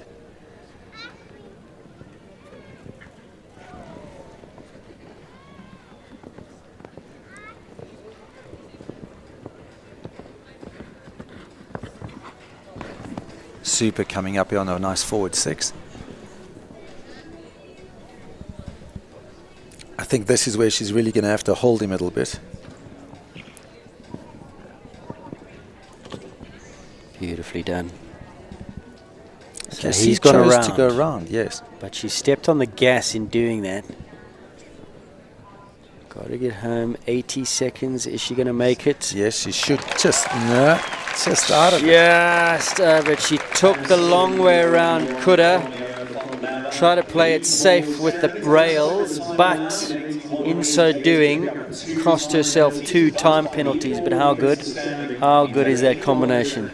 For the future, I think she's really set up. She's got a lovely partnership there with that horse. Well, she's second best of them at the moment. Just the one clear Lara Neal for me that could so easily have been clear. She's taking that inside ride to that Norbrook fence inside of Kuda. Perhaps you wouldn't have those time penalties, but it's 2 full rounds carrying forward your score. There's only one that's gone better, that's Lara Neal, the only clear. So Gillian van Oorshoff, Ronnie Lawrence, a 5-time winner, the South African Show Jumping Championships.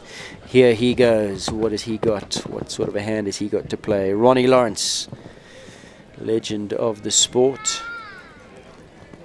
Gillian van Oorshoff, will he give us our second clear?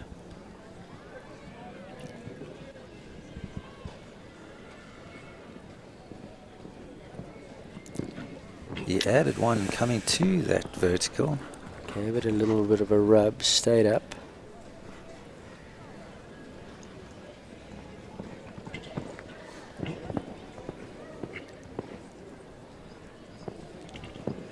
Added one there as well. And got away with it. Was he on the 8? He was on the 8. Let's hope he doesn't add too much that it's going to cost him, and then he has to start speeding it up a bit.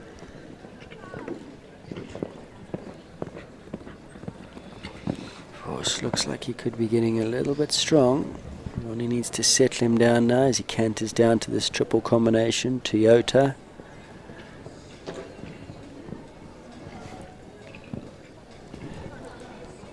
And he chose to come in inside. No, he's going around. He's gone around. So 69, 70 seconds, 10 seconds to get home.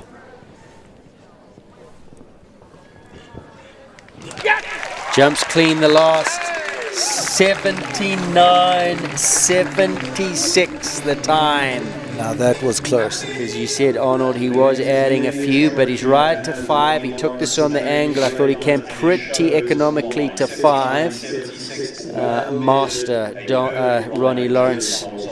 Wow, clear. So our second clear. Does he not love the South African Championships? Ronnie Lawrence, second clear. Lara Neal clear. Leona van der Merwe clear, but with 2 time penalties. Johan Lotte next to go, number 13 as we head towards the halfway mark. Pour moi. Isn't this a 6-bar champion? Didn't Johan win the 6-bar with this horse in Shongweni? It was a soft one. Let's say that. I think, yeah, I mean, he really enjoyed it. He did. He enjoyed it. It was probably the easiest 20,000 Johan's ever made. No, that I'm sure. To be Didn't have to work that hard. No. Great to see Johan back in the top echelons of the sport here. He's been out for a while. He's had back problems. That's all a thing of the past now. He's back where he belongs. He's had Kuda down, so an early rail. He's going to have to settle down now.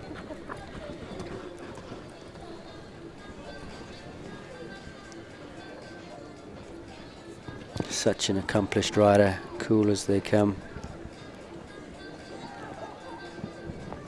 What did he do there? 7. 7. Yep.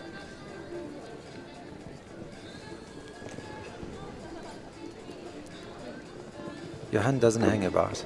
No. which sometimes can be in your favor. Horse looks like he's just tanking with him up that hill. He's got some hardware. He's got a Hackamore bit combination in the horse's mouth. He just looked like he got away from him after that Mother Kind fence. But this is also a bit of a young combination. Yeah. I think the stallion needs to find his feet a little bit. He looked like he took a bit of a forward ride at the bottom end of that Reno, that Country Life fence, and that could have just lit the horse up slightly. He's been trying to get him back ever since. Finishes on the 16. 77.43 inside of that 80 seconds time allowed. As we take a look at the replay of the first pole that went down. It was an early rail at that Kura fence. Yanni Kleinant's in picture now. Number 14, Equus Chili Whack. I must say I really enjoy watching Yanni with this horse. The horse is a character just as much as what Yanni is. Also wants to play a little bit. Not scared to jump, this horse. He's not scared to jump into a combination to jump out. And Yanni is also, against the clock, he can also give it a little bit of stick. Let's hope he goes clear.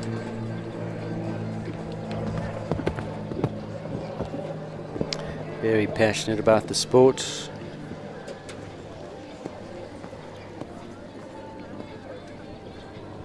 Hard working, Yanni. Done so well. Oh, that's come down as well. Went down for Johan, previous rider. It's come down for Yanni as well. That Kura Insurance fence.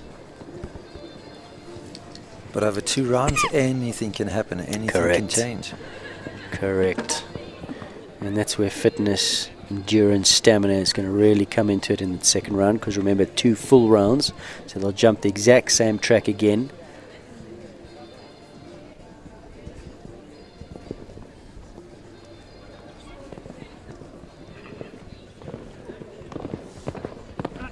He went up in 5. That was very interesting, that, because a lot of people have jumped the vertical with the water underneath and steadied for the 6. Yanni chose to cant up on the 5 and also found the railing, but with the horse's back legs. But got there easy. No, it did. See, Element of Toyota has gone down as well, so sitting on a score of 12.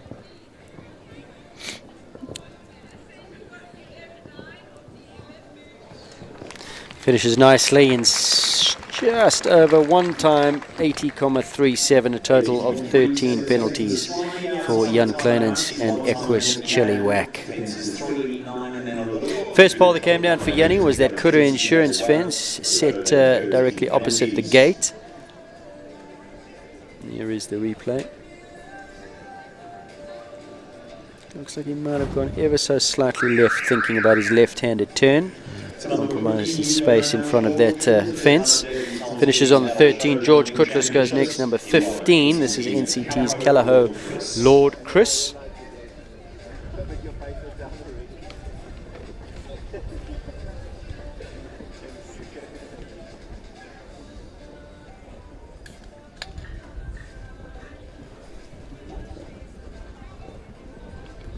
I'm sure Lord Chris, isn't he a Lord Z? Yeah. I think he rides them nicely. They're a little bit on fiery horses. They're very, very talented, very careful. You just got to keep containing them. It's causing a few problems, that Kura fence, in the last couple of horses. I wonder if it's not just pushed against time, that they run from 2 onto 3 and just tend to get a little bit flat at the Yoxa.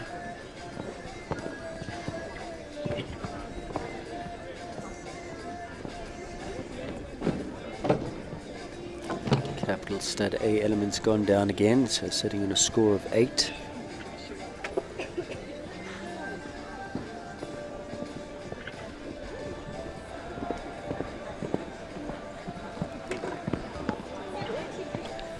Gave that flimsy little panel Oxo Equestrian Supplies a nudge, but it stayed up. Kate's can run out to check. Big jump out of that C Element of Toyota.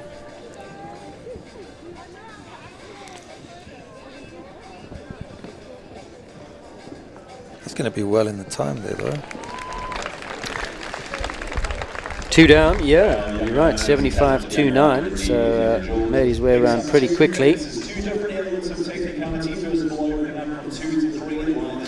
again, the first pole that came down, Kuda Insurance, let's take a look.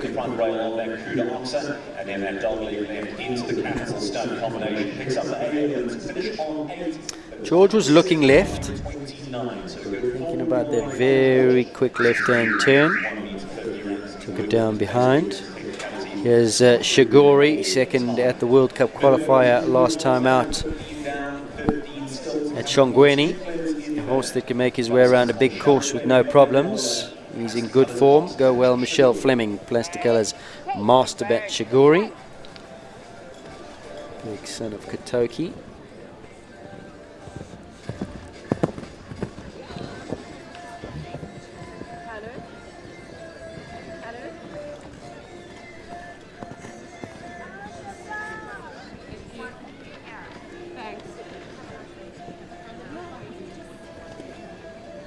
Makes no mistake of that Kuda Insurance fence.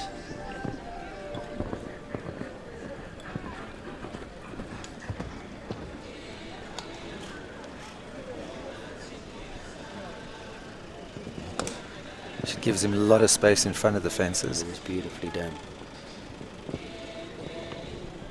Super.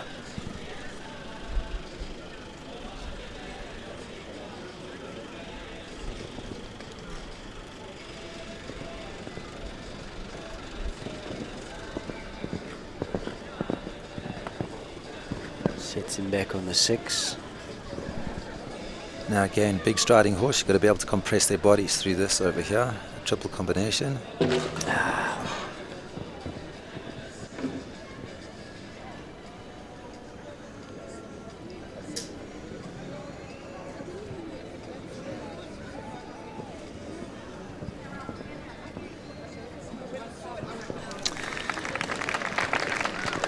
Just over the time, 80.43, 1 down. A element of that Toyota treble goes down. I'm sure we're going to take a look, and Arnold, you can talk us through it. You were talking about having to compress him, and maybe that's where her mind was at, that she had to get him together off that turn. It could be. You know, as the horses are getting a little bit stronger coming towards the end of the track, it's a square oxer. You have to be able to get them off the fence, squeeze so they get enough scope to jump out over the oxer. Then you've got to get them back for the vertical. Then you've got to squeeze again for the second oxer. So it takes a little bit of jumping and a lot of scope because the horses have to be obedient and get back on their hocks. I think she rode it quite nicely to finish it. Just a pity. One costly time penalty which forces her from the 4 onto the 5. 2 clears at this stage, Lara Neal, Ronnie Lawrence. Then we've got 1 on 2 time penalties, Leona and Clarissimo. We've got a 4, Ronnie Healy, Cat Weasel. And then Michelle on the 5. Remember, they carry forward their penalties from the first round. Lavubu's going forward today with Bronwyn, so she's cognizant of the clock. Wow, does he spend some time in the air. A majestic horse this is. Just hope that doesn't get costly for her there, Aiden. He spends a lot of time in the air, but she does ride him forward. He can jump some big tracks. He's very, very scopy. Look at that number 5. Yeah. So she went on the 8 over there and he had enough scope to jump into that verticals and jump out.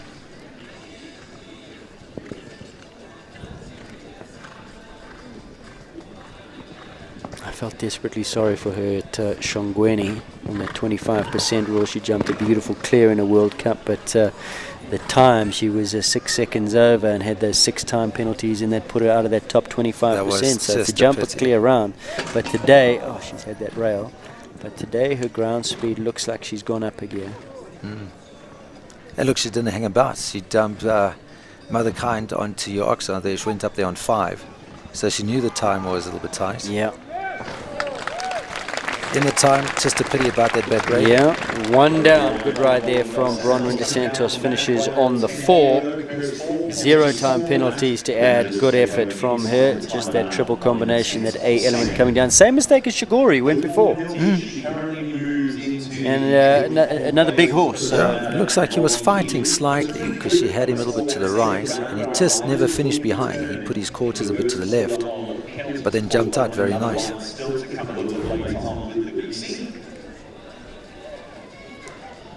Ashley Healy goes next, number 18, Hausberger's Eldo. So from our first 17 riders, 2 of them managed to give us a clear. So we passed the halfway mark now. 17 have gone, 13 left to come, just 2 clears, 11%. This is such a striking stallion. He stands out, he's really nice, he's scopy, he's got enough canter. So this is the horse that won the Outdoor Grand Prix of South Africa earlier on in the season with Ronnie Healy. Ashley's got the ride back. In terms of that Triple Crown, how does it work? Is it a rider prize or a horse prize? I mean, if he wins this, could he be in for the Triple Crown? Or is it more for the rider? I don't actually know. Aidan, you've got me on that one. I really don't know myself. Sorry. They'll both claim it. If Ronnie wins, he'll say it's his. If Ashley wins, she'll say it's hers. She'll say it's Eldo's. It's fine. Yeah. I think the horse will deserve it. To me, that's a good mark of a good stallion. If when you've got different people that can ride and jump, and the horse has still got enough scope. Capital Stud A Elements come down, so sitting on the 4.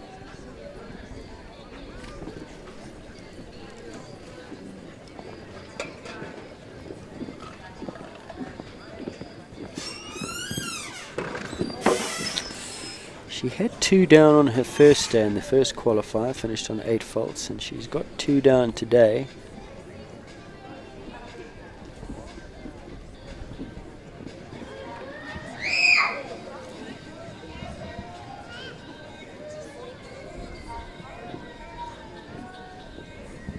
I think the time is going to be a little bit of a factor over here. Yep, 82.65, 3 for time, 11 the total. Look, it was still some good jumping. I think this track needs a bit of riding in it, and Ashley did get stuck in. There's a replay of the first pole that came down. Capital Stud. Double of verticals. Quite an open fence with some big wings. Very daunting, very intimidating, and they're standing at 150 apiece. So it's a fair size double of verticals. Also a silvery color, and I'm not sure about the optics on those when the horses come off. You know, they don't have a huge amount of time coming off of A5 on the dog's leg. They come very quickly and then suddenly stand up with those big wings next to them with that silver in the middle. I don't know how well the horses would pick them up. Hopefully they can adjust a little bit, but yes, I agree with you on that. Chayton Hendricks is next to go, number 19, Biogen's Kalinko. Combination that's been in good form. Yes. Chayton is a lovely person, a lovely rider to watch as well. Had a fantastic summer, a few tickets yesterday in the 130s and 135s. And this Klinko has got a lot of scope. Really, really careful horse. Tries to stay away from the woodwork. Chayton gets a super tune out of him. You can see Lands presses the button, says, "Come, let's go up a gear." Presses him onto the next fence. Beautifully done. Horse has got his ears pricked. Looking for the work. That was super. Yep. 7 strides. Really, really nice. So rideable, isn't he? Yes. Presses the button, responsive with his leg, goes forward, but when he sits up and just closes his hand, horse is back to him in a flash.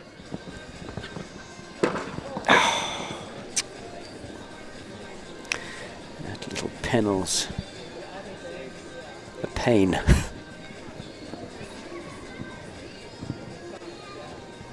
Super through the triple combination. Also chose to come on the inside.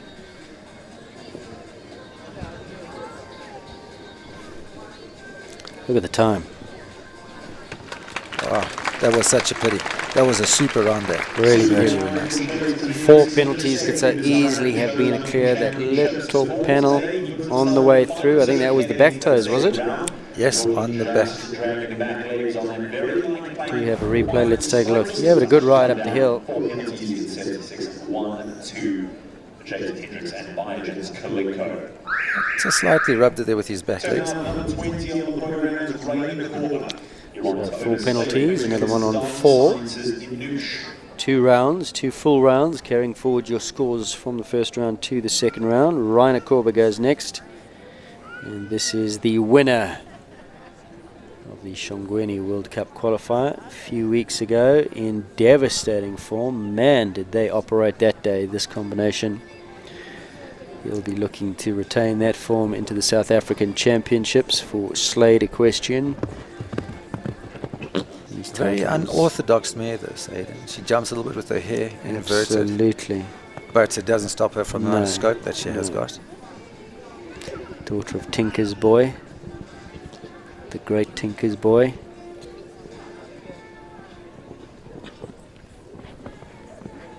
It's also a new combination for Ray. He's also got to get used to a little bit. Gets a lovely tune out of the mare.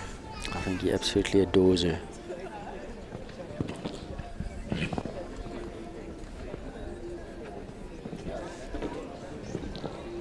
Super ride through that.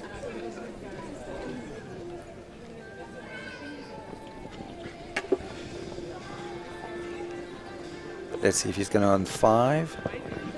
2, 3, 4, 5, 6. No, also chose a 6.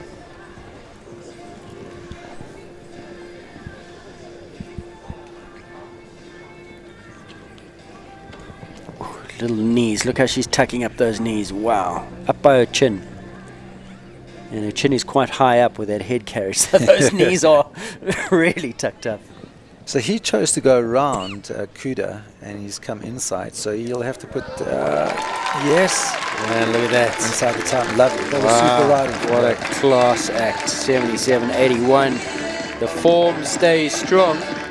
The force is with them. Well done, Rainer Korba and Anusha K. As we get into the higher qualified horses and riders. So he sits at number 20, gives us our third clear. Lara's gone clear on Diamond Dundee. Ronnie Lawrence on Gillian van Orshoff. And Rainer Korba now clear on Data Sciences in Noosh RK. At what stage, if you're one of those lower qualified riders and you're sitting on a score of between 4 and 8, do you start to think about scratching? Has your horse gone to the box already? Has it got the blanket on? Or is it you hanging around to see how the rest of this pans out? You know, Aidan, it's quite an interesting thing. Is I've been in that situation before, where I've been on 8 penalties. On 8 and I think you can call it a day. But on 4, you never know what can happen in the second round. A lot of things can happen. Maybe your horse is a little bit fatigued. The rider's even fatigued. So a lot of things can happen. But I think on 8 and more, I think it's best just to call it quits. So we'll be seeing quite a few. So those are on 4, 5 and some time penalties. They'll be hanging around. I think anything more than 8 and above will be possibly heading back to the stable yard as we watch Ronnie Healy on his second round. Of course, he went earlier on Cat Weasel. And this is Cornets Mandarino, number 21.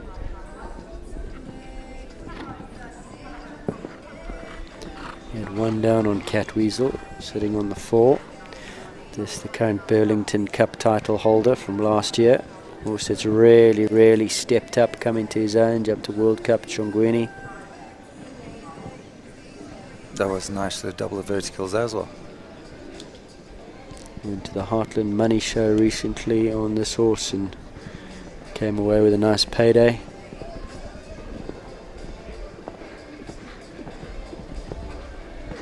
Super ride.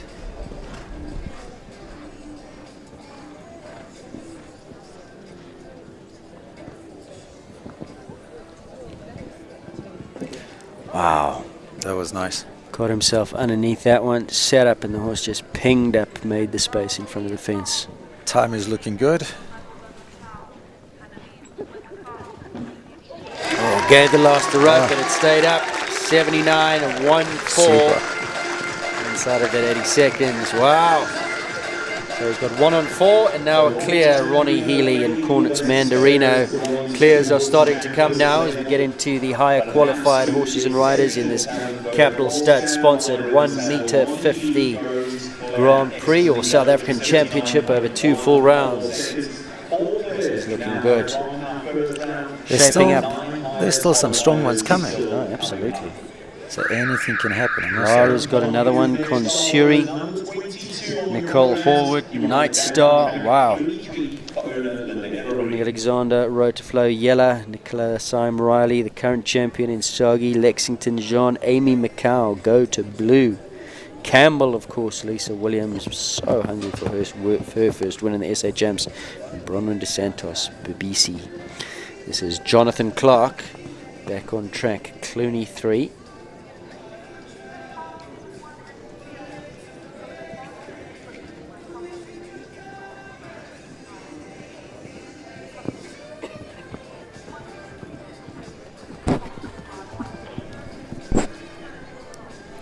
Jonathan, a two-time winner of the South African Championships. David Saab Lombard all the way back in 1996. And then Felix van der Mispelare won it a few years ago for Jonathan and the Slades. Here he goes on Clooney, past winner of the Derby, past winner of a World Cup qualifier. No problem with big fences, Clooney. Jonathan is such amazing on keeping a rhythm with his horses. He doesn't interfere much. He's got a lovely body position. His lower leg doesn't move. Just pity there. Cruel blow at the Toyota treble. 2 elements coming down.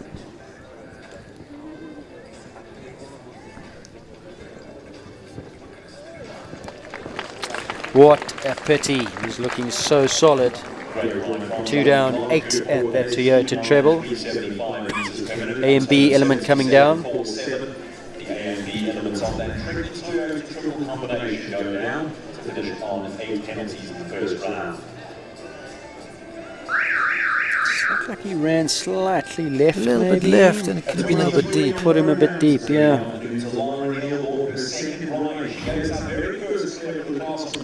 So 8 penalties for Linda Ellerines back on track. Clooney 3. This is Lara Neal. Callao Consuri. Exciting combination. This horse's biggest test to date for sure. I think was the winner of the 1m40 championship class at Shongweni, and this is the first 150 show that they've gone into. Stepped up a little bit of a bracket. And jumping in the big one here. Elected to keep the horse in the SA Champs. Of course, she's already clear on her first ride. Diamond Dundee and this fantastic mare Consuri. Her second ride, so looking for a quick double, go well. You know, it's always that hard part of everything. When is the right time to put your horse up into the big ones? Sometimes it can be too soon, and sometimes you will overthink it. I think while she was still on a hot one from Shongweni, I think this could be a really good one for her over here.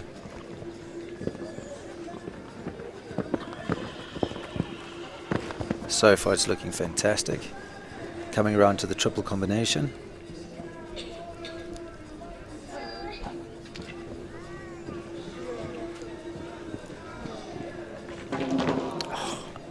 Just found the back railing there a bit.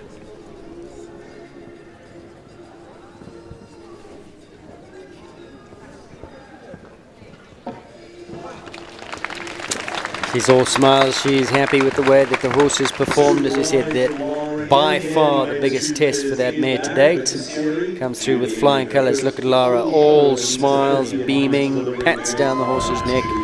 Just the one mistake there, Arnold. What a round. First time up in this big class. No, I think it's fantastic. Look, that triple combination, your horse has to be able to get back into the hocks for the 2. And it's a square oxa. So they have to push. But I think for the mare to get used to it, it was fantastic riding. It was really nice from Lara. Just the 4 penalties and has answered a big test. Big test also for United Aviation Group's Capital Nightstar. First step up into the 150s at the show as well for Nicole Hallwood. But this is a horse that is as classy as they come.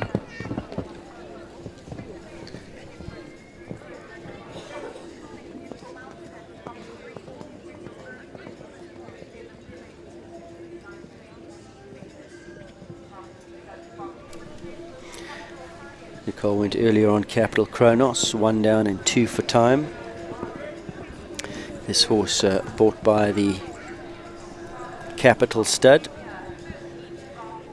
I think around the beginning of this year. Originally brought off their sale, in fact, by the Robertsons. Looks like she just got a little bit stuck coming around to number 5, and then the horse found the back railing.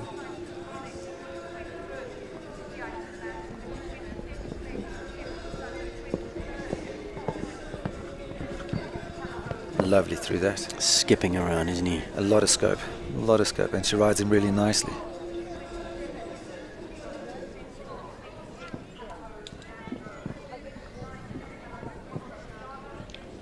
See, that was super riding. Really, really nice. The horse thought about it as well.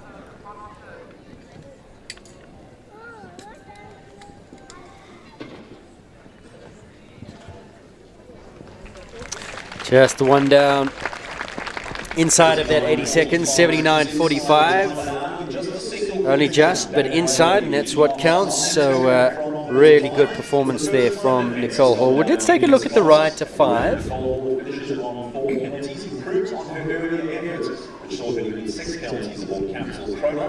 Looks like he was actually fighting a little bit with her coming around the corner. Just arguing through the turn, maybe. A little greenish mistake, but what a horse for the future. Great to see him up in the big time. 4 penalties. So we'll see if she comes back for more in the second round. Dominique Alexander now Rotoflow Yellow S, number 25 for Team Rotoflow.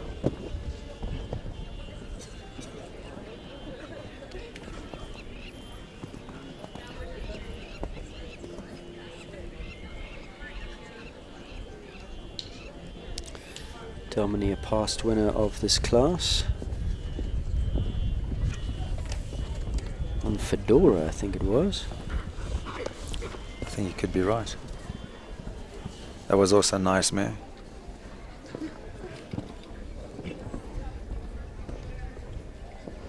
All the way back in 2006.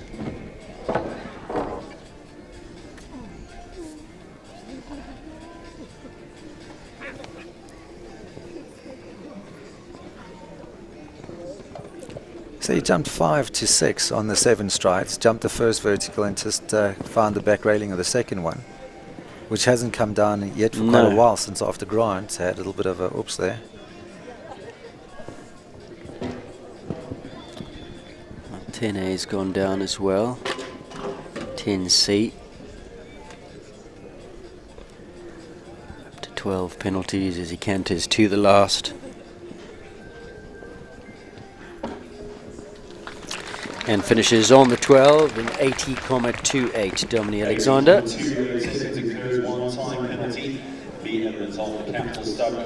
In fact, 13, 1 for time, 80.28. So 12 plus the 1 for time as we take a look at the replay. And here, Arnold, you were saying, yeah, it's normally that A element that's causing the damage. 2 further rails to add as well. So 26 is the current South African show jumping champion in Suggy DB. Nicholas Syme Riley.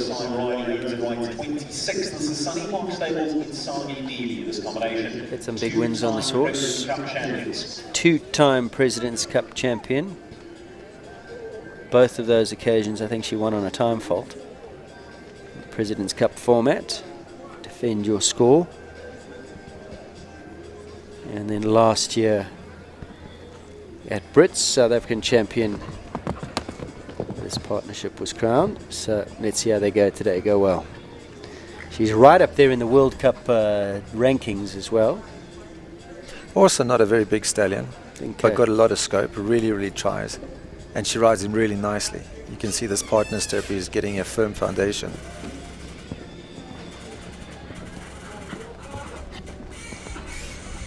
I think she's leading the World Cup rankings. Was a winner out at Stockies drawing this horse in the World Cup this year. Oh, there's that dreaded A element of that Capital Stud double.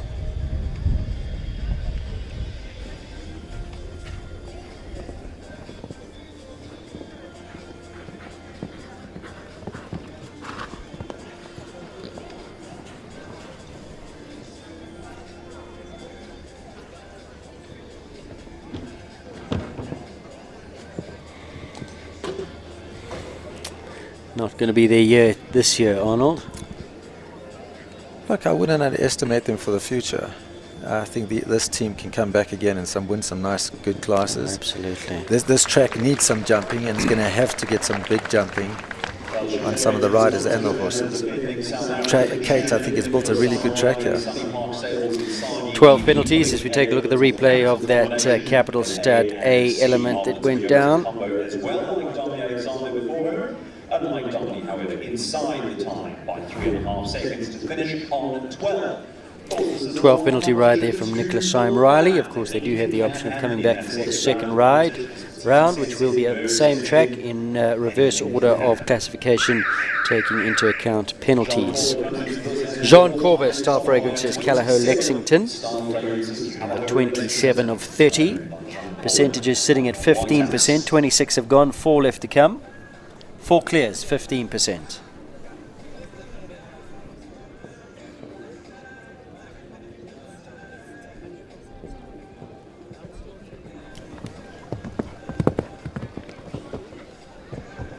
Of course, husband Ray is already clear on Anoush.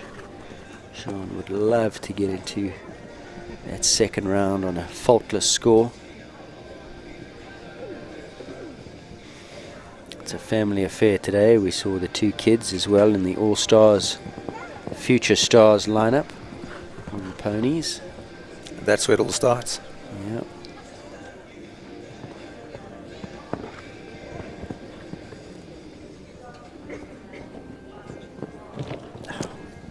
Just a little bit drifted to the right a bit. Still went on the 7, but I think might have been just a little bit far off on the first part of the vertical and far off on the second part.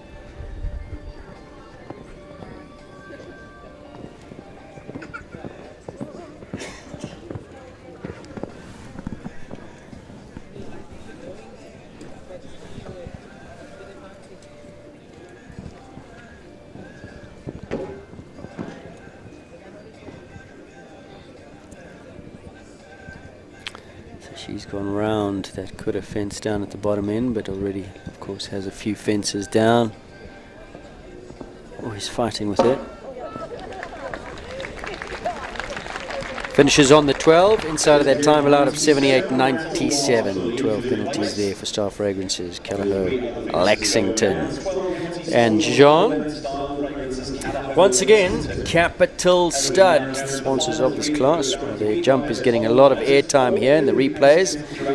Most of the time it's fence A, but 6B coming down on this occasion as well. Here is Amy Macau showing her horse Go to Blue, the bogey. Have a look, boy, it's over here.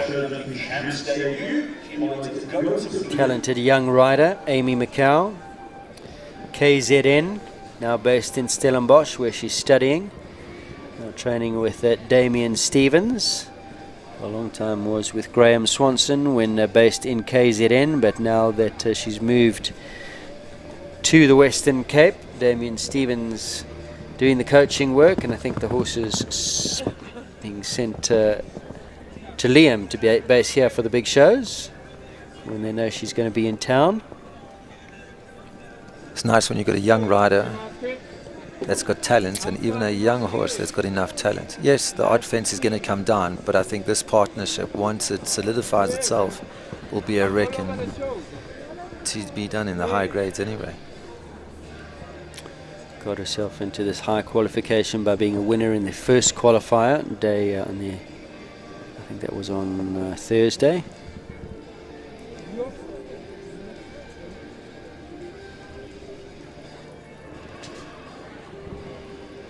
Lovely feeling rider, Amy. Lots of natural talent, natural ability, natural balance.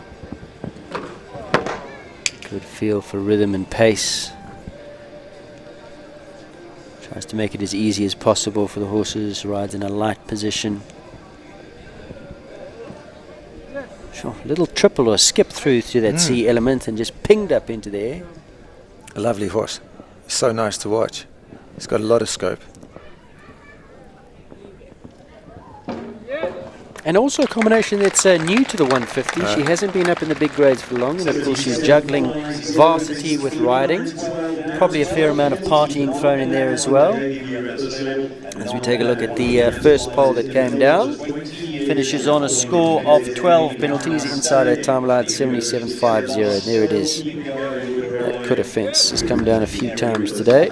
3 down for young Amy and go to blue. So number 29. Can you believe this combination? Arnold Botha, Lisa Williams and Protein Feed Campbell's 2 titles elude them. South African Championships, one of them, and South African Outdoor Grand Prix, the other. Everything else they've won multiple times. 5-time World Cup Series winner Lisa, derbies, everything else. President's Cups. He's a well-travelled horse, this. And I'm sure he's related to Michelle Fleming's horse. Aren't they both a Katoki? Yeah, they're both Katokis, but of course she's got Pilgrim, who's out of the same mare, Laptop, as Campbell.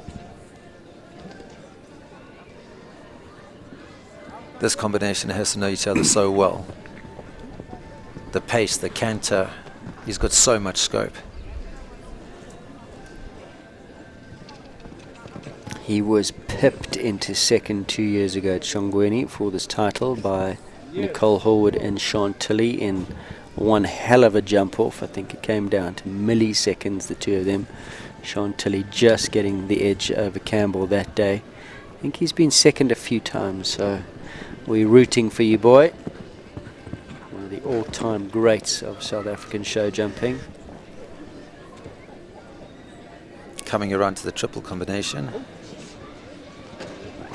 Touched that back rail, stayed up. I think that was a lucky rub. He was a little bit crampy behind over that A element, but I think that just helped him over the C. He managed, his brain said, get the toes out the way. Time is still good. Come on! Yes! Yeah.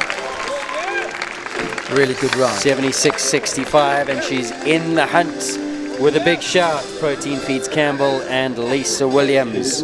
Gives us our 5th clear. 17% with 1 left to go. Babisi and Bronwyn de Santos will be last to go in this first round of the Capital Stud sponsored adult 1 meter 50 individual South African show jumping champion here at Shapirat Kyalami Park Club. Oliver Lazarus found this horse for Bronwyn. I think the mare's got so much scope. Scary scope. Yeah, really a fantastic mare. And Bronwyn rides her really, really nicely. Lots of blood, lots of scope.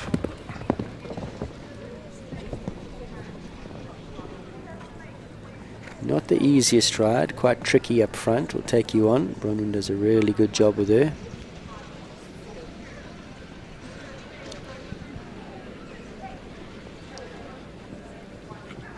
See, with horses that have got a lot of blood, you want to be able to kick them forward, but then the main thing is trying to get them back so they can sit on their hocks a bit to jump.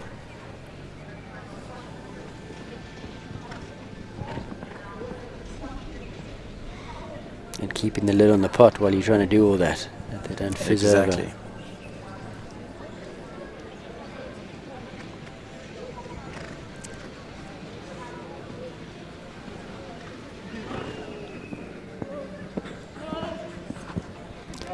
I'm just using the voice up the hill, asking the mare to steady with a wall. I think here she's going to have to sit as tall as possible.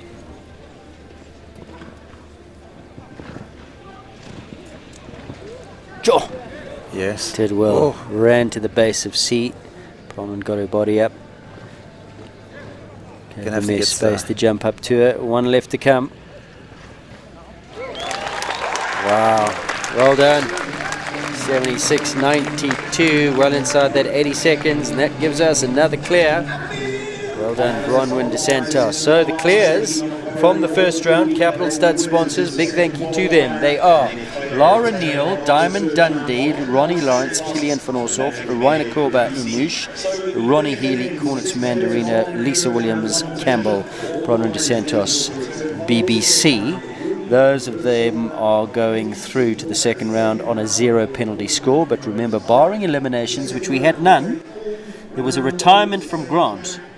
That is about it. That's nothing it. else. Barring retirements or eliminations, everybody goes through on their choice, of course. So we'll have to see. We'll be getting that information from the office, from the judges' box. I'm sure they'll be getting those names in who have elected to not take part in the second round. So if you look at that jump off of the Ronnie Lawrence, tons of scope, tons of mileage and experience. Lisa Williams exactly the same. Never underestimate the younger ones. They're always a little bit hungry for a little bit more and a little bit want to pip the older guys. The jump off on the second round is going to be really, really good. Let's just hope the horse and the rider can live up to the expectations of this. Well, 2 full rounds, and then if after equality of score, we then go to a jump off. So Arnold's going to leave us for a moment or two. He's going to go check the grounds. He'll be back with us, I assume. You'll be back, Arnold, a little bit later. Oh, right. So Arnold's got commitments in other arenas, so he's going to leave us for a moment or two. Big thank you to our partners at Equestrian Live, and they are Canon cameras, bringing you these pictures. There are our guys on top of those Canon sponsored towers. www.canon.co.za. I think these are the XF55 cameras we're shooting on, supplied by Canon, 4K chips. Lovely pictures. Do go check them out. They've got stills cameras. Well, you know what they've got. www.canon.co.za. And there we are. Well, there I am, at least, in the Downing's tent as Arnold's run off to go and see where they're at the 1 metre championship class. He's got a horse there. Hopefully he will be back for the second round of the Capital Stud sponsored 1 metre 50 SA championship. Thanks very much to Richard Mons and his Downing's team. We're still waiting for that banner there, Richard. When's that coming? Downing's Marquee, we've partnered up with them. They're looking after us. Big thank you to them. We're going to go for a quick break. Grab yourself a cup of coffee. The arena is just being spruced up for our second round. Plenty more to come here on Equestrian Live with the South African Championship, sponsored by the Capital Stud. Thank you to them, Henning Pretorius and team. Big thank you to your sponsorship. More to come. Don't go away. You're watching Equestrian Live.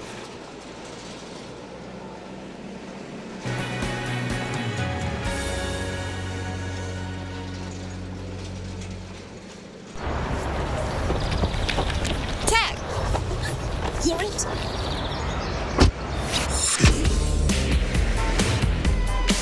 Can't touch this.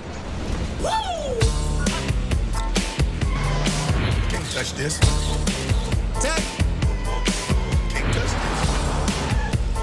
My music hits me so hard, makes me say, oh my Lord.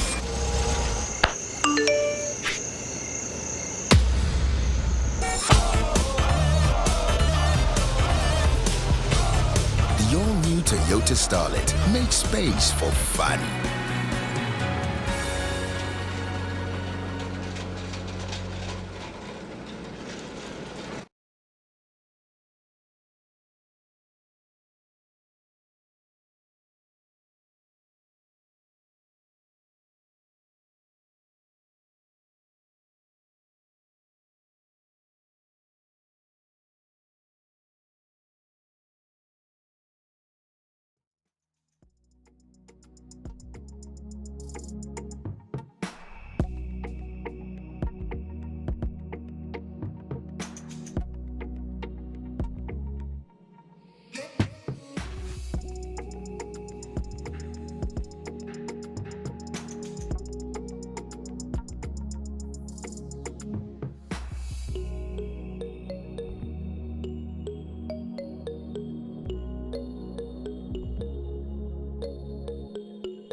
Just about ready for action in the second round of the Capital Stud-sponsored South African Championships. And let's take a look at the lineup of the horses that will go in reverse order of qualification according to penalties only.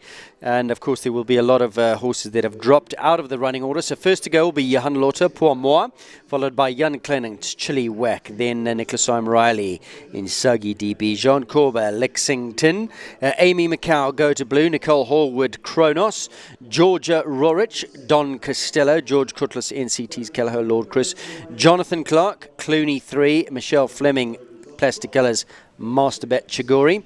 Then Chris van der Merwe, Kitchen Baligny Z, Ronnie Healy, Blue Turtle, Cat Weasel, Lavubu and Bronwyn DeSantos at 17. At 19, Chayton Hendricks, Biogens, Kalenko.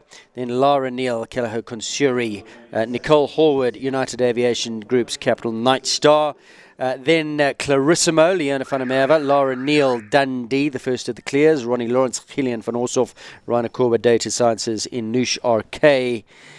Will go, followed by Mandarino, Ronnie Healy, Lisa Williams, Campbell, Bronwyn DeSantis, BBC. Remember that riders will carry forward their scores from the first round into the second round as Johan Lotte makes his way around.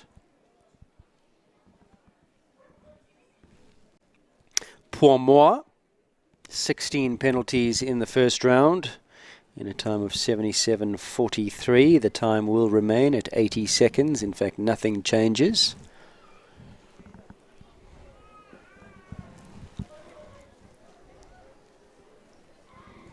Horses' energy levels will change, I'm sure. Two full rounds of jumping, and then after, if we do have equality of penalty score, we then go to a jump off.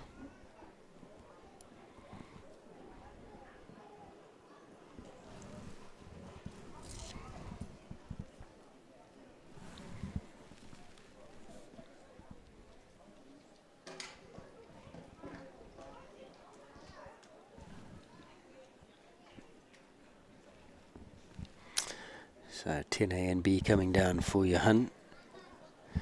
Norbrook's down as well, 12 penalties.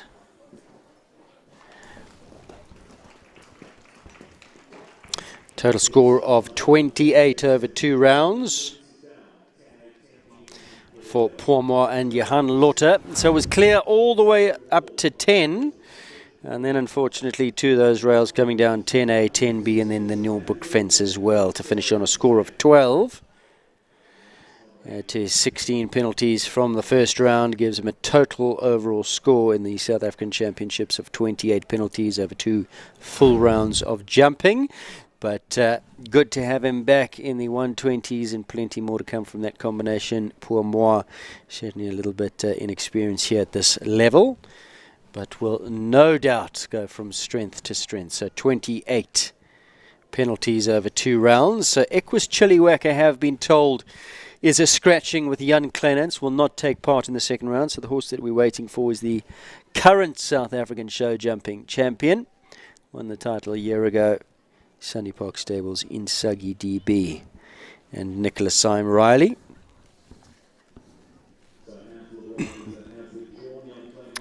Nicholas Syme Riley's in fact won this title twice. He won it on Insagi last year, and in 2016 won it on Sunny Park El Paso. I think in that year it was in the Bob Charter on the grass.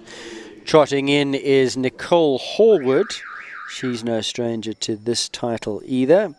Nicole won it in 2013 on Capital Don Camarco, and then again in 2020 in that magnificent jump off against Campbell at Shongweni when she was riding Mark White Nissan's Chantilly. Here she goes on Kronos.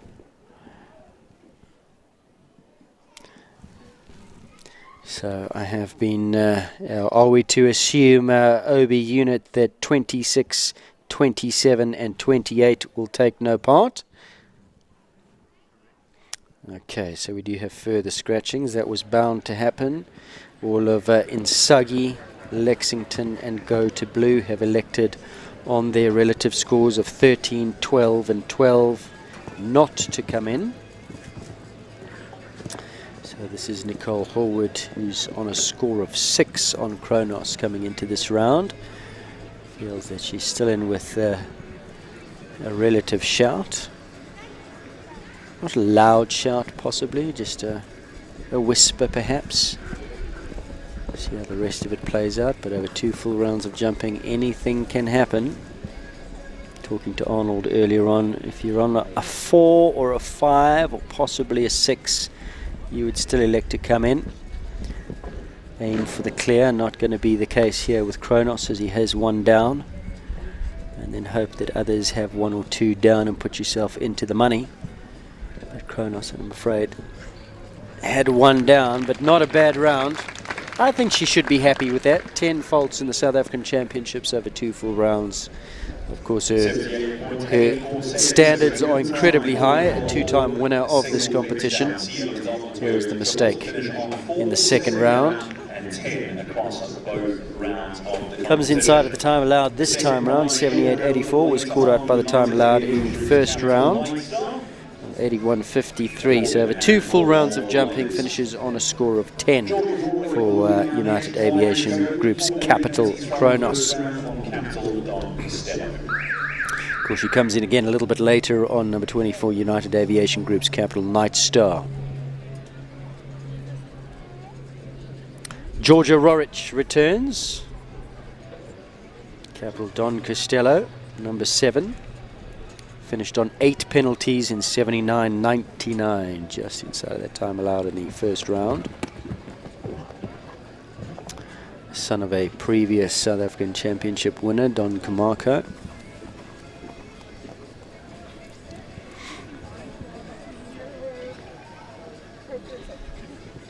Georgia, very talented young rider. Has won a South African junior title. Question fair fence comes down.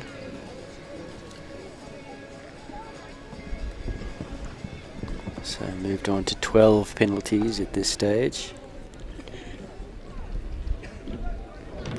And that B element come down as well, so 16 now. B element of that Capital Stud double of verticals.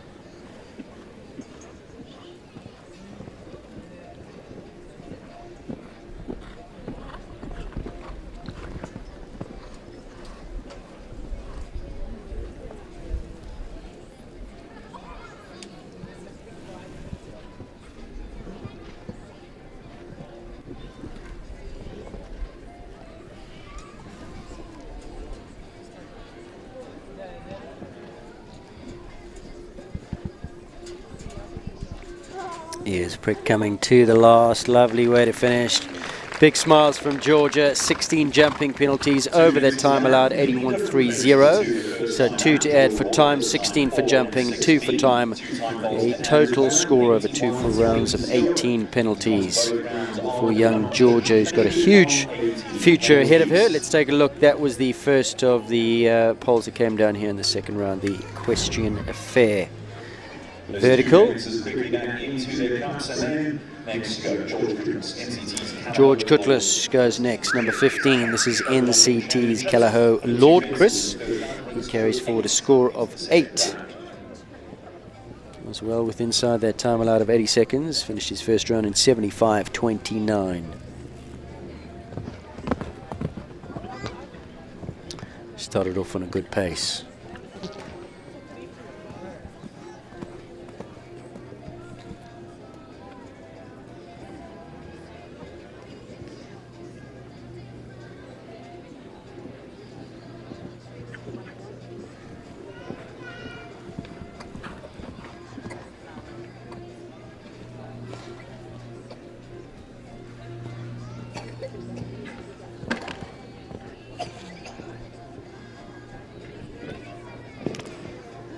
Strides from 5 to 6, and once again 6A doing some damage.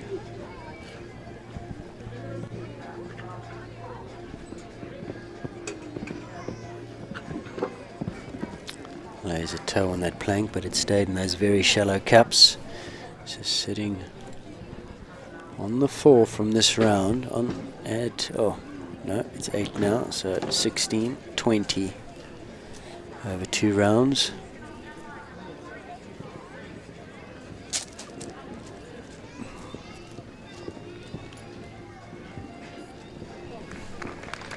Inside of that time allowed, 77.16, with a couple of rails down, so 20 the score over 2 rounds for George Cutlass. NCT's Callagher Lord. Chris, let's take a look at the replay of the first pole that went down. Once again, Capital Stud, the sponsor of this class. Kate Launder set up a rather difficult pair of verticals in a double there. Big wings, open in the middle, silver poles in the middle. That has caught a lot of horses today, not just in this class but in the previous 140 class as well. So we move down the running order to Kitchen Beligny Z. So back on track, Clooney 3, Jonathan Clark not coming in on his 8. And on the 5, which is surprising, I think Michelle might have come in on that 5 penalties, but deciding not going to do that on Chagori. So we move down the running order to Kitchen and Chris. And this combination into the 4 penalties. So the first of the 4 falters. Now anything can happen on the 4 faults. Very, very easy to have a rail down. The horses are slightly fatigued. Those clear round horses are not safe coming in on a clear over a big track like this, over 2 rounds. But of course Chris has had that 6A down, so he now sits on 8 penalties. So those 4s really looking to try and put the pressure on the clears by going clear. Chris unfortunately hasn't managed to do that with that 1 rail down.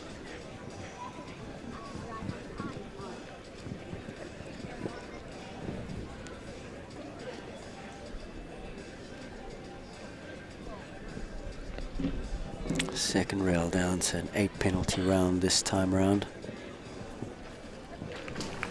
Inside of that time allowed, 8 penalties to add to the 4 from the first round, finishes his 2 rounds on 12. And we're going to take a look at the replay once again. 6A, the dreaded 6A. Clever course designing here by Kate. She's given you the option of the 7 or 8 on that dog's leg, running down the hill from 5 to 6, and it's caught a lot. 12 penalties for Chris over 2 rounds. Blue Turtle, Cat Weasel, Ronnie Healy, 4 penalties from his first round.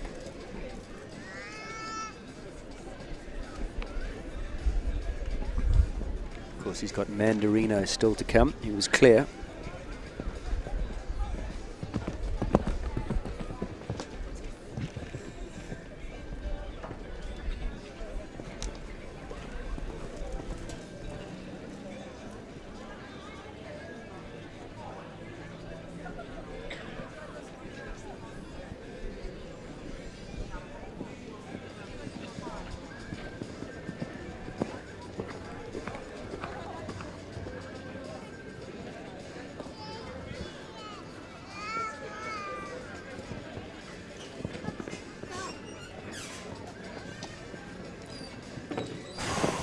Again, he went on the 7, 5 to 6, and finds that A element gone down again. Certainly the bogey fence. So moves him from the 4 up to 8 penalties. A few fences left to come.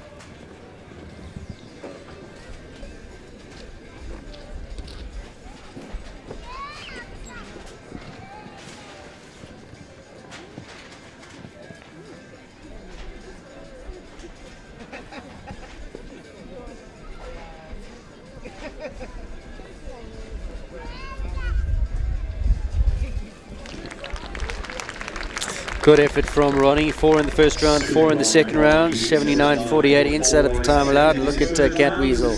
2 full rounds of jumping here on this winter's July day, and still full of beans, full of bounce. So an 8 penalty South African Championships for Ronnie. Here is, he came down on the 7.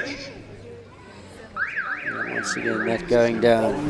Shook his head after the finish, disappointed with himself. Not sure why. He did rehearse that, let the horse have a look at it before he started, so possibly a little bit upset that he had that down. Bronwyn de Santos sits on 4 penalties on Capital Lavubu. She had the A element of that Toyota treble combination going in, down in the first round. Came in inside of the time allowed. Big jump over that Kuda fence. And of course she's clear on Babisi, sits in pole position. Her second rider will be last to go.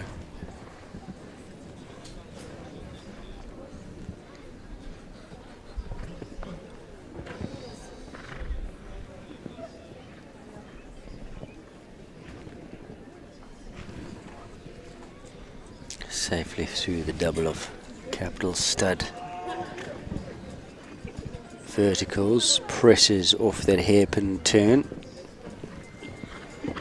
It's Country Life Properties, good ride up the hill, safe now. Asking for the horse just to come back to her now to 10. This is where the problem happened in the first round.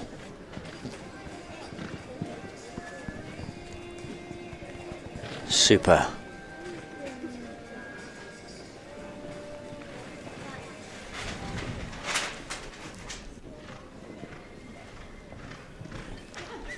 Big jump out over the last in, just over. Clear for jumping, 1 for time in the second round. She was inside of that time allowed in the first round. Her time there 79.14. This time round 80.09. 1 for time to add to the 4, so an overall score of 5 for Bronwyn de Santos and the mighty Lavubu. She still has a second round. Babisi will come last in this class. Coach Chad back in the background there. Chayton Hendricks asking for a little bit more time from the judges. Is Kalinko taking care of business? 4 penalties in the first round, and 76.12 was well inside of that 80 seconds. Was on a really good pace. Now, what did he have down? The panel, the Ox Equestrian Supplies, that's where the mistake came in the first round. Riding up the hill on that committed 6 stride, just dragging a toe through. That was his mistake in the first round. He's on his way here, Kalinko and Chayton.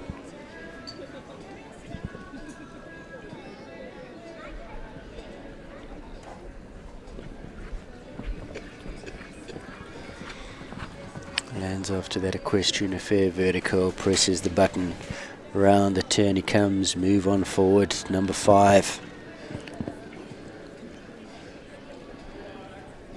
7 strides, beautifully executed, put the horse back on its hocks, in front of that Capital Stud double of verticals.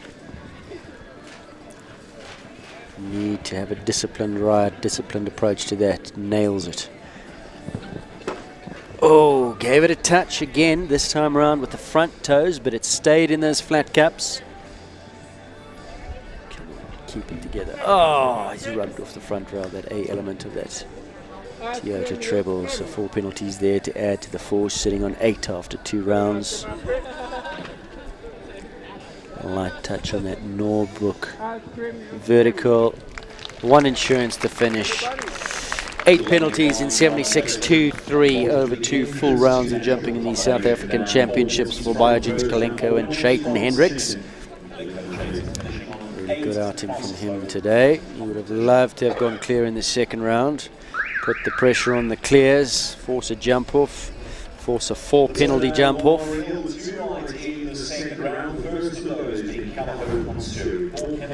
Good effort from Chayton.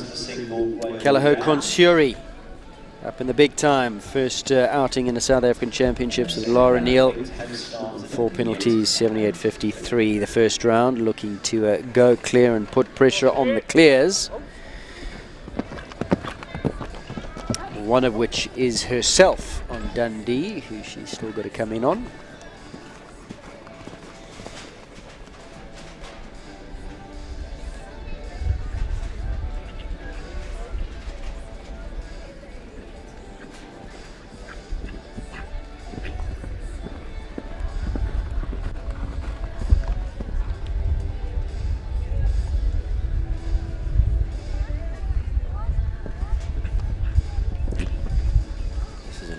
love to put her name on the trophy.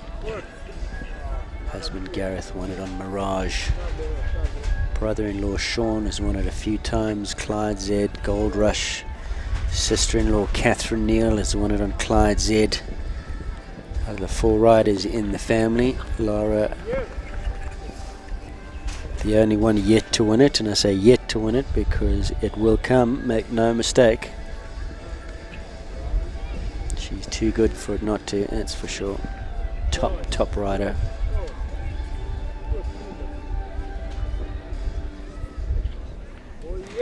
Look at the ride she's giving this horse. Yes, Lara. 4 penalty rounds on a green 150 horse. Ladies class. Finishes on just the 4 from the first round. So now she's put the pressure on those that have gone clear, because 1 down and we're into a 4 penalty jump off. Jumping a double clear in a South African Championship over a daunting course like this is no easy task. Nicole Horwood's second ride here. Went out on Kronos. Night Star for United Aviation Group in the capital stud. Nicole Horwood. A very talented Night Star, just the 1 down in the first round. First South African Championships for this horse at this level.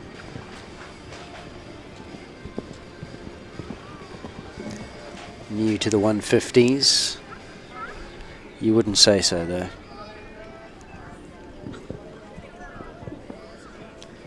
If I'm not mistaken, that was the fence that she had down in the first round, number 5. So that's out the way now.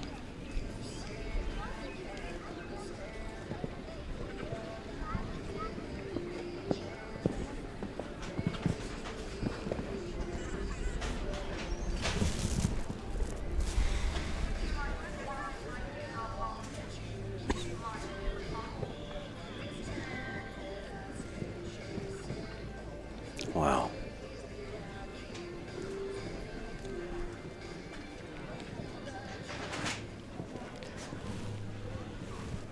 What a round.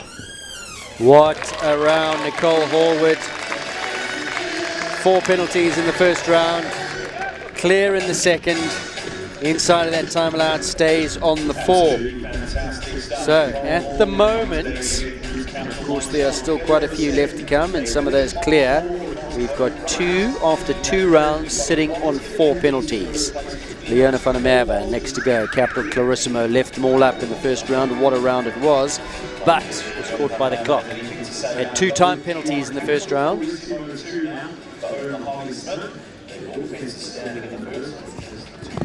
Should she go clear, she really puts the pressure on the others, because if they have just 1 rail, Leona moves into the lead. We've seen it happen before. We've seen the President's Cup outcome with Nicholas Syme Riley. With that exact outcome, going in on a time penalty. Others couldn't leave them up. Winning it in that way can happen. And this horse didn't look like it was going anywhere near the woodwork in the first round. Ooh, touch that B element.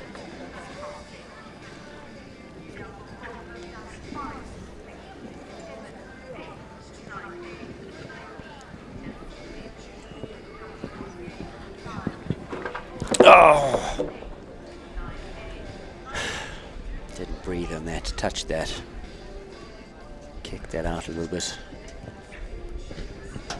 Flimsy panels come down. Now sits on 6.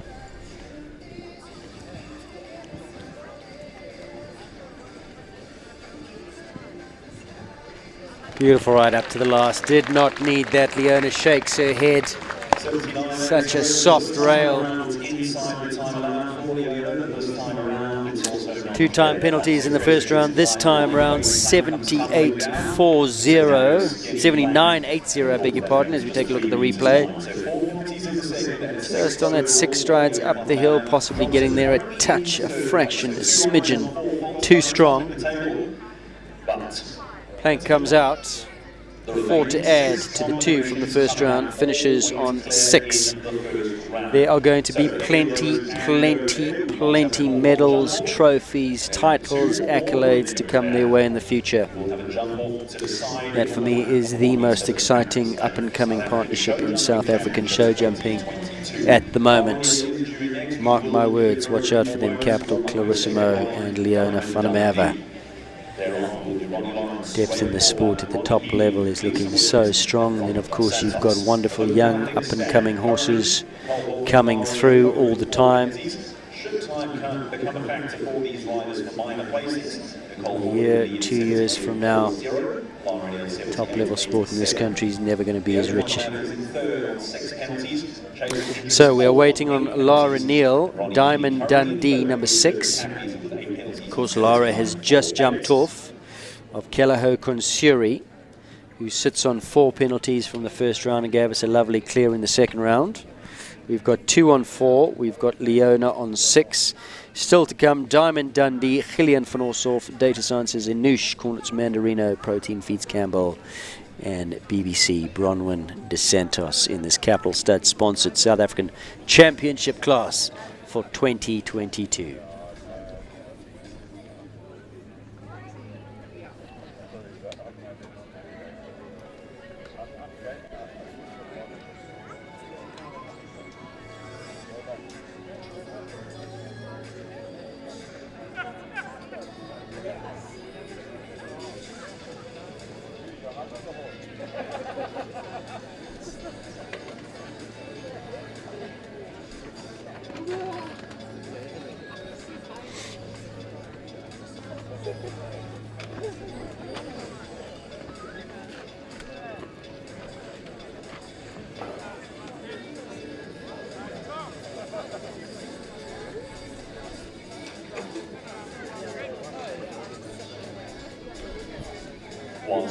Proceedings, of course, big names you go around, Henning Victorious and Capital Stud for supporting our 1 metre 50 riders. Proud sponsors of this, the 1 metre 50 Capital Stud Individual Show Jumping Championships. Big thank you as well to F1 Walker SA, Intense Flavors, Argo 360, Urban Bay, Six Dogs Gin, and the Bucket Bob, supplementary sponsors, providing many prizes to our winners throughout the course of the show. Kudos Sports Insurance and Norwood also coming to the party, contributing to the show and general sponsors. And of course those stars of the future following ground sponsors, Colour Holdings and the Farm Riding School, F1 Walker SA and the Waste Shop supporting our future show jumping superstars. Lauren now walked down on her second ride, Diamond Dundee. The first of our riders to deliver clear in the first round of the competition. Lauren goes next. So Lara's back, Diamond Dundee clear in the first round. She's just hopped off of Konsuri, who was clear in the second round. What a class she is having, go well here. So this now is the first of the clears. Clears from the first round.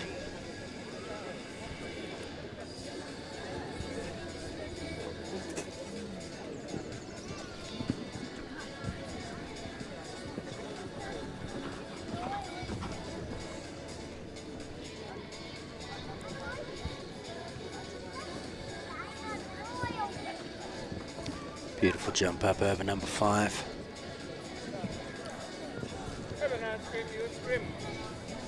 Pinpoint accuracy from 5 to 6 needs to be to leave that double of Capital Stud verticals up.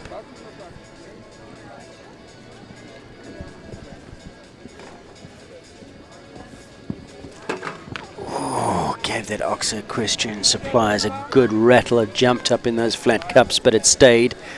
Now what she doesn't want to do is get herself a time penalty. She looks like she's going well, but possibly a little bit too deliberate. 69, 10 seconds to get home. Is she going to make it? Lara Neal, Diamond Dundee coming up to the last. She should be okay. Oh no! 180,18, 1 for time. 1 for time, just over. Looked to be a little bit too deliberate as she was going around there. Just over the time allowed, 80,18. Her first round, 78.90 and clear. This time round, 1 for time. Clear for jumping, 1 for time. She goes into the lead at this stage. So now it comes down, effectively you could say, to 1 time penalty to push a jump off, but really it comes down to jumping clear. Because if any of them have a fault, any of them have a rail, Lara goes into the lead. 5-time South African show jumping champion Ronnie Lawrence.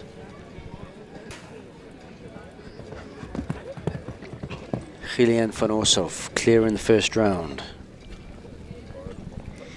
His time there, 79.76, just inside of that 80-second time allowed.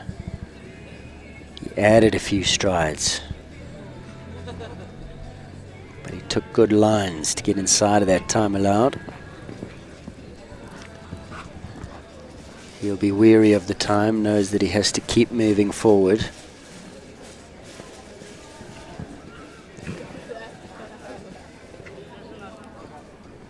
Goes on the 8. Oh, and finds the rail.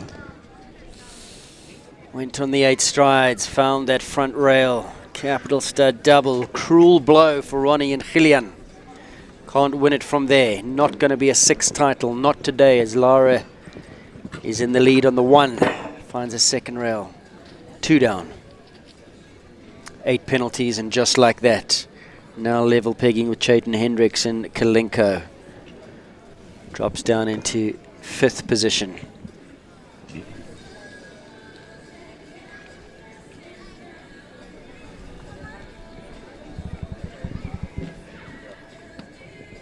Remember, the second round time becomes a factor to separate the minor money.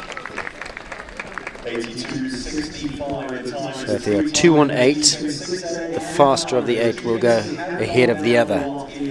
2 down, Ronnie's not happy, shakes his head. Let's take a look at the first mistake. Was the capital stud A element.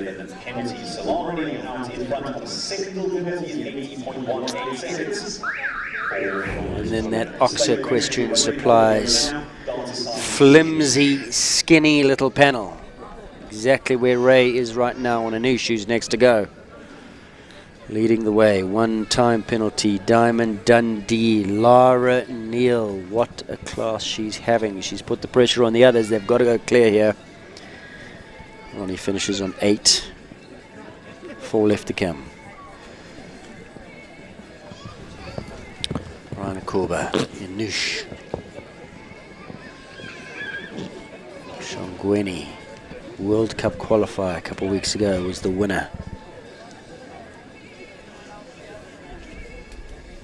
Wow, jumped that. Goodness.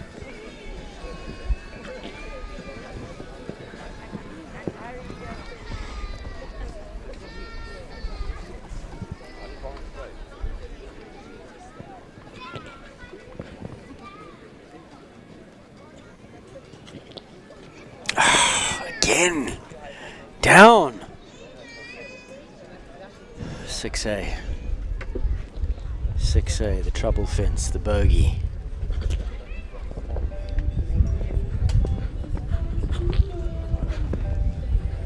Can't win it today. Lara leading on the 1 time penalty. And Anush now sits on the 4.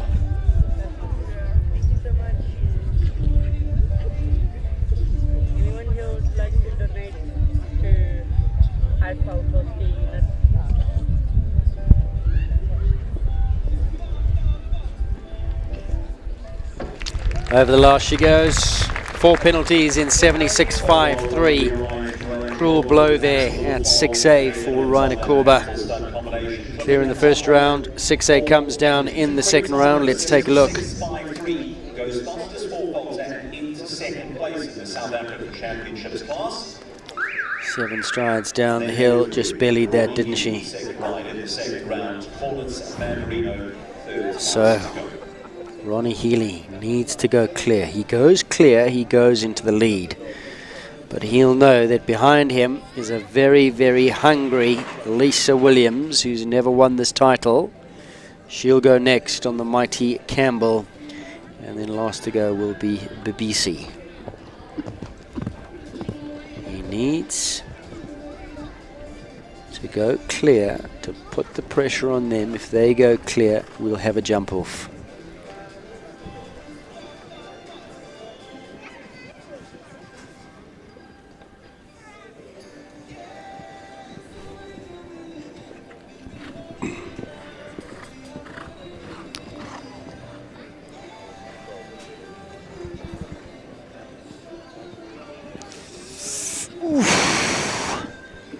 Got himself a little bit deep to that. Horse kicked up over it. 5A rattles, rolls in the cups. It stayed up, safe.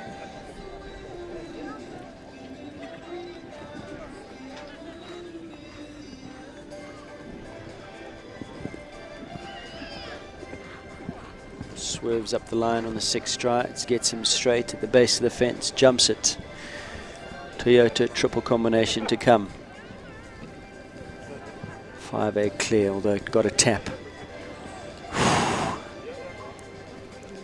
2 fences left to come.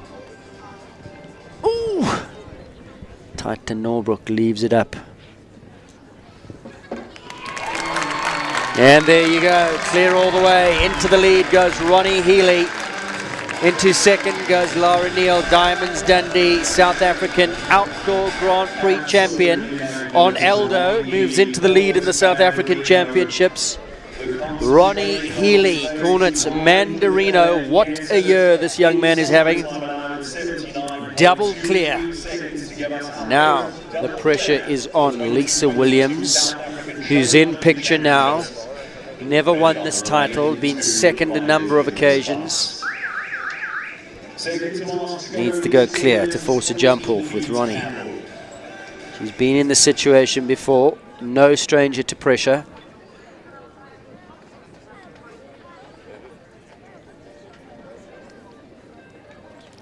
The young up-and-coming superstar Mandarino now against the seasoned campaigner. Protein Feeds, Campbell, Lisa Williams.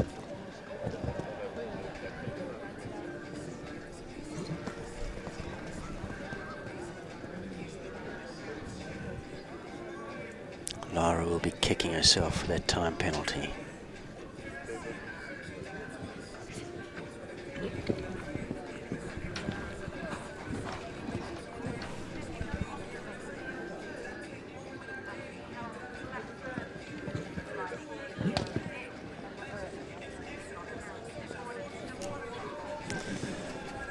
Beautifully done. Heart in our mouths.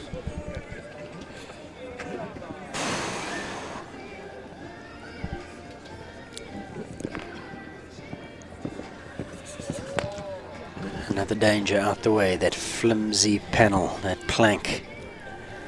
Toyota treble combination now. Ooh! Slightly awkward at 2, backs up, gets over it. 2 left to come. 1 left to come, time is good. Come on, Campbell, get up! Lisa Williams into a jump off now with Cornets Mandarino and Ronnie Healy. 75-81. What a round. What a round from that established legendary combination. Lisa and Dennis the Menace.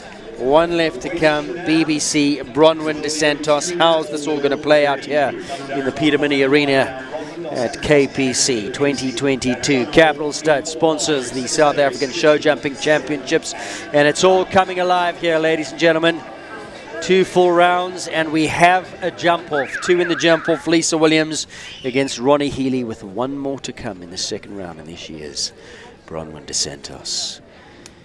BBC, last to go in the second round, sitting on a 0 penalty score. Got to keep it together. Here we go.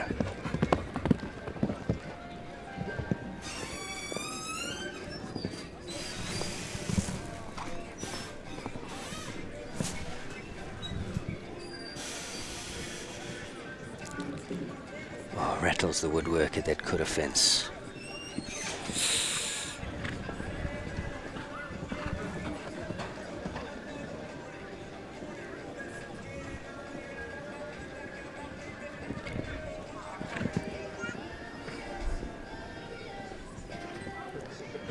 Seven strides to that double, jumped it.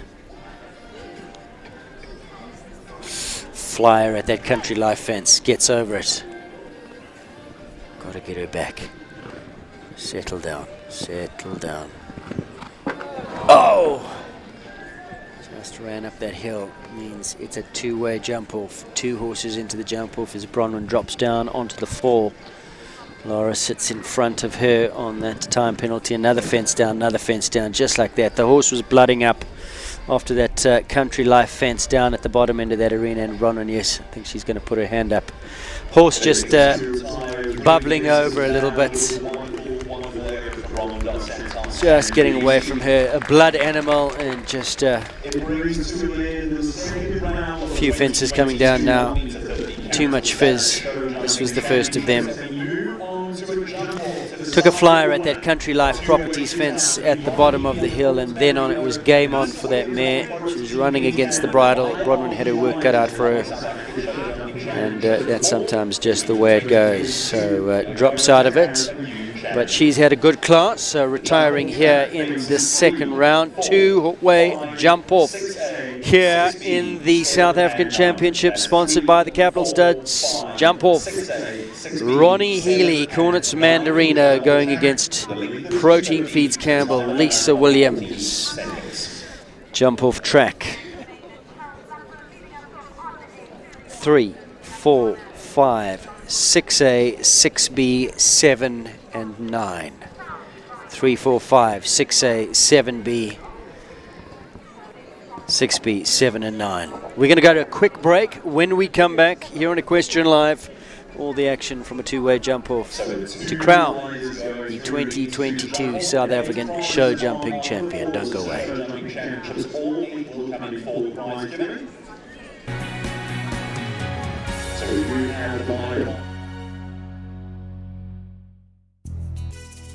Together, we move South Africa. We move the passionate. We move the adventurous.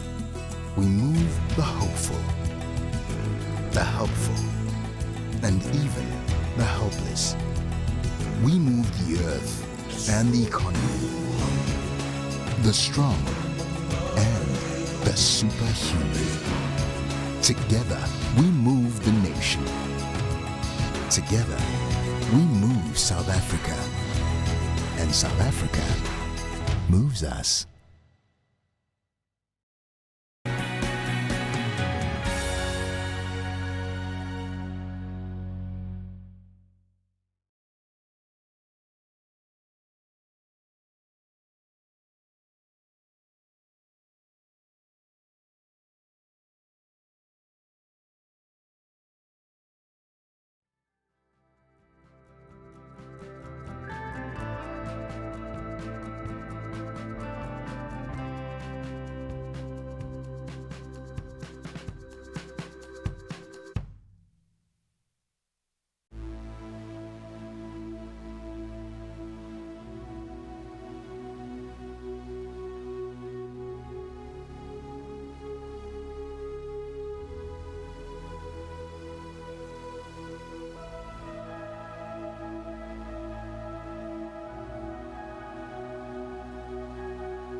Ice in my veins, I've been driving this train.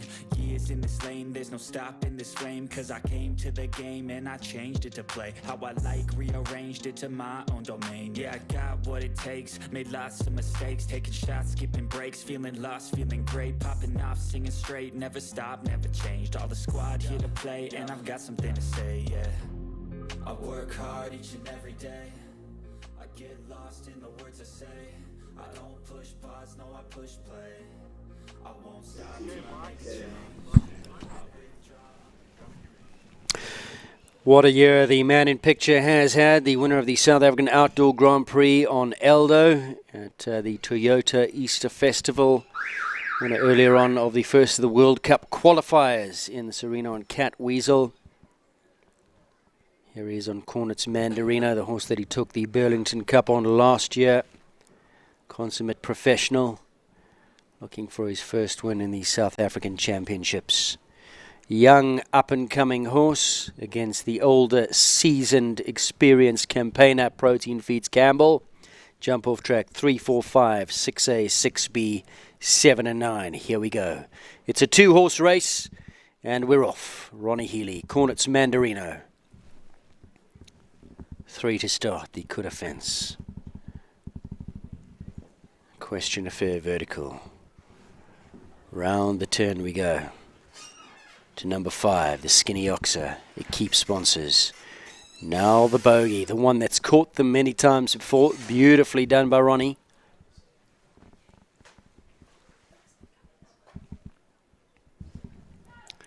Now he uses the horse's pace, uses the gallop up the hill. Leaves it up. Puts the pressure on Lisa Williams. 34.73. He wasn't hanging about. Wow. 34.73. What an effort. Lisa Williams will be last to go, second and last to go. Rehearsing her turn, down to 5, then to 6. That Capital Stud double has caused so many problems in the class thus far. Here he goes. Horse that's done it so many times before, but never come out on top in this competition. 2020 was a two-horse race between Chantilly and Campbell.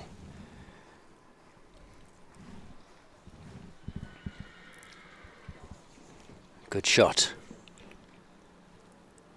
Leave it up. Leave it up. Right, out of the way. Get on the gas, Lisa. Gotta go. Time to beat. 34.73. Is she going to get there? Come on!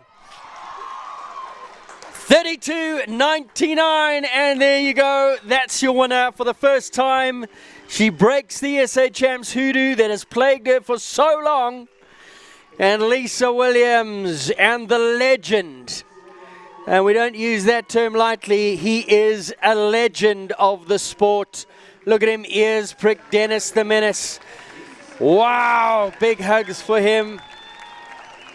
Well done, Lisa Williams. Denies Ronnie Healy his first South African championship title, but his turn will come. Lisa's waited a long time for this, but gets it today. Well done, Lisa Williams. Protein Feeds Campbell, you are the South African show jumping champion. We could not be happier for you. There is your winner, Protein Feeds Campbell, and look at the time. 32.99, sprints up the hill, leaves one out, takes the flyer, leaves out 2 seconds over the next best, Ronnie Healy, who finishes second in 34.73. Great class. Well done, two top riders, top horses. A fitting, deserving win for Protein Feeds Campbell. Let's take a look at the final result. We've got it up ready for you. Lisa Williams, the winner, double clear. Well, triple clear actually, 2 full rounds and then a jump off, 32.99. Ronnie Healy, corner to Mandarino in second in 34.73. Lara Neal, just a one-time penalty in her second round, 80.18, finishes in third. Rainer Korba, he was clear in the first round, had one down in the second round, 76.53. Nicole Horwood, up-and-coming superstar horse that. She's a two-time winner of this competition, finishes 4 penalties, 78.4. And Lara Neal, wow, Consuri, first South African Championships for that up-and-coming mare. First 150 show, finishes on 4 penalties, 78.87. Big thank you to the Capital Stud. Henning Pretoria sponsors this class, 30,000 Rand to the winner. Going the way of Protein Feed Campbell and Lisa Williams. Big win for them this afternoon. Just the one title eludes her, the South African Outdoor Grand Prix of South Africa. I'm sure that will come to complete all of the major titles in her mantle. Let's go to a short break. When we come back, the winning pictures from the Peter Mini Arena here, Kyalami Park Club.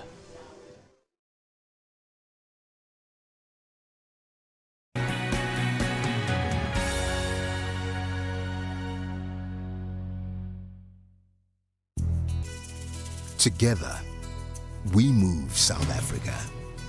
We move the passionate. We move the adventurous. We move the hopeful, the helpful, and even the helpless. We move the earth and the economy, the strong and the superhuman. Together, we move the nation. Together, we move South Africa, and South Africa moves us.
Winning pictures from the Peter Mini Arena here at Kyalami Park Club.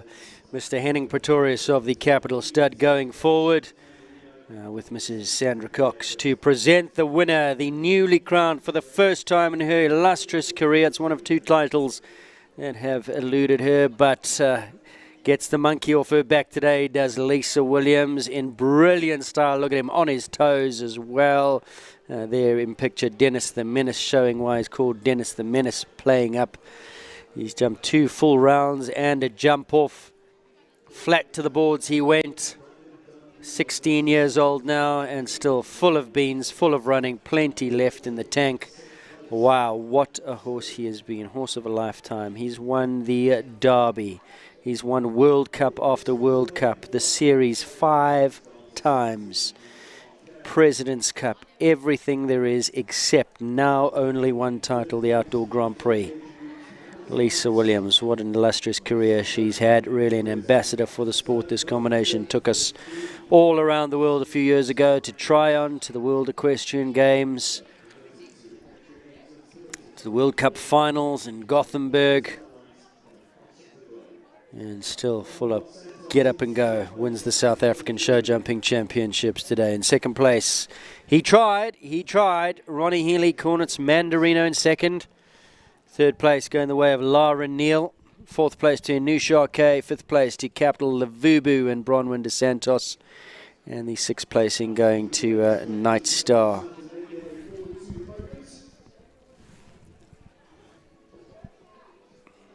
Other way around, I think. Big thank you to Henning Pretorius. Great that he's got Lavubu, Night Star up in that lineup. Right, he's going to come onto the podium now, top 3. Lisa on the top step. Ronnie in second, Lara in third. Dundee, just that one-time penalty, costly. To be fair, I think Lara would have conceded had she gone cleared. Probably would have been the same finish as it is now. And I say that with the greatest amount of respect for Lara and Dundee. I just think at this time of his career, with the ground speed that he has, probably needs a few more 150s under his belt to change that result. I think most would agree with that. So a fitting result here. First, second and third all up there on the podium. Sandy Cox going forward. Lara Neal being presented with the bronze medal.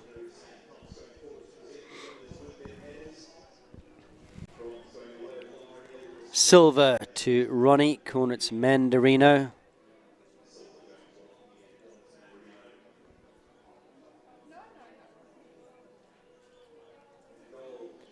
And the gold medal going to Lisa Williams. Protein Feeds Campbell. Well done. Good to have Sandy Cox visiting us from KZN, and Henning Pretorius going forward to present that RAS floating trophy. Some big, big names on that trophy. And finally, Lisa Williams gets her name on there as well. Well done. Her coach, Dominic Alexander, he's got his name on there. Gonda Beatrix, 10-time winner. Ronnie Lawrence, 5 times. Peter Gotts, 3 times. Big names. Big, big names. Sean Neal, 3 times. Kelly O'Connor, a 2-time winner. Nicholas Syme Riley, a 2-time winner.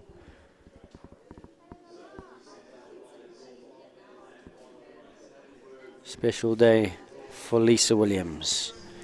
So Roger Bierman's going to do an interview over the PA. We're going to have an interview of our own with Lisa a little while later. We're going to get ready for that. But before we go away, let's take a look at the confirmation of the result. The winner, Lisa Williams, Protein Feeds Campbell, 32.99. 32.99. Second place, 2 seconds back, 34.73. Ronnie Healy, Cornets Mandarino. Lara Neal, 1-time penalty in her second round with Diamond Dundee. But what round she put together today. Raina Korba in 4th. In 5th place, Nicole Horwood, 6th place to Lara Neal on Consuri. And then I think the 7th place going to Lavubu and Bronwyn. The Canter Parade is going to be next, and then our producers are going to be running and grabbing hold of Lisa, bringing her back to the winner's couch And we're going to hopefully have an interview with Lisa about this very special day. Don't go away.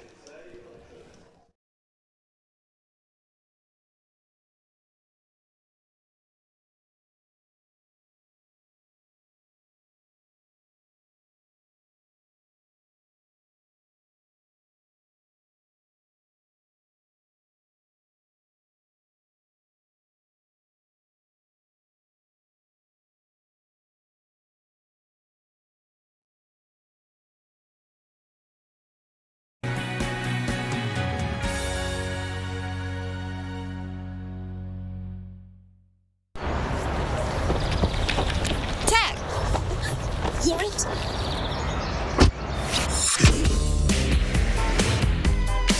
Can't touch this. Woo! Can't touch this. Tech. Can't touch this. My music hits me so hard, makes me say, oh my Lord.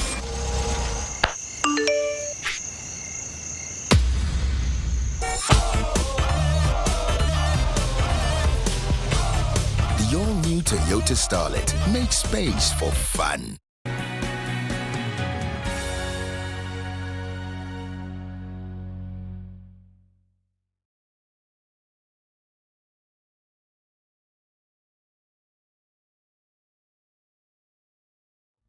Okay, maybe you could be the change I need today. I promise that I've never felt this way. I really hope that you will choose to stay through all the pain. I know you told your friend you're not okay, and tell me what's wrong and why you never said you felt that way.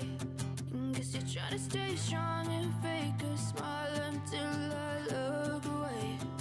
But I've known you too long, it hurts to watch your blue eyes fade to gray as you fade away. As you fade away. As you fade away.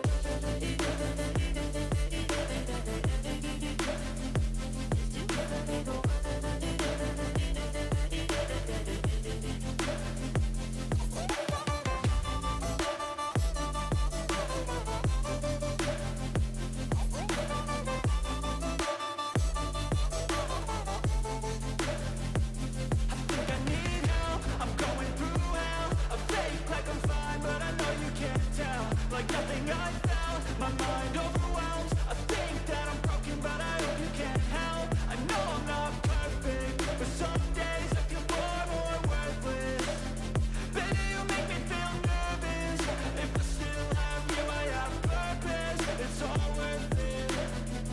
I know you told your friend you're not okay, and tell me what's wrong and why you never said you felt that way. I guess you're trying to stay strong and fake a smile until I look away. But I've known you too long, it hurts to watch your blue eyes fade to gray as you fade away. As you fade away. As you fade away.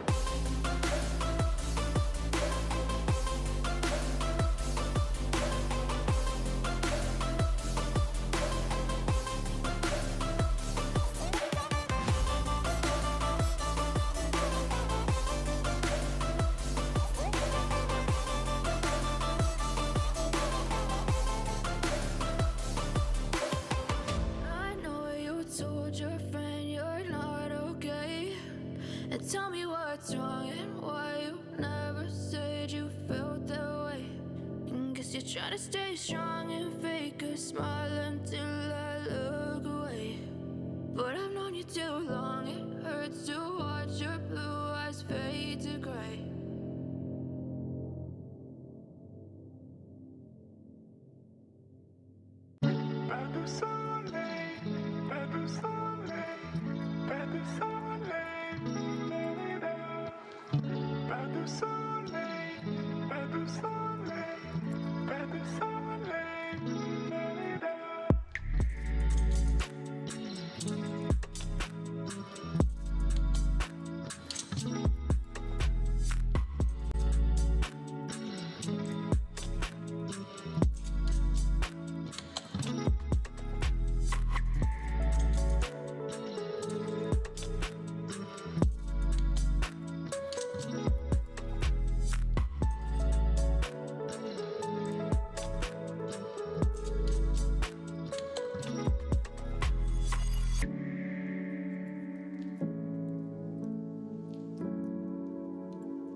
I got something to say. I'm just so sick of hearing everyone complain. I know it's tough and I know there's pain, but hitting bottom is the only way to change. So I'll keep hustling, you keep struggling. Bitch, I'm humbling, keep mumbling. I'll keep doubling, you keep bluffing. You've got nothing, I'll keep hustling.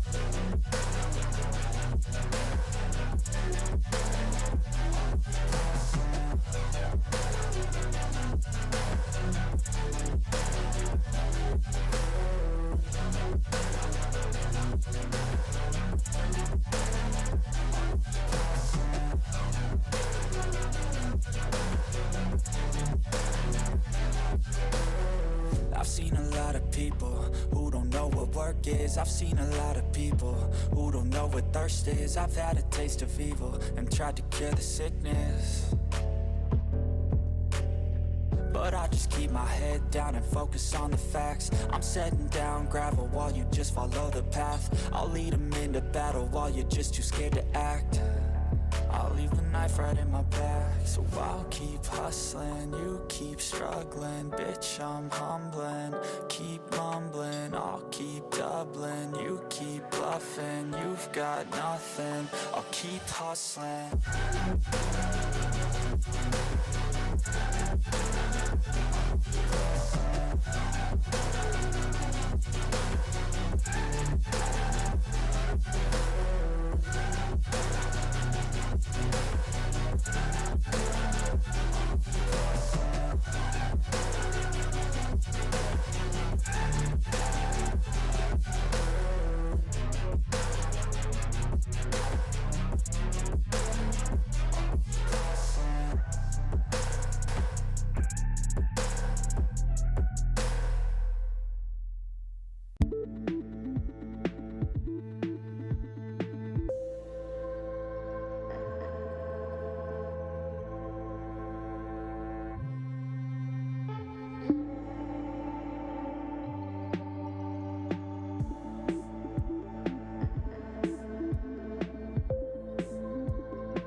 Is for that. Right, I'm being told we are now on air. We had a little bit of a problem with the microphone. So we've just seen the conclusion of the 2022 South African Show Jumping Championship. And Lisa Williams is with me. You've got that monkey off your back, Lisa. How are you feeling? I can't talk, I can smile and grin. Absolutely brilliant. I'm elated. It's a dream that's come true. I've planned it for years. I planned it a lot this week. And I was just lucky it came together. He's in great form. He's peaked this week. It's hard to keep an old horse peak fitness, top of his game all the time, and I got it right this week. Yeah. What is the key there? I mean, he jumped 2 big rounds here, a big jump off and in the prize giving, on his toes, bucking, carrying on. So he's in good form. He's very fit. Yeah, just consistent work. Varied, consistent work. Yeah. Tell me about today, because it's a big title, but it's a big question to ask a horse, because 2 full rounds over a big, testing, daunting track. That seemed pretty tough, because this line from 5 to 6 was catching a lot of people. To get that spot on twice and then have it in the jump off as well. Well, especially because the first round I angled the white ox a little bit too much and got there too soon on the 7. The second round I got it spot on, and then in the jump off, if Ronnie Healy didn't lay down the gauntlet and go on 6, which I had to match. So, but it's about the angle of the oxer, that you jump the oxer to how you're going to get to the double, I think. Yeah. Well, we have your jump off round ready. You got a chance to see a bit of Ronnie's round, and what was going through your head then? Well, take us through your round. Let's go through your round and then we'll talk about that. Okay, well, I knew I had to be going to the first one to get the 7 strides to number 2, because I watched Ronnie drop one there. Ronnie's turn back was very good, so I had to try and match that and be at a more of an angle than before to get the 6 strides and be waiting at the end to give him time to clear it behind, because that's his weakness. Then I knew I could be quicker at this one than Ronnie, give it a bit of room. Ronnie did 11 here, and I don't know what I did. Yikes. 9. Oh, wow. You really, I mean, he pinned his ears back, came up that hill, absolutely flying, and you were just under 2 seconds in front of his time. Oh, really? So that's not just a win, that's a dominant performance. I will tell you that if it wasn't for Ronnie going in front of me, I don't think I'd do that to the last. So it was pressure. Yeah. He did put the pressure on. Yeah, but I mean, you rose to it, and as I say, the monkey's off your back, because this title has eluded you for some time. Yeah. Second 3 times and a third. Yeah, and a very close finish 2 years ago. Yes, at and last year. And last year. It's about time. Yeah, it was your time. Yeah, I did tell him yesterday and today that if he wanted to retire, we don't want to hear about that. There's a chance he could, but I don't think he does. Well, I don't know, because there's still that outdoor Grand Prix title that's left to win. It was my deal. But I think he's emphatically said no, the way that he was bucking and carrying on. He knows he's got Derby coming up. There's a Derby title to defend. I mean, realistically, the horse is still full of, there's still plenty left in that tank. I hope and he enjoys it, Lisa. No, he loves it. He loves it. So we don't want to hear talk of that. Okay, but it was my bargaining tool. Okay. I had to have something.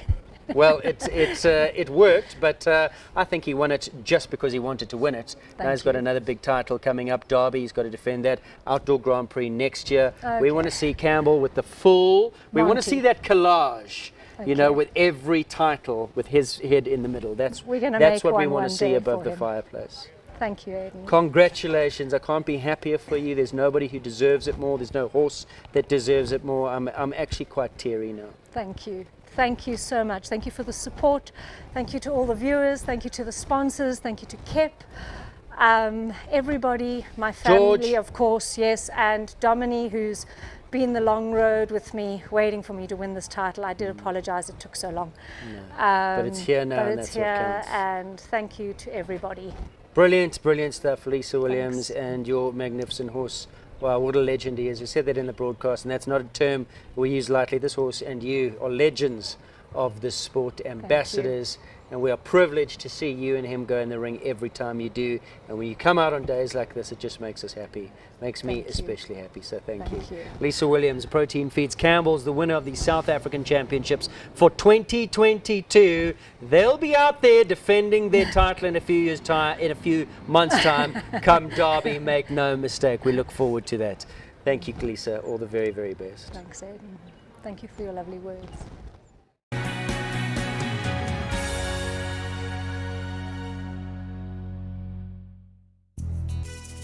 Together, we move South Africa. We move the passionate. We move the adventurous. We move the hopeful, the helpful, and even the helpless. We move the earth and the economy, the strong and the superhuman. Together, we move the nation. Together, we move South Africa, and South Africa moves us.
The draw, eh?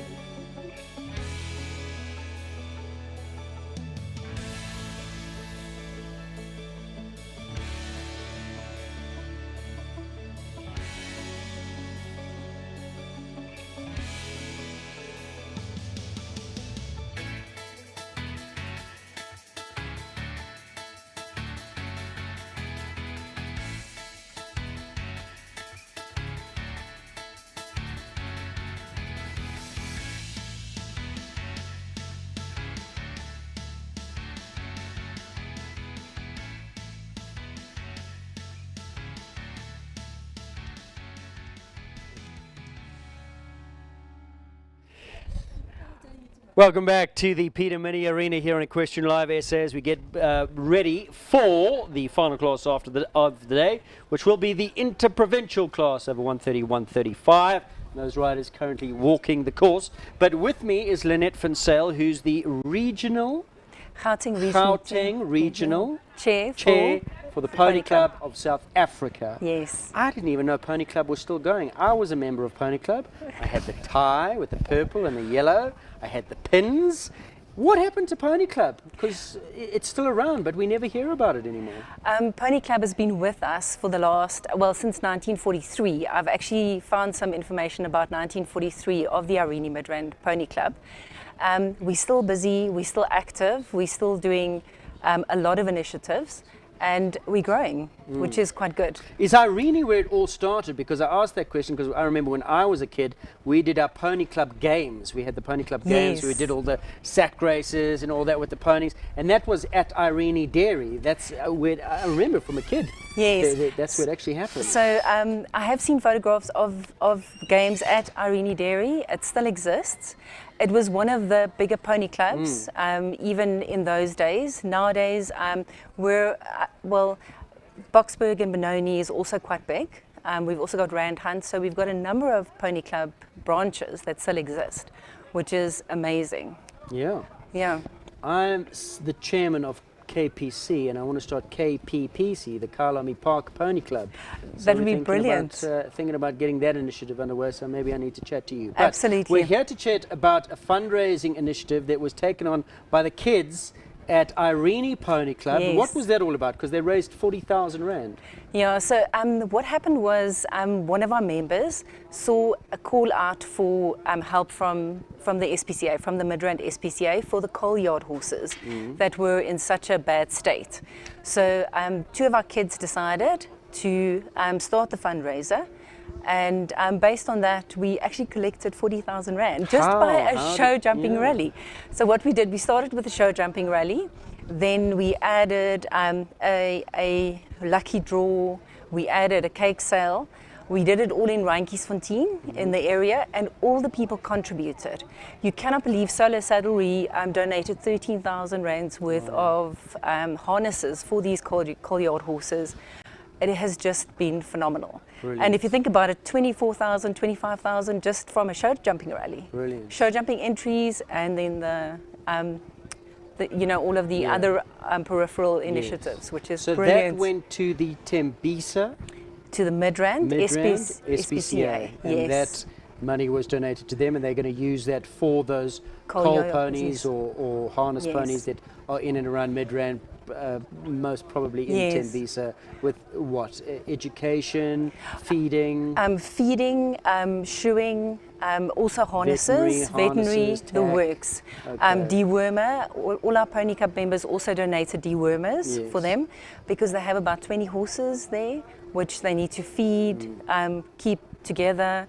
You know, there's a lot to be done, and they do. The SPCA do. It's a private initiative, so it is critical that people actually donate to the SPCA as well. Well, we do have a website up on screen there, www.ponyclubsa.org.za. So if people want to join the Pony Club, or if they want to find out if there any information, or perhaps there are more fundraisers, money drives, they can find all that information on that website there, ponyclubsa.org.za. Lynette, well done. We don't have too much time because I think this Interprovincial is about to start. These youngsters, who are they? Big ups to them. It's Bryn van Sale and Shay Wright. Well done. Who did it? Brilliant, absolutely brilliant. All the hard and that's work. through a show jumping initiative, cake sales. Yes. Just brilliant. And 40,000 Rand raised. Amazing, hey? Absolutely brilliant. Fantastic. Absolutely brilliant. Pony Club SA is still going strong? Still going strong, and remember, still affiliated to the UK Pony Club. So any tests that you obtain within South African Pony Club is valid across the world, and is valid in the UK and the US as well as in Australia. So and it's still the Pony Club A, B, C test. Exactly the same. And at least Brennan and Shay will get their fundraiser badge. Yes. So it's also one of the badges that you can obtain in the Pony Club, which is brilliant. Brilliant. Well done, young ladies. Pony Club SA. Lynette, thanks so much for coming forward and chatting to us. And please, guys, Pony Club, wow, it was such a big part of my life when I was a kid. It needs a big resurgence. It's still going, but needs to go from strength to strength. Go and visit that website. Get involved. Pony Club, it's a great initiative. Well done, Lynette. Brilliant. Well done to you young ladies. Have raised all that money in aid of the Tembisa Pony Club, Tembisa Ponies and the SPCA. Well done.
So, Georgia Rorich currently in picture, last class of the day, and this is the 130-135 Interprovincial Team Championship.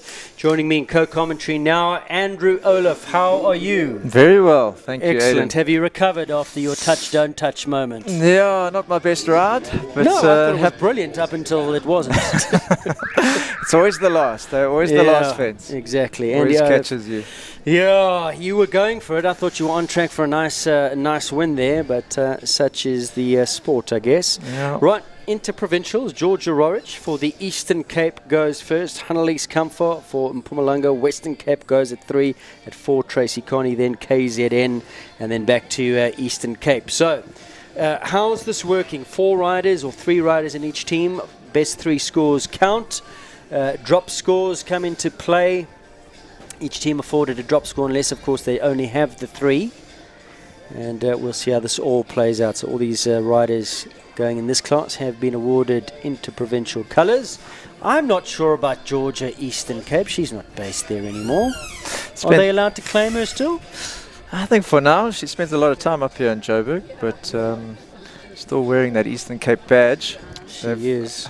Held on to her as tight as they can. Yeah, how long do you think we're going to allow that? Yes, up here in Gauteng. How long are we allowed to? I mean, what, if you stay here 6 months, do we get claims to you? It depends how many visits you have back home, I suppose. Yeah, I guess, or if you actually change your zip code. Okay, so she's riding here at Capital Hurley, a horse that's been going very, very nicely for her, especially this week. And he's got an eye on the course. So what do you make of this 130, 135? Interprovincial track? Yeah, it's a nice track actually. A couple of question marks. I think this is one of the question marks. You saw that particular double in the last class caused quite a few problems. Sure, big problems. So I'm expecting, I mean, she rode that perfectly. It actually walks on a bit of a half stride, so you need to pick a distance and pick a ride before you go in. What are the possibilities there? So inside line, I think it walked around a 38 steps. So you can do the inside line or slightly outside line. She did the inside.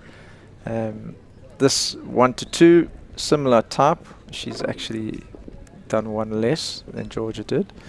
So now a few options. On our program, as we see Georgia going around for the Western Cape, Annalise Comfort was meant to come in at number 2. So yeah, Mpumalanga dropped out, unfortunately. Is the whole team out? Yeah, the whole team dropped out, which is quite sad. When did this happen? I didn't get that memo. No, they just Somebody's announced going to get fired. So Mpumalanga's out. I think they only had the 3 riders, so something must have happened to one of those 3, and now they actually can't put together a team, I would imagine. So Mpumalanga's out, sadly. Georgina Ratcliffe. Meanwhile, Stephen Atkinson is going around here on Rivendell Kite Runner, the mare. That's an inside joke between Steve and I, by the way. I was wondering. Steve actually had this horse as a young horse and sent me I used to call it a gelding, you see. So it's got a jump on it, though, hey? Brilliant horse, lovely horse. And Georgina does a lovely job with it. Yep. The same turn back as we had in the SA Champs class there to number 11. Quite a tight turn back to a square oxer. She's done well. Yeah, very, very nice. Now, okay, I was waiting for that sting to ring out. So, clear round for the Western Cape. Georgia was clear for the Eastern Cape. Georgina Ratcliffe clear for the Western Cape. Next to go, Team Gauteng. Andy, who are you affiliated with? Grew up in KZN, but been here for a while. Parents still, you got one foot in both. Yeah, I don't think I visit home often enough to consider myself a banana boy anymore. No. So I think Shongweni shows are probably not enough visits. No, so this is the team that you'll be cheering for then. This is Tracy Carney, riding for Gauteng Province, Lacano Nikita.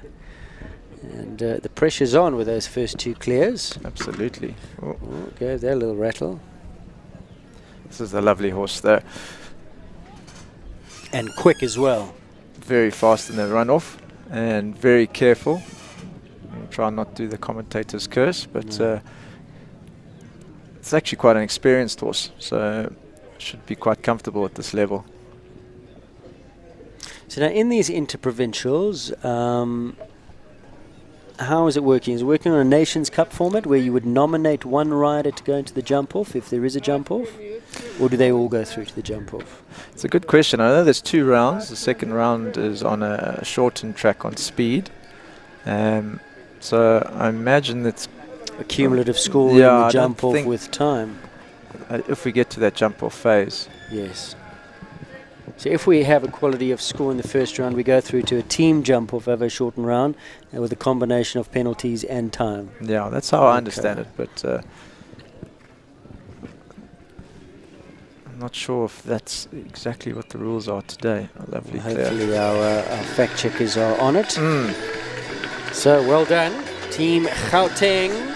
3 in a row, hey? 3 from 3. Now, Kate Launder, the course designer, must be thinking she's made this too easy. I didn't walk it and think it was an easy track or walk in the park. Certainly wasn't, with a few half distances and some testing lines that we had in the 150 class before. Well, Kate is also an Italian by birth, and here goes the first of the Natal riders, Jessica Prince, on Prism. Oh, a bit sticky away from the gate. Exactly. Oy, she did well to get over that. Yep. Saw this horse won a brilliant 130, I think, championship class. Yeah. At Shongweni last time out at the World Cup show. Jessica did almost the impossible to win that class. Certainly looks capable. Looks fast. It's naturally always going forward, unless it's away from the gate. Yeah. Oh, and that's down. So 4 penalty score for KZN at the current time. She had quite a forward 7, between 7 and 8 there.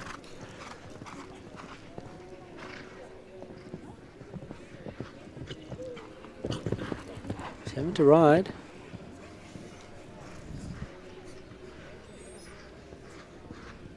Good shot at that. Nice jump. Down to the last. And clear. So 4 penalties, I think, eh? Yep. So a 4 penalty round. That's pretty good. Seeing Zero the there, 0 there, 0 there, and a 4, and unfortunately next to Natal. I think she did quite well to come away with 4 after the start there. Horse was napping at the gate. Yeah, did very well to get over number 1 at all. So that's just the 4 for Natal. So we go back to the Eastern Cape, their second rider, who is Ruth Butterton, Assegai Razzle.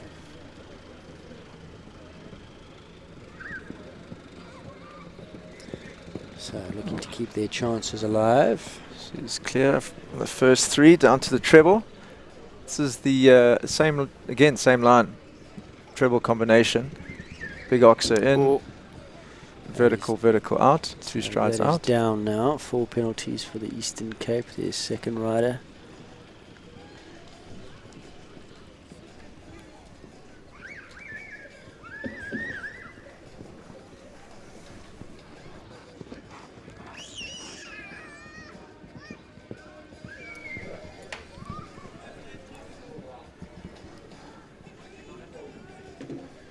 Okay, so she took the 8 strides. The horse before did 7 strides, between 7 and 8. So that's one of those half distances I was talking about, Aidan, where you've got to make a choice. You either do the inside line or stay out on the outside track to try and keep it as smooth as possible.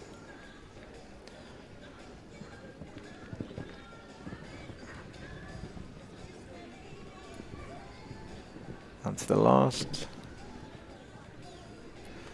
Good. So what did she pick up? I think just in the treble combination. Yeah, she had the middle just element down. The element of that treble. So 4 penalties there. So that team starts off with a 0 with Georgia and a 4 with their second. I imagine you're still able to drop a score. Yeah, I'm sure. So you can take your top 3 riders through and drop the horse with the most, horse rider combination with the most penalties. If you go through to the jump off. Yeah. So we've got Western Province. Western Province is next to go. Fire in the Belly, Hallie Wyndham Quinn. Their first rider, Georgina Ratcliffe, was clear. Sure. So far, Eastern Cape clear in 4 and Western Cape clear. And we'll see how this plays out. Jump number 1 beautifully.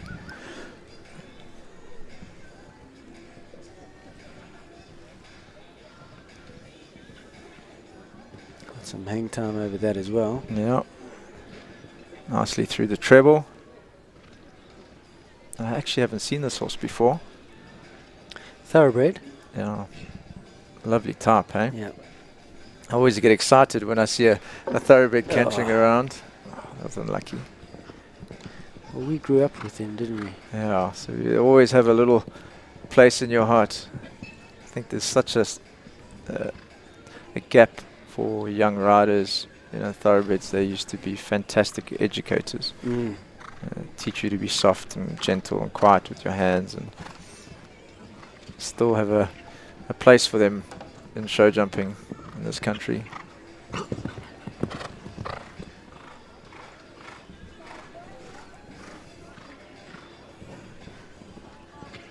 Lovely right to that.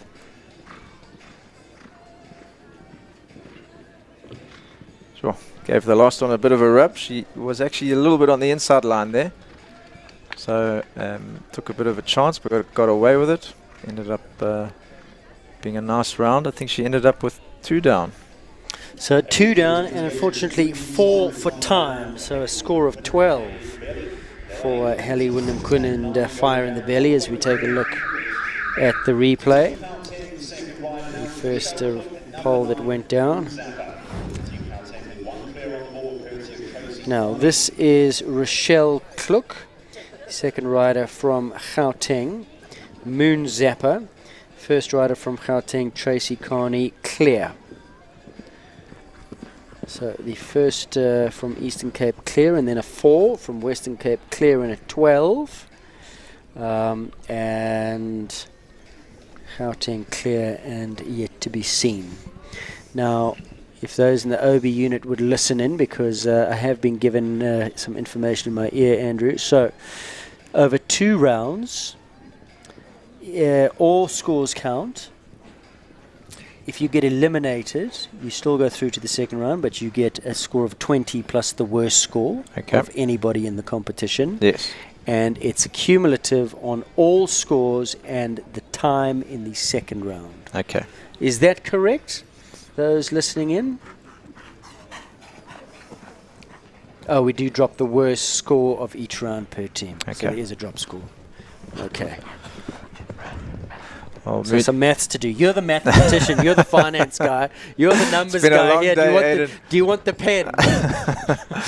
Oh, Moon Zapper's on his way to the last fence here. It's really been, I was about to say, on a real purple patch at the moment. He's been having some fantastic rounds in the 135s, 140s.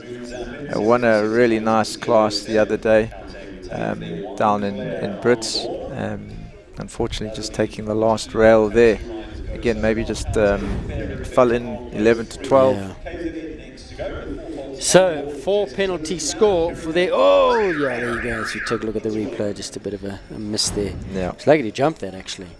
So, 4 for Rochelle and 0 for Tracy. So, the first round, we've got 3 clears, and then we go into the second and no clears. KZN is still to come, beg your pardon. Okay, so first round Jessica Prince had 4. Yep. And this is KZN's second rider, Kerry Muir. So Kerry jumped, I think, her first South African championships today. With a very respectable round. Rode really nicely. 12 penalty score. It's nice to see her in the big classes. I'm sure rider. she'll get more and more competitive there. And this is a 0 who is very competitive as well. Yes. Who she rides. She gets a real nice tune with him. Nice feel. She's a very flowing rider. Just doesn't really ever take a pull or add. If she does, you don't really see it. You know, she's just very, very smooth.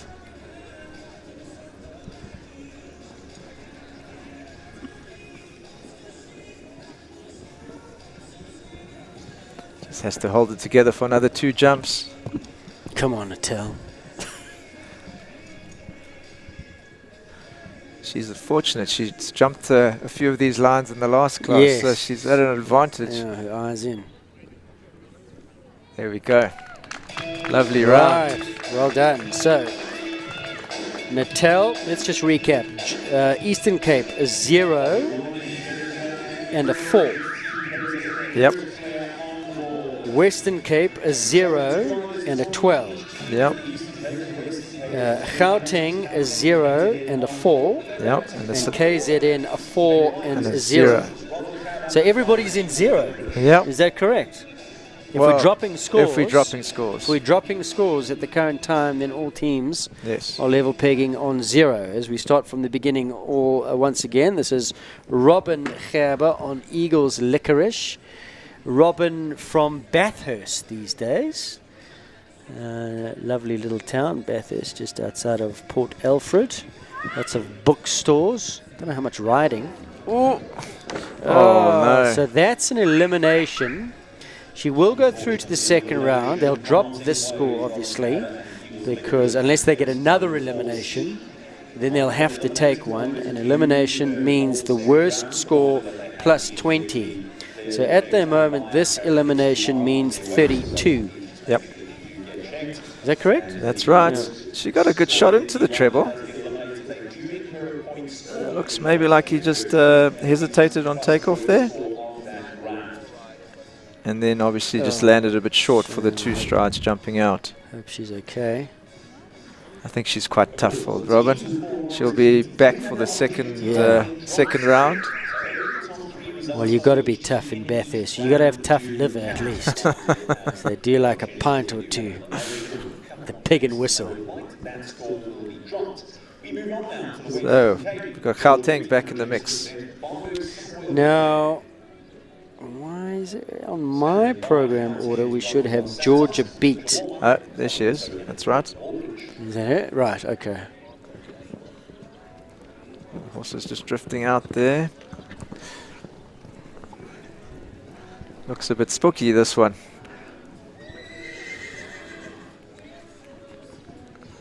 She's got a good Georgia's ride riding into the treble. Barberg Savoy Affair.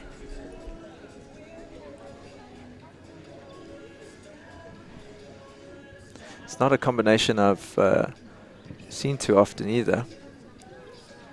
Obviously, when you're driving from Johannesburg, from Cape Town to Johannesburg, probably not too many events that you do. It's quite a distance and quite a lot of effort that these province riders put in. So it's lovely to see them up here, but often haven't seen these combinations before. Just picked up another fence there from between 7 and 8.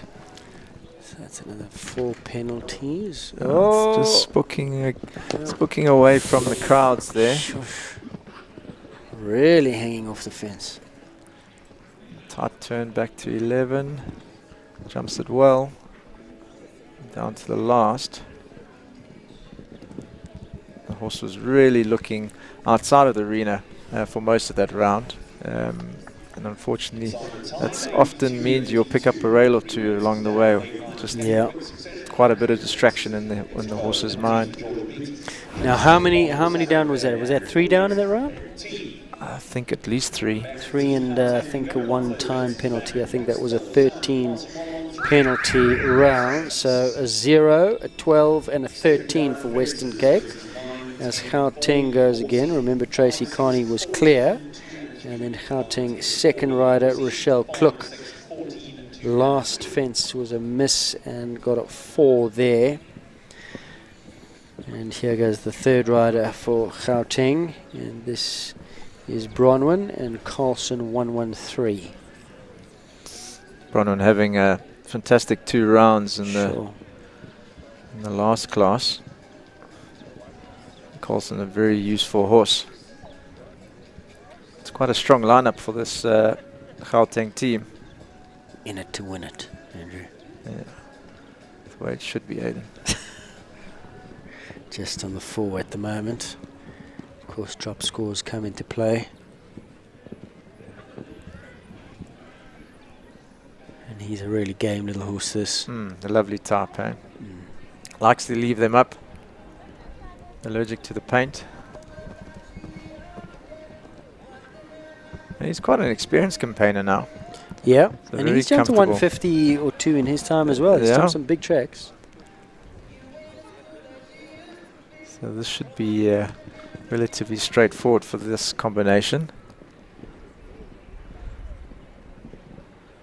Oh, the same pole as Rochelle. So, 4 from Rochelle at the last and 4 from Bronwyn at the last.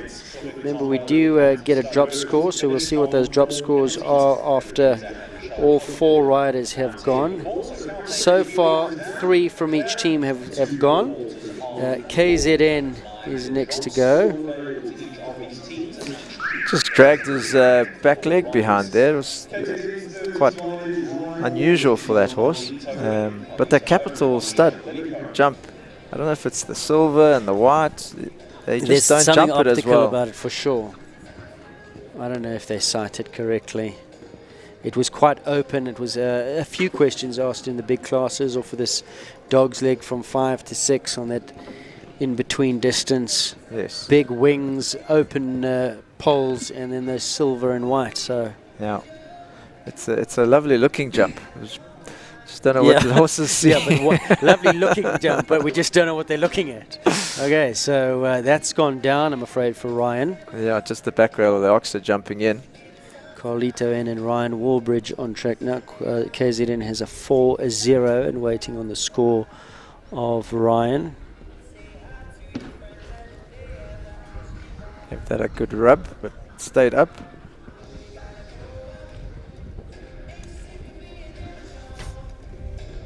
This is Carlito, eh? This is Carlito N. Yeah, it's a big scopy jumper. Lovely horse, very classical type of horse, isn't he? Very unusual for him also to have a back rail of the treble jumping in. The horse normally has a serious push on it. He gets a good tune out of this horse. I don't think he's been riding it for too long. Probably only came down to KZN. It's Michelle Lillico's horse, isn't yeah, yeah. So with Grant Langley. So I can't imagine he's had it for longer than a year. So 4 penalties. As we take a look at the replay of what happened, and you can talk us through. Yeah, he actually had a good shot in. Just a bit of a soft rail, really. You can have that in show jumping. Yeah, yeah. Have a good feel, a lovely ride in, and it just doesn't come off for you. So we're back to the Eastern Cape riders now. This is the 4th line. The 4th of them. Yeah, 4th line, exactly right. So this is young Josie Gerber, Yasagai Chant. Let's hope she has a better ride to the treble. Yes, than Mom. First 3 looking good. She increases the revs around the corner. Let's see. Good ride. B. C. Nice and easy. No problems there. She's going to have to give Mom a bit of training later.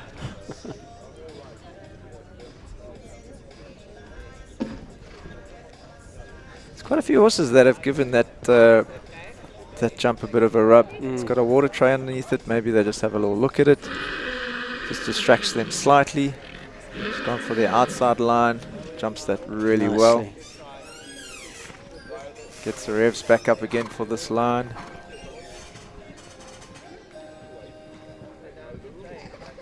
Who had this horse before, Josie? Was it Johan? I can't remember. Horse looks familiar. Yeah. Oh! Look at that. No scope, no hope. Yeah. Super. Nicely done. Clear round, hey? Okay, so we're still waiting on Mom's score, so because it was the big E, so we're waiting for the 20 plus to see what's. So far, it's a 13. That's the worst. So that's a 33. Yeah. So, well, they drop it. It's inconsequential, really, anyway. So after that round, they finish on a score of 4. That's right. So Eastern Cape is on 4 with that drop score. Yeah, okay, so let's see how the rest plays out. Western Cape now. Shannon Cravenstein, Knight Frank Beetlebaum. This is a really nice looking horse. Got a bit of a Cassius Clay vibe. It is, about yeah, I him, thought that was Cassius Clay. No, it is Cassius Clay. It is Cassius, is it? Yes. Oh. No wonder. This is Michaela. It's like it's a lookalike. Wow, it's like a doppelganger. Wow, it's Muhammad Ali. In that 135 class. Yeah. I think she won that 135 championship, didn't she? She's winning a lot on this horse. Wow, she just flew. It was fantastic. She didn't win the champs. That was Elmo. Caroline Lee won the champs, yeah. She was definitely in the lineup somewhere. Now, why have we breezed over Shannon? It looks like there's a Western Province rider there. Okay. Waiting. And there we go. Yeah. Gauteng. Another clear for Gauteng. Clear. Easy as you like. They will finish on 4 as well. Top score is a 4. They've got a 0, a 4, a 4, and a 0. Yep. So they will finish on a 4. So Eastern Cape and Gauteng on level terms over the first round. Yeah. Here we have Western Cape.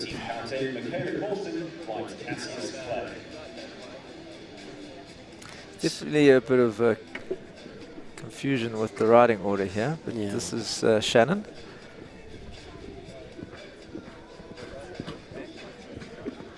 She's dealt with the first 3 really nicely. Now that we know it's her. Yeah. So she really needs a clear so that they can drop 13 and then they'll be on 12. Damn. Okay. Just caught that on the way out. So had the a good best ride they in. can do is 16 at the moment.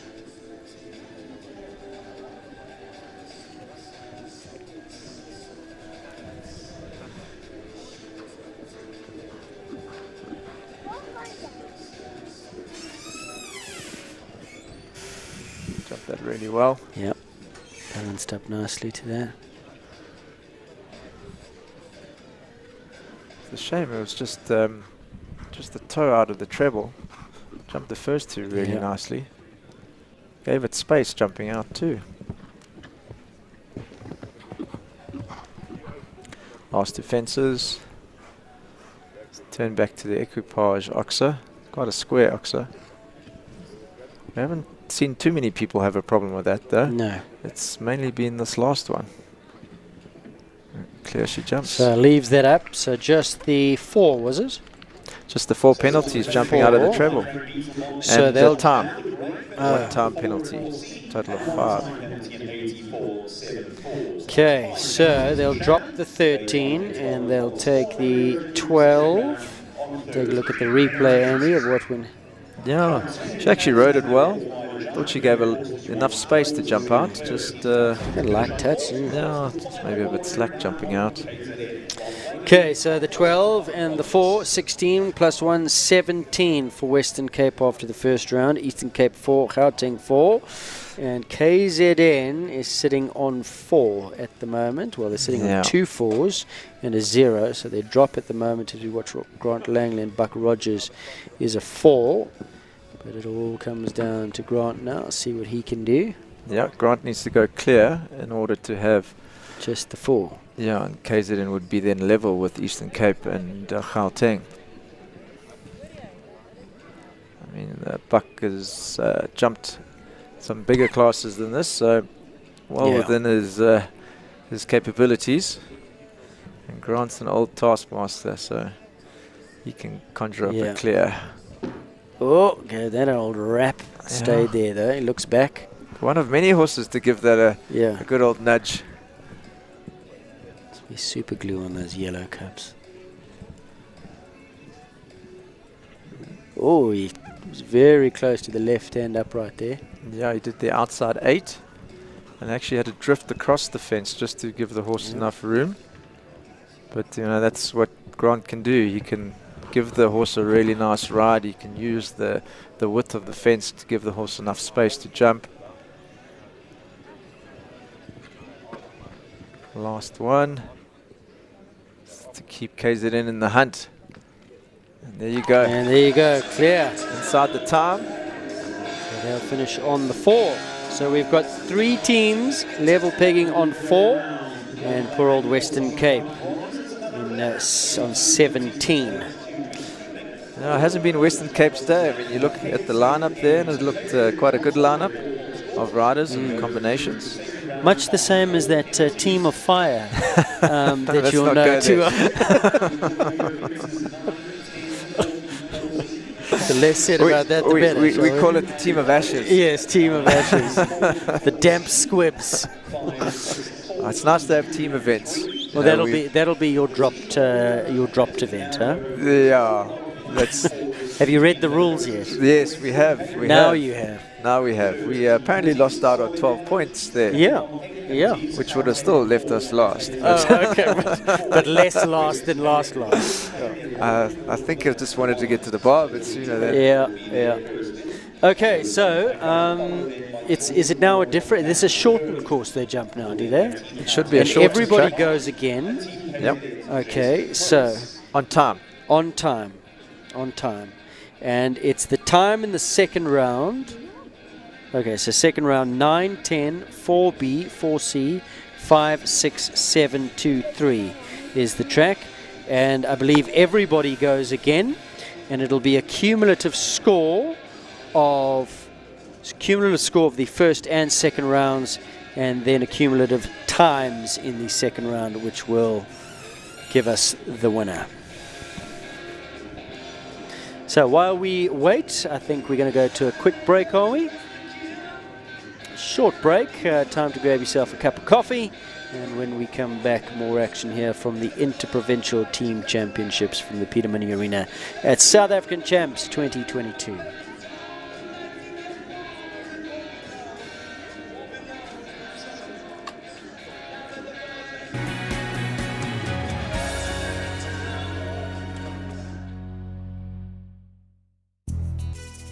Together, we move South Africa. We move the passionate. We move the adventurous. We move the hopeful, the helpful, and even the helpless. We move the earth and the economy, the strong and the superhuman. Together, we move the nation. Together, we move South Africa. And South Africa moves us.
ourselves for the second round of this team event. It's going to be exciting and it's all on the line. Big thank you to our sponsors for this team event, Kyalami Park Club and Midfield, providing handles for the winning team. There's lots on the line here today, of course, provincial honours. Because the team that walks away winning here are South African champions here at the 2022 edition of the South African Show Jumping Championships. We did, of course, have one team dropping out of the run, team of Mpumalanga. Wonderful team effort from there because they decided that they would rather let one of their riders prioritise an individual event. And at the end of the day, team spirit is sometimes about giving up your own rights to enable your teammates to do better. It's about team sportsmanship, it's about supporting one another. We do doff our hat to the Mpumalanga team. Perhaps deciding to do what they felt was best for the individual team members. It leaves us, however, with our 4 remaining teams here this afternoon, each of them fielding 4 strong combinations. As we move into the second round, Western Cape currently lying in 4th place on 13 penalties, followed by the Eastern Cape on 8 and 2 teams on equivalent penalties, 4 apiece for Team Gauteng and for Team KZN. The adjustments have been made. We're just making sure that the timing is in place and that we are ready to go with the second round. First team in Western Cape, they'll have Georgina Ratcliffe and Rivendell High Runner as their first combination. Georgina delivering it clear in the first round for her team and was inside the time. Of course, now time is more effective than it was before. Of course, linked for the second round, 360 metres. It's a time about 62 seconds. It's not enough to just go clear. You want to go clear, you want to go quick as well, should time become a deciding factor, and we have equality of penalties.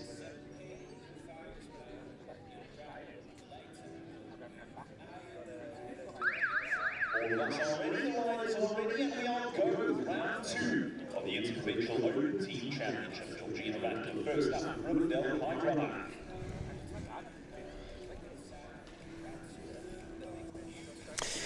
So we are just about ready. In fact, we're on our way for the second round of the team competition in reverse order of merit according to scores in the first round. So Western Cape will go first, and first of those Western Cape riders is Georgina Ratcliffe. Same thing, except we're over a shortened course now, over fences 9, 10, 4B, 4C, 5, 6, 7, 2 and 3, and time comes into play. Top 3 scores and top 3 times will be added to the top 3 scores from the first round to give us placings overall classification. So Georgina gave us a clear in the first round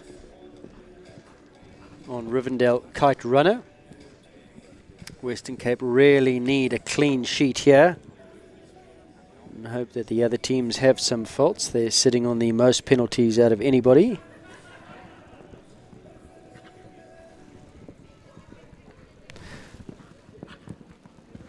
Sitting on a score of 13. So Georgina Ratcliffe clear in the second round, and her time 55.52. So clear in 55.52.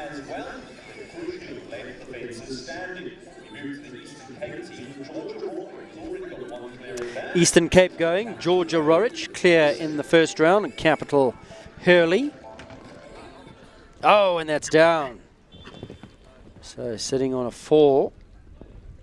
She looks back just to make sure that that has come down, and it has, I'm afraid. But remember, do you get a drop score? Top 3 scores count.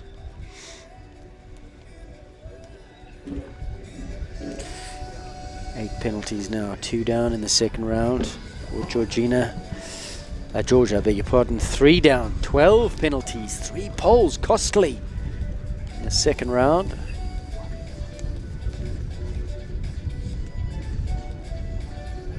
On standby, please, we'll be looking for Team Gauteng's Nakano Nikita up to the gates of prison.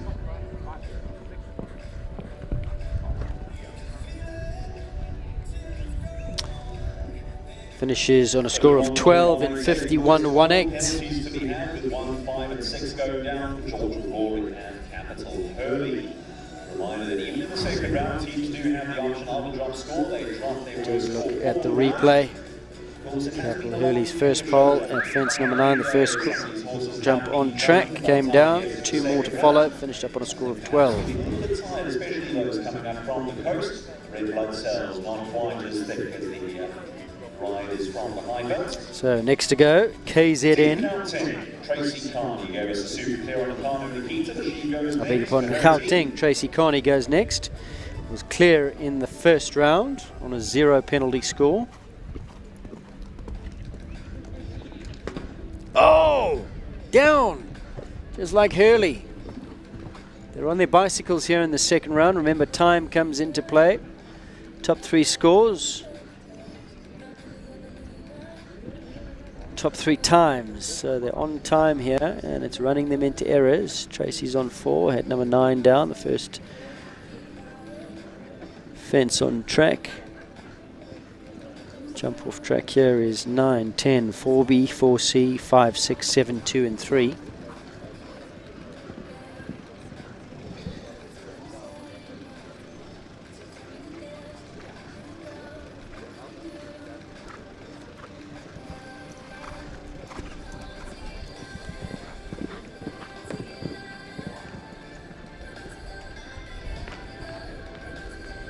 Oh, 51-25, so it was quick, but the very first swings went down. 4 penalties, 51-25. So the best of those first riders, Western Cape, the only one who finished on 0. As we move on to KZN's first rider, as we take a look at the replay of the fence that came down for Nikita and Tracy. Fence number 9, first one on track. Here goes Jessica Prince and Prism KZN team. That team sitting on 4 after the first round. So she'll now be looking for a nice clear and a quicker time than 55.52.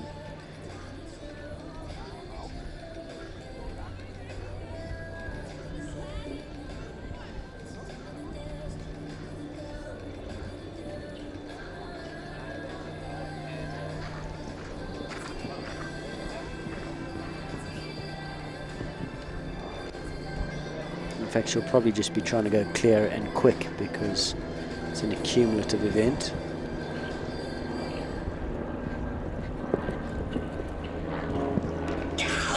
Flyer to the last, jumps it.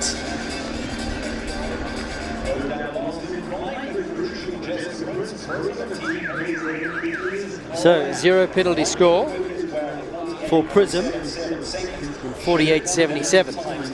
Fastest of all 4 of those teams. Well done, Jessica Prince. Draws first blood, KZN. So back to the Western Cape we go. Hallie Wyndham Quinn, 12 penalties on a fire in the belly, first time around. Team Western Cape.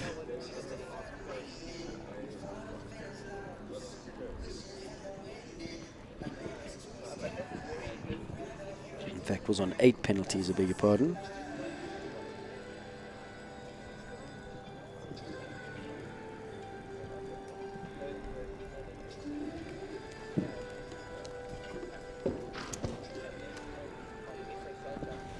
That Water Trade is catching it with the back toes. That's where it was costly. 4 penalties in 56.21. Eastern Cape second rider now. Ruth Butterton, Assegai Razzle. Finished on 4 penalties.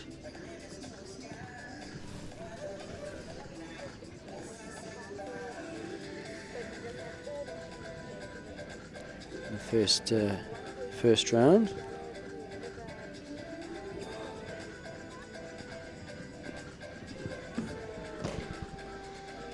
It's come down.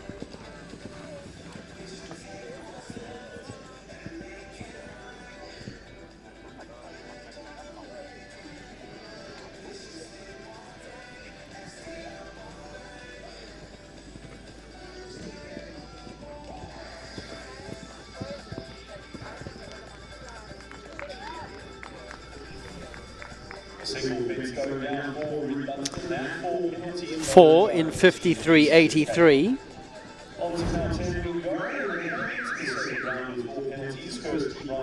Take a look at the mistake. Horse getting argumentative with the head at that one insurance fence with the water tray. Getting too deep, and that comes down. So Western Cape in the second round has a 0 in 55.52, a 4 in 56.21. Eastern Cape so far has a 12 in 51.18 and a 4 in 53.83. Second of the Gauteng riders, here's Moon Zappa and Rochelle Klook. Had 4 penalties in the first round at the final fence.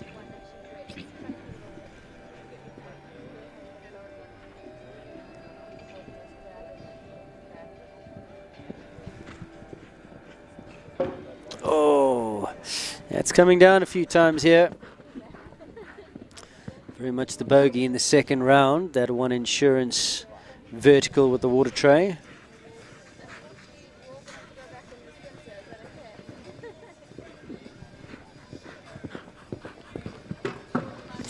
Oh, and a costly mistake at the last fence as well. That's gone down. 8 penalties for 46.15. Quick time, but 2 down is costly. Here's the replay of the first pole that went down for Rochelle. Moon Zappa. Just tanking against the bit there. So KZN came into the second round on 4. First round 0 in 48.77 from Prism and Jess Prince.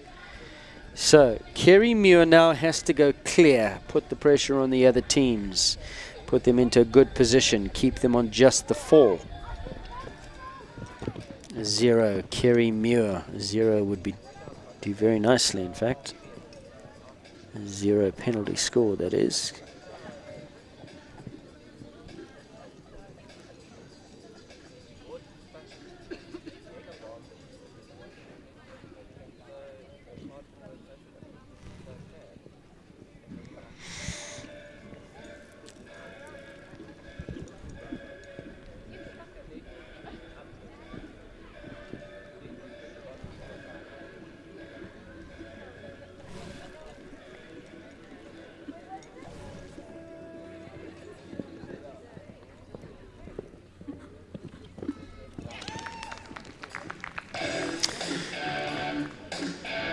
Looking good. 0 in 50.66. So, first round tally of 4. Second round a 0. So stays on the 4. In a good position is KZN. Eastern Cape started on 4. Second round a 12 and a 4. Western Cape started the second round on 13. A 0 and a 4. So at this stage, we'll stay on that 13. Gauteng started on 4 and have got a 4 and a 8. So the best that they can do is 8 at this stage. So Natal leading. This is Western Cape now, their third rider. Georgia Beat. 13 penalties in her first round, so would look to improve on that. 12, I beg your pardon.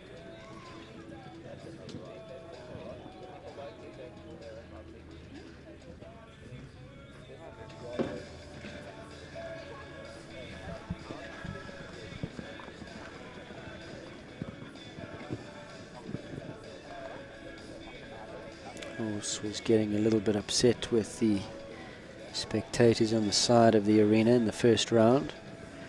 That's why most of the mistakes came. Looks more settled this time around.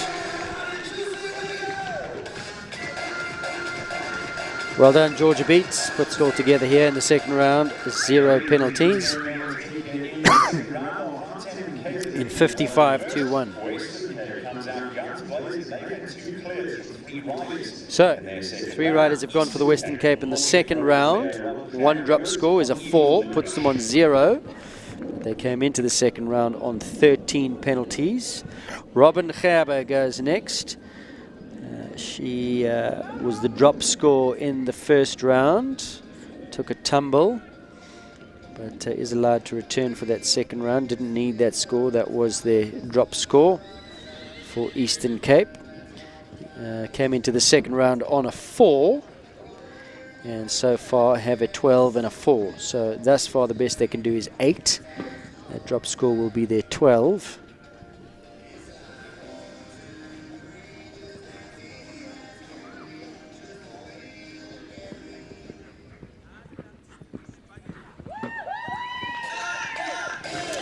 And lovely clear round for Robin. It's a big smile for Robin Hare, as well as should be. Someone coming and seated in the first round. She's clear second. And it's the first 55-30 and clear. 51-30, beg your pardon. So, Eastern Cape, 4 in the first round, and in the second round, a 0, a 4, and a 12. So they'll drop the 12, they'll stay on that 4 and add that to the 4 from the first round. Currently sit on 8 penalties. Now the turn of Bronwyn and Carlson. Gauteng finished on 4 in the first round. They've got a 4 and an 8, so they are best they can do at this stage is 8. At 8 penalties, their second rider in the second round, Rochelle, they'll take that as the drop score. So really she needs to keep them all up here, Bronwyn. She's going pretty speedy.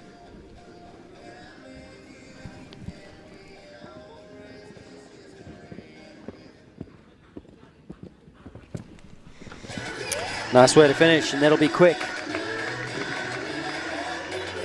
Put that in the bank, that's 0.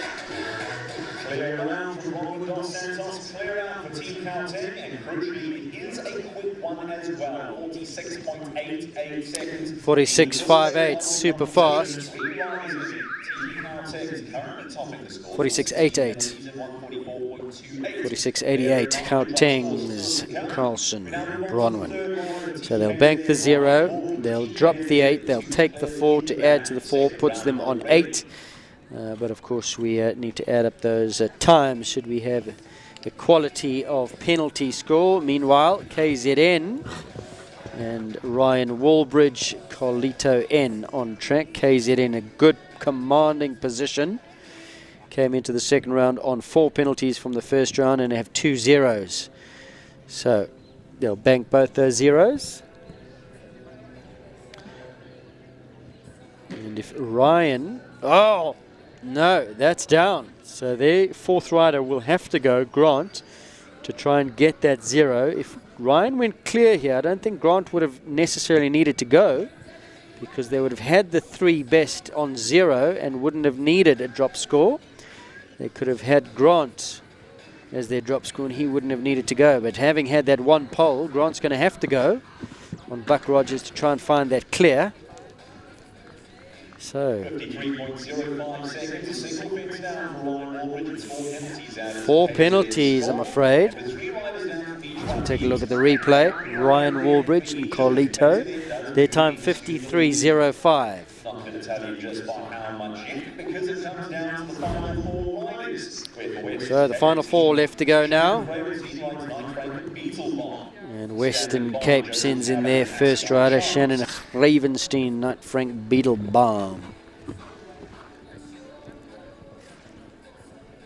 Had 5 penalties in the first round.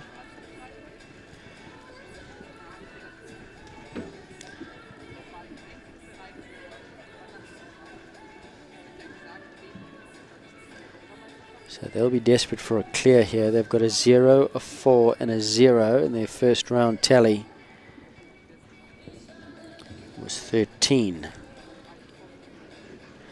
So if they can get a clear, they'll drop the 4, their second rider in the second round, and they'll stay on the 13. And then hope like hell the other teams run into some misfortune. Not very pleasant, this sport. Really brings out the worst in you. Yes, well done. Beetle is the bomb. 0 penalty score for Shannon. in the bag in the second round means that they stay on the final score from the first of 13 penalties. Eastern Cape to go in 54.91 her time,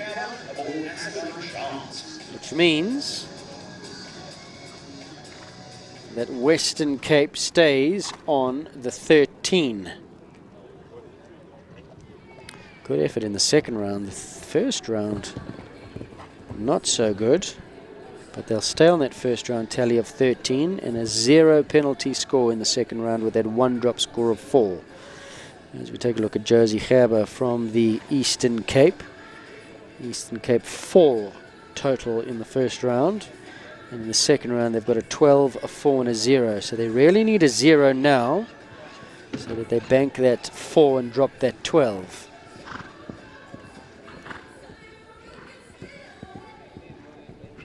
Which will put them on an 8.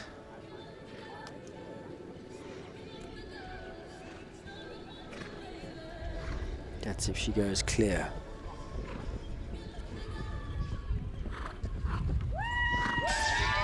Yeah, well done. The pressure is on and these riders are rising to the challenge. 53.23 and clear. So that team lands up on 8. They walk away with 4 from their second round. Total tally on 12. We go to team count 10 now. It's all on the line for Michaela Causton and Cassius Clay.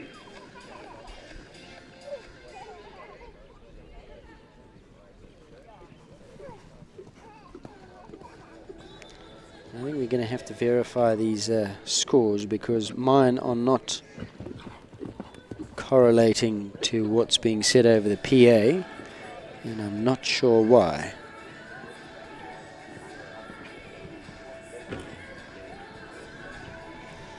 I did fail standard grade maths, mind you. Meanwhile, Michaela is going. Michaela Causton and the brilliant little Cassius Clay, who I'm afraid has found a rail and is on 4 for Team Gauteng. In their second round, a 4, an 8 and a 0. So they'll be looking to drop that 8.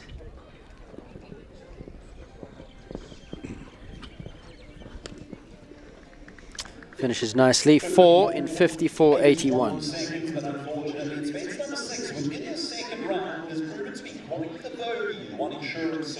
So, we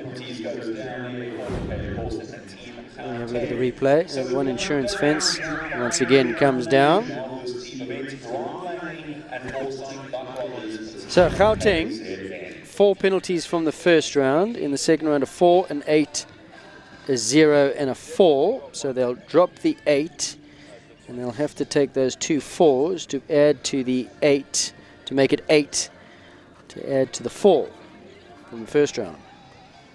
So it puts Gauteng on 12 according to my rudimentary calculations. Oh,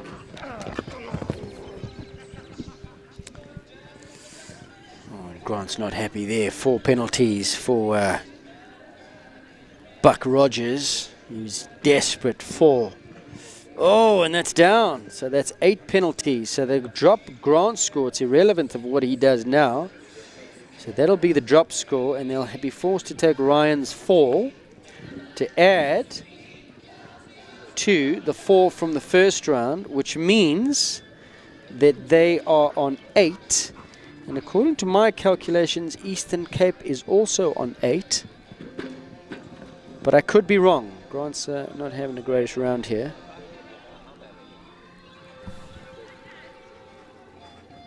Because the scorers from next door have got a 12, so somewhere I might have gone wrong. Anyway, we'll wait to see how this all plays out. So Grant is going to be the drop score in the second round. And KZN were finished on 8 as we take a look at the replay. 2 time penalties to add to a total score of 18. KZN won that last drop score, and that is how we bring to an end this interprovincial Open Team Championship, proudly brought to you by Kyle Park Club and Midfield. We'll have the results in just a few moments' time. We're going to tally them up. So results are being tallied up. That's the end of the competition. It now comes down to the arithmetic.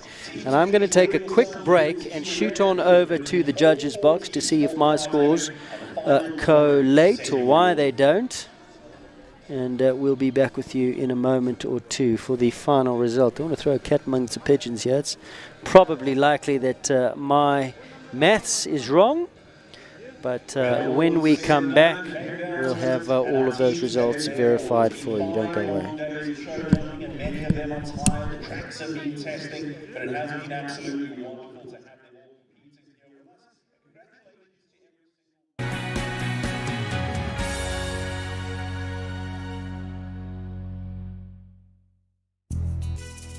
us. Together, we move South Africa. We move the passionate. We move the adventurous. We move the hopeful, the helpful, and even the helpless. We move the earth and the economy, the strong and the superhuman. Together, we move the nation. Together, we move South Africa. And South Africa moves us.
Well, the points are currently being tallied up and just verified. And in picture there is Mr. Greg Warham of Equestrian House. And he's together with Caroline Lee, who was yesterday's 1 meter 35 championship winner on Elmo.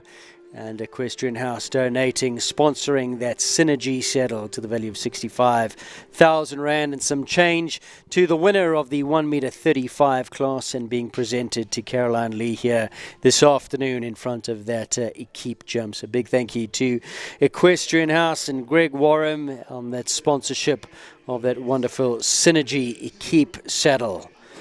Congratulations to Caroline, yesterday's championship class. Of course, there were some championship classes yesterday as well, being Saturday afternoon.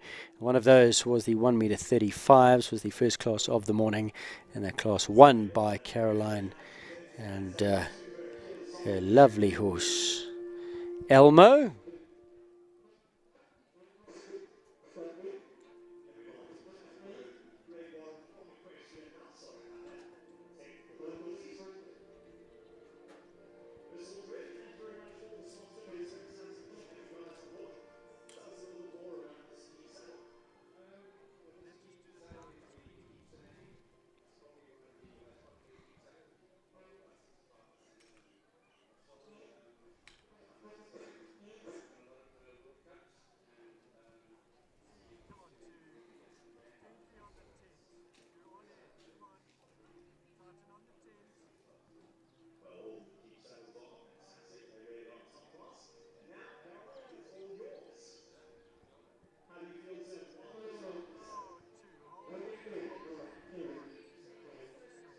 Big thank you to Downings, downingmarquee.co.za. If you're in need of some sort of a event marquee, whatever size, whatever specs, Downings Marquee has it all for you. Do go check them out, www.downingsmarquee.co.za. In all shapes, sizes, specifications, weddings, bar mitzvahs, divorce parties, whatever you need, Downings has it for you. And again, a big thank you to Canon, www.canon.co.za, sponsoring all the cameras that we use here on Equestrian Live. So big thank you to Canon as well.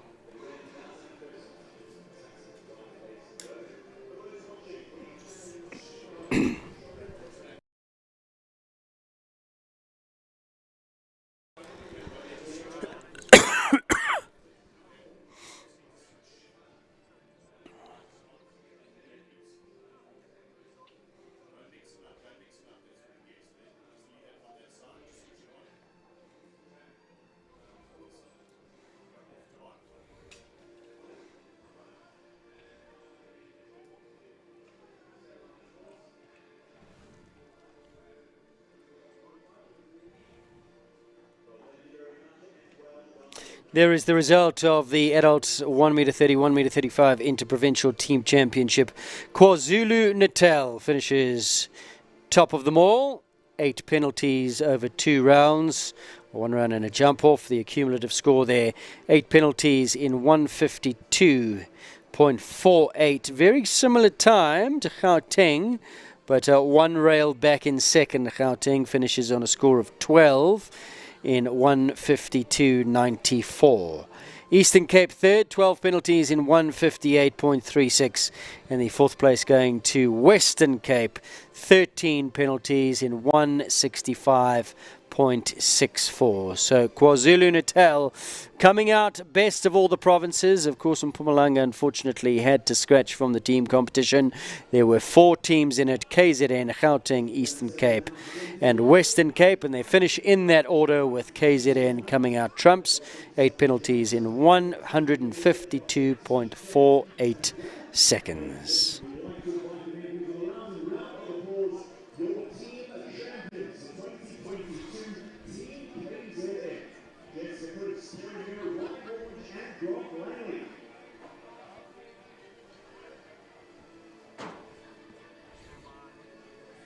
Second place goes to Team Gauteng, providing Tracy Carter, Michelle Cook, Brian Dos Santos, and Taylor Dawson. Just behind them, down to time, Team Eastern Cape, George Warwick, Ruth Hudson, Robin Cavett, and Josie Cavett.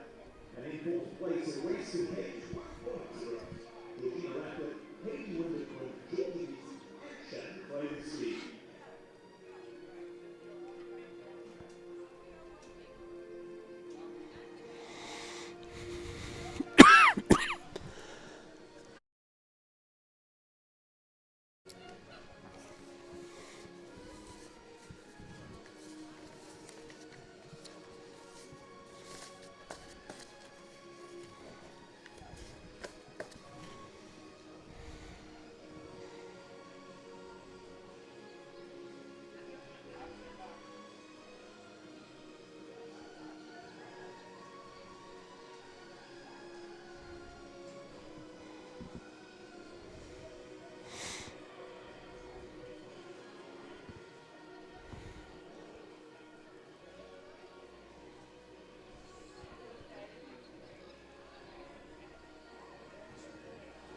We also like to say a big thank you to our sponsors of this team event, Pride Army Park Club, as well as Midfield. Midfield donates and the score for winning team. KPC coming aboard for the rest. Very gracious folks. Tier 4, 2022 Vision Army time, Chapman Championships.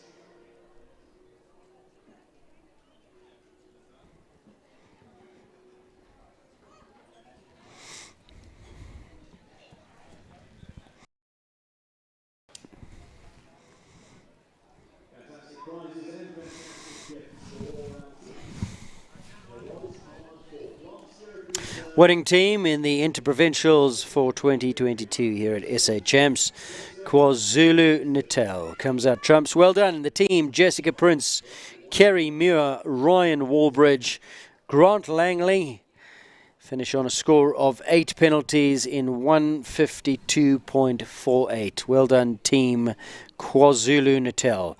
Second place to Gauteng, their team Tracy Carney, Lakano Nikita, Moon Zappa, Rochelle Klook, Carlson 113, Bronwyn DeSantos, Cassius Clay, Michaela Corsten. 4 penalties in the first round, 8 penalties in the second. Finish on a score of 12 in 152.94. Eastern Cape in third. Eastern Cape team Capital Hurley, Georgia Rorich, Assegai Razzle, Ruth Butterton, Eagles Licorice, Robin Gerber, Assegai Chant, Josie Gerber. 8 penalties in the first round, 4 penalties in the second round. Combined total of 12 in 158.36. So time the deciding factor there between second and third, between Gauteng and Eastern Cape. And in third place, the Western Cape. They finish on 13 penalties in the first round and a 0 penalty score in the second round. So really raised their game in the second round, but their time 165.64. So 1 penalty point behind the other 2 second and third teams was Western Cape. But KZN comes out best of the rest here in the Interprovincials. Well done to Team KZN.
Because I did the Austrian names and I'm wrong. So I told everyone to She's not from Kashi.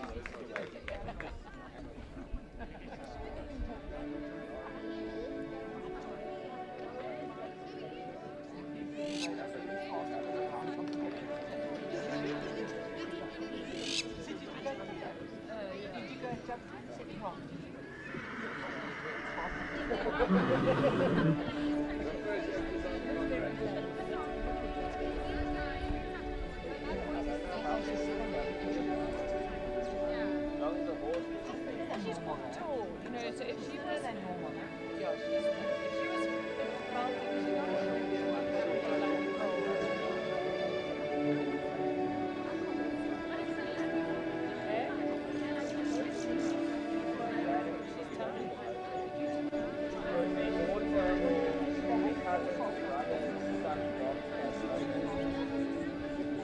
So the final rose is going on to the winning team, Team KZN, Miss Willis Terrier, Ryan Ward and Ron Lang. Sandy Cox presenting the winners' rosettes to Team Natal in the interprovincials. There is Jessica Prince and Prism, part of that Natal team, that winning Natal team. Safe journey back down the N3 to the coast, guys. We'll be with you at Shongweni, the second of the World Cup qualifiers hosted at Shongweni in the not too distant future from the 6th to the 9th of August. All action, all 3 days of live streaming will then be brought to you via Equestrian Live in association with United Aviation Group. Big thank you, of course, to Toyota. Toyota SA bringing you all of your live streaming action today from SA Champs 2022. And for those fans of Equestrian Live, please go onto the page and thank the sponsors. It's not a cheap exercise. If you do enjoy the live streaming and you'd like to say thanks, that's the best you could do. Just go on and thank the sponsors. Keep them wanting to come back to support equestrian sport in South Africa. You may not think that you have a role to play just sitting on your couch at home, but you definitely do. We are interactive. Hit that subscribe button as well and receive all notifications from Equestrian Live about upcoming events, next of which will be at Shongweni on the 6th to the 9th of August at the World Cup qualifier. That show sponsored by Toyota. Great to have Toyota back in the game in such a big way. Chatting to Glenn Crompton a little bit earlier on. They're here to stay, but you've got to make it worth their while, and a thank you goes a long, long way. So Toyota South Africa, big thank you to you. Thanks also, of course, to Kyalami Park Club, hosting the 2022 South African Show Jumping Championships. Of course, it was meant to take place at Bloberg, and then that venue was abandoned. There was talks about it going to PE, but in the end, at relatively short notice, KPC picked up the baton and said, come, we'll host you. And not without any hitches, of course. What show ever goes off without any sort of hitches or glitches? Well done to show director Heather Mpofu, club manager Jeanette Schultz, sponsorship director Madeleine de Beer, grounds manager Arnold Boerter. We've got new surface here on the Peter Mini Arena. Big thank you to our team at Kyalami Park Club for hosting us and making it a spectacular show.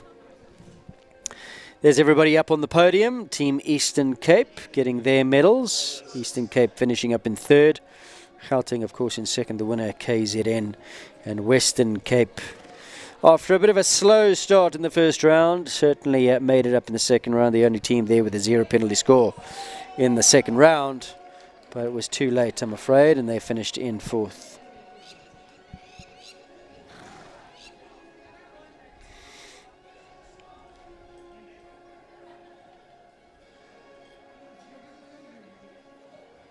Lots of mementos, medals, gifts, trophies going to the top 3 teams. There is Team Gauteng, Bronwyn De Santos, Rochelle Klook, Tracy Carney, Michaela Corsten. Team Gauteng.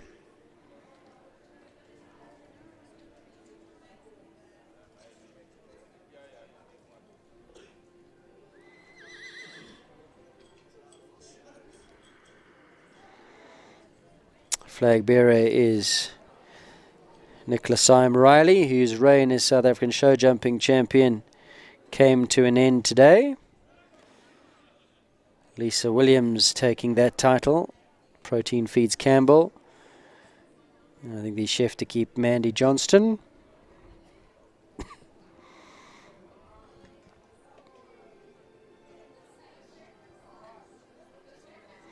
Hopefully we'll be having a chat to the team manager or chef to keep of the Natal team, the winning team, who I'm not sure who that is, to be quite honest with you.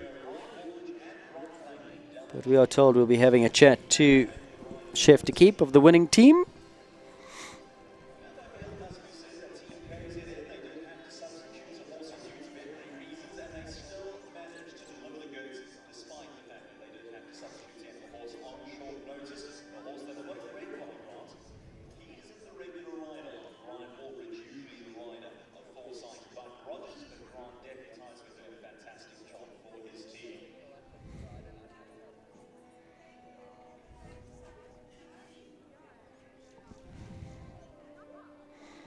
Heather Mpofu, the show director, awarding some mementos to the winning team, KZN.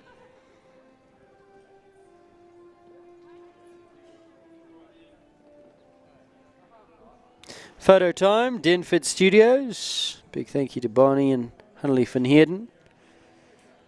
Capturing all those great smiles from the winning team. Well done, guys.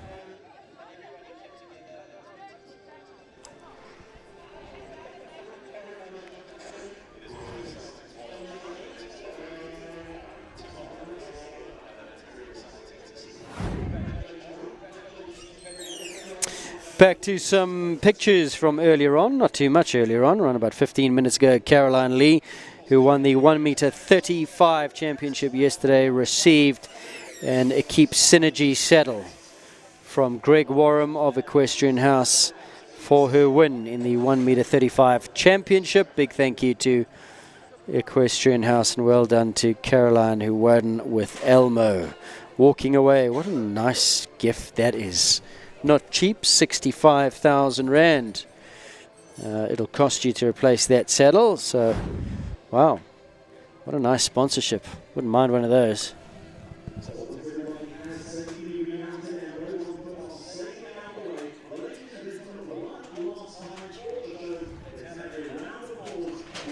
Just confirmation of the result. KwaZulu-Natal, the winning team, 8 penalties in 152.48.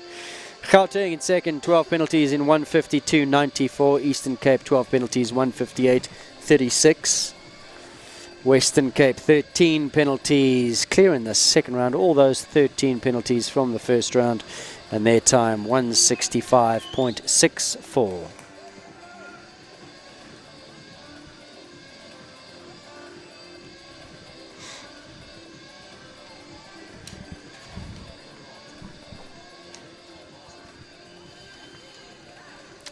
We are going to be getting an interview, I believe, with the Natal representative, Grant Langley, who was part of the team.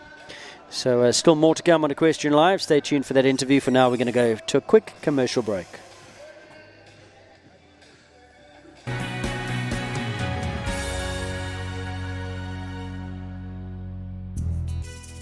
Together, we move South Africa.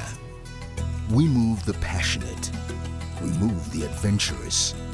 We move the hopeful, the helpful, and even the helpless. We move the earth and the economy, the strong and the superhuman. Together, we move the nation. Together, we move South Africa. And South Africa moves us.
Just seen the conclusion of the Interprovincial Championship here at the Peter Mini Arena, which was the last event for SA Champs 2022. And coming out trumps, KwaZulu Natal. Grant Langley is the team manager, also rode in the team. You must have ridden in a fair amount of these in your times. How many of you come out on top? A couple, I think. So you got a good track record. Yeah. Always a lot of fun, though. It is a lot of fun. I mean, it was a little scratchy getting teams together and that, but this team, I think, has dug deep and. Yeah, what happened? Because I heard there was some replacement. What was the story? So with our team, we didn't have a reserve horse or rider available. My horse that was the team horse fell the first day. Oh no! Quite badly and injured herself. So flag. Yeah. Oh, yeah. shame. Okay. Yeah. So she was out. So then Ryan was riding Buck. I haven't sat on him for months. So yeah, I sat on him for the first time. Told in the final round. Yeah, he backshotted me. He gave me the middle finger completely in the second round. Football. I thought you wouldn't have to go in that second round because you guys were doing well in that second round. Then Ryan pulled the rail. So you obviously wanted that 0 score, and that's what forced you in. Well, I wasn't sure because being a little bit thin on the ground, we didn't have somebody keeping score for us. So I was hoping that I didn't have to go in. But then when Ryan had the rail down, I thought, no, I was trying take to a chance. keep score badly, but I went to a Natal school and failed standard grade maths grant, so I didn't think it was too accurate. But on my calculations, I thought, oh, if he goes clear, you don't need to come in. But then he had the one rail, sent you in, went a little bit pair, but you guys had done enough to secure the win. So well done. No, thank you. It's all in good fun as well. I mean, it obviously means a title, interprovincial title, means a great deal to you guys, especially for the younger members of the team. Definitely, and I think that's what the important part about it is. My feeling was that they needed to have a team with younger riders in. You know, that they've got longevity in the open teams. But for one reason or another, it just didn't quite work out that way. So no, they need the wise old head and the experience and a bit of an authority figure in there, just keeping them in check, I think. Yeah, they do actually. Yeah. Now, tell me, you're a hard-working man. What's next? You get on the truck right now and drive all the way back? Yep, they're loading the horses as we speak, and head on back home. I leave for Namibia on Thursday. Yeah. Back on Monday.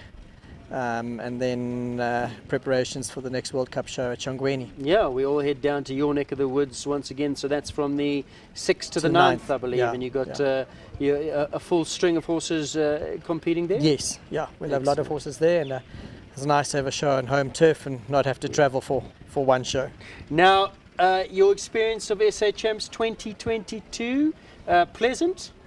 I'm the wrong person to be asking. Oh, goodness. I did Captain Cartwheel the first day and sort of hit a little bit of a plateau after that. Okay. So yeah, the young horses all jumped nicely. We brought some young horses. Ryan rode 1 or 2. I rode 1 or 2. I'm happy with them. It's good mileage and good experience for them.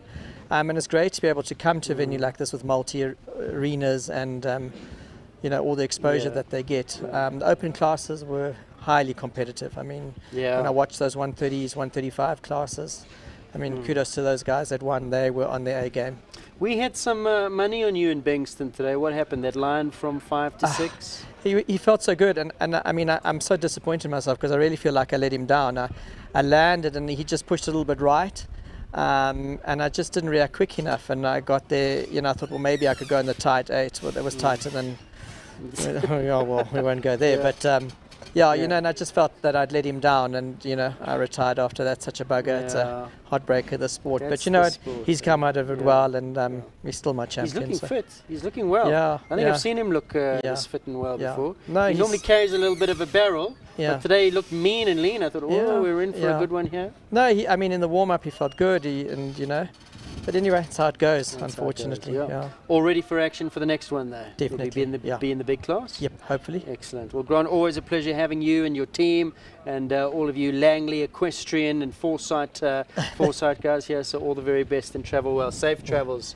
Thank you. Back down the highway. And a huge thank you to all the sponsors that make these shows happen. I mean, without them it wouldn't be possible. And I mean, it's great to see continuity of some of the name brands involved. And I mean, that's really, really important for our sport. Correct. Exciting news today because I did interview with Toyota and they say they're here to stay for the foreseeable future. Fantastic. So they're very happy. Fantastic. So Very future happy looks to hear good. that. Excellent. Grant Langley, the winner of the Interprovincial, along with his team, and also the team captain or chef de keep for Natal. Always great having him in town. We wish him safe travels. Don't forget that we'll be back in his neck of the woods for the fourth installment of the World Cup qualifying series. That's from the 6th to 9th at Shongweni. We're going to take a quick break, and when we come back, a wrap up of all the action that went down today here in the Peter Mini Arena, only on Equestrian Live.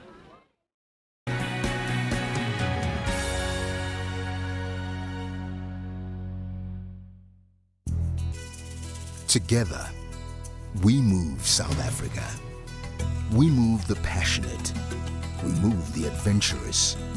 We move the hopeful, the helpful, and even the helpless. We move the earth and the economy, the strong and the superhuman. Together, we move the nation. Together, we move South Africa. And South Africa moves us.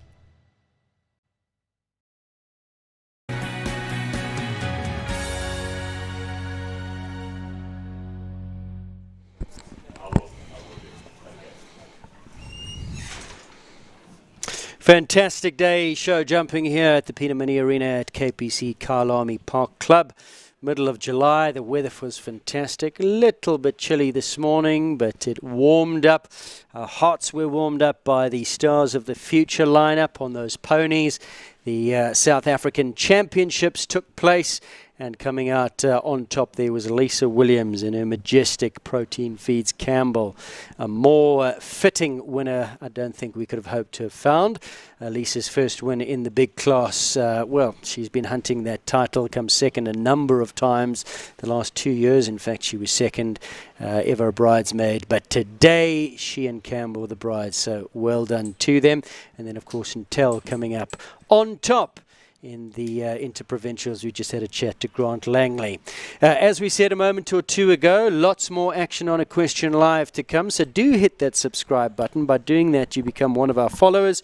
You'll get all the notifications of upcoming events. United Aviation brings us the next one. They are in for 3 days of live streaming at Shongweni for the fourth installment of the World Cup Qualifier Show. Don't forget those Friday Grand Prix. In fact, it won't be a Friday this weekend because it's over what do we call it? A public holiday weekend. So we're going Saturday, Sunday, Monday, Tuesday. I've just been corrected. Sunday, Monday, Tuesday. So Sunday will be the United Aviation Grand Prix. That's a series, and then of course the World Cup series will happen on the Tuesday. Much to look forward to, so do stay tuned. A big thank you, of course, to Kyalami Park Club and their staff, to the officials, to the judges, to everybody who made this show possible, to Heather Paulfern, Jeanette Schultz and her team, to all the officials, to the arena staff, Kate Launder, the FEI 3-star course builder and her arena team, Arnold Boerter and his team. Thanks, guys. Really, really appreciate it. See, I'm wearing my KPC chairman's hat right now and just doing the necessary thank yous. And then, of course, to everybody at Equestrian Live in the OB unit. We've got Mike DeMann, we've got Scott Seawood, we've got Donovan Orens of Atlantis Video, we've got Shay De Beer on graphics. Who have I left out there? Anybody? We've got Ethan on replay, to Jimmy and I think Toomey on the cameras. Big thank you to all you guys, Canon, for your association through the cameras. Teddy as well on cameras. To all of you for watching, big thank you, and until next time, take care. Next time, of course, will be just in a few weeks' time back to Shongweni from the 6th to the 9th. Until then, from all of us at Equestrian Live, take care.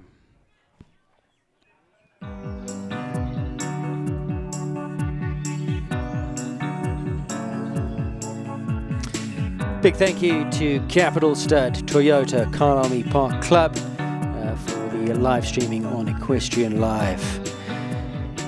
This live streaming of the 2022 Capital Stud South African Show Jumping Championships, proudly sponsored by Toyota and brought to you out there by Equestrian Live SA.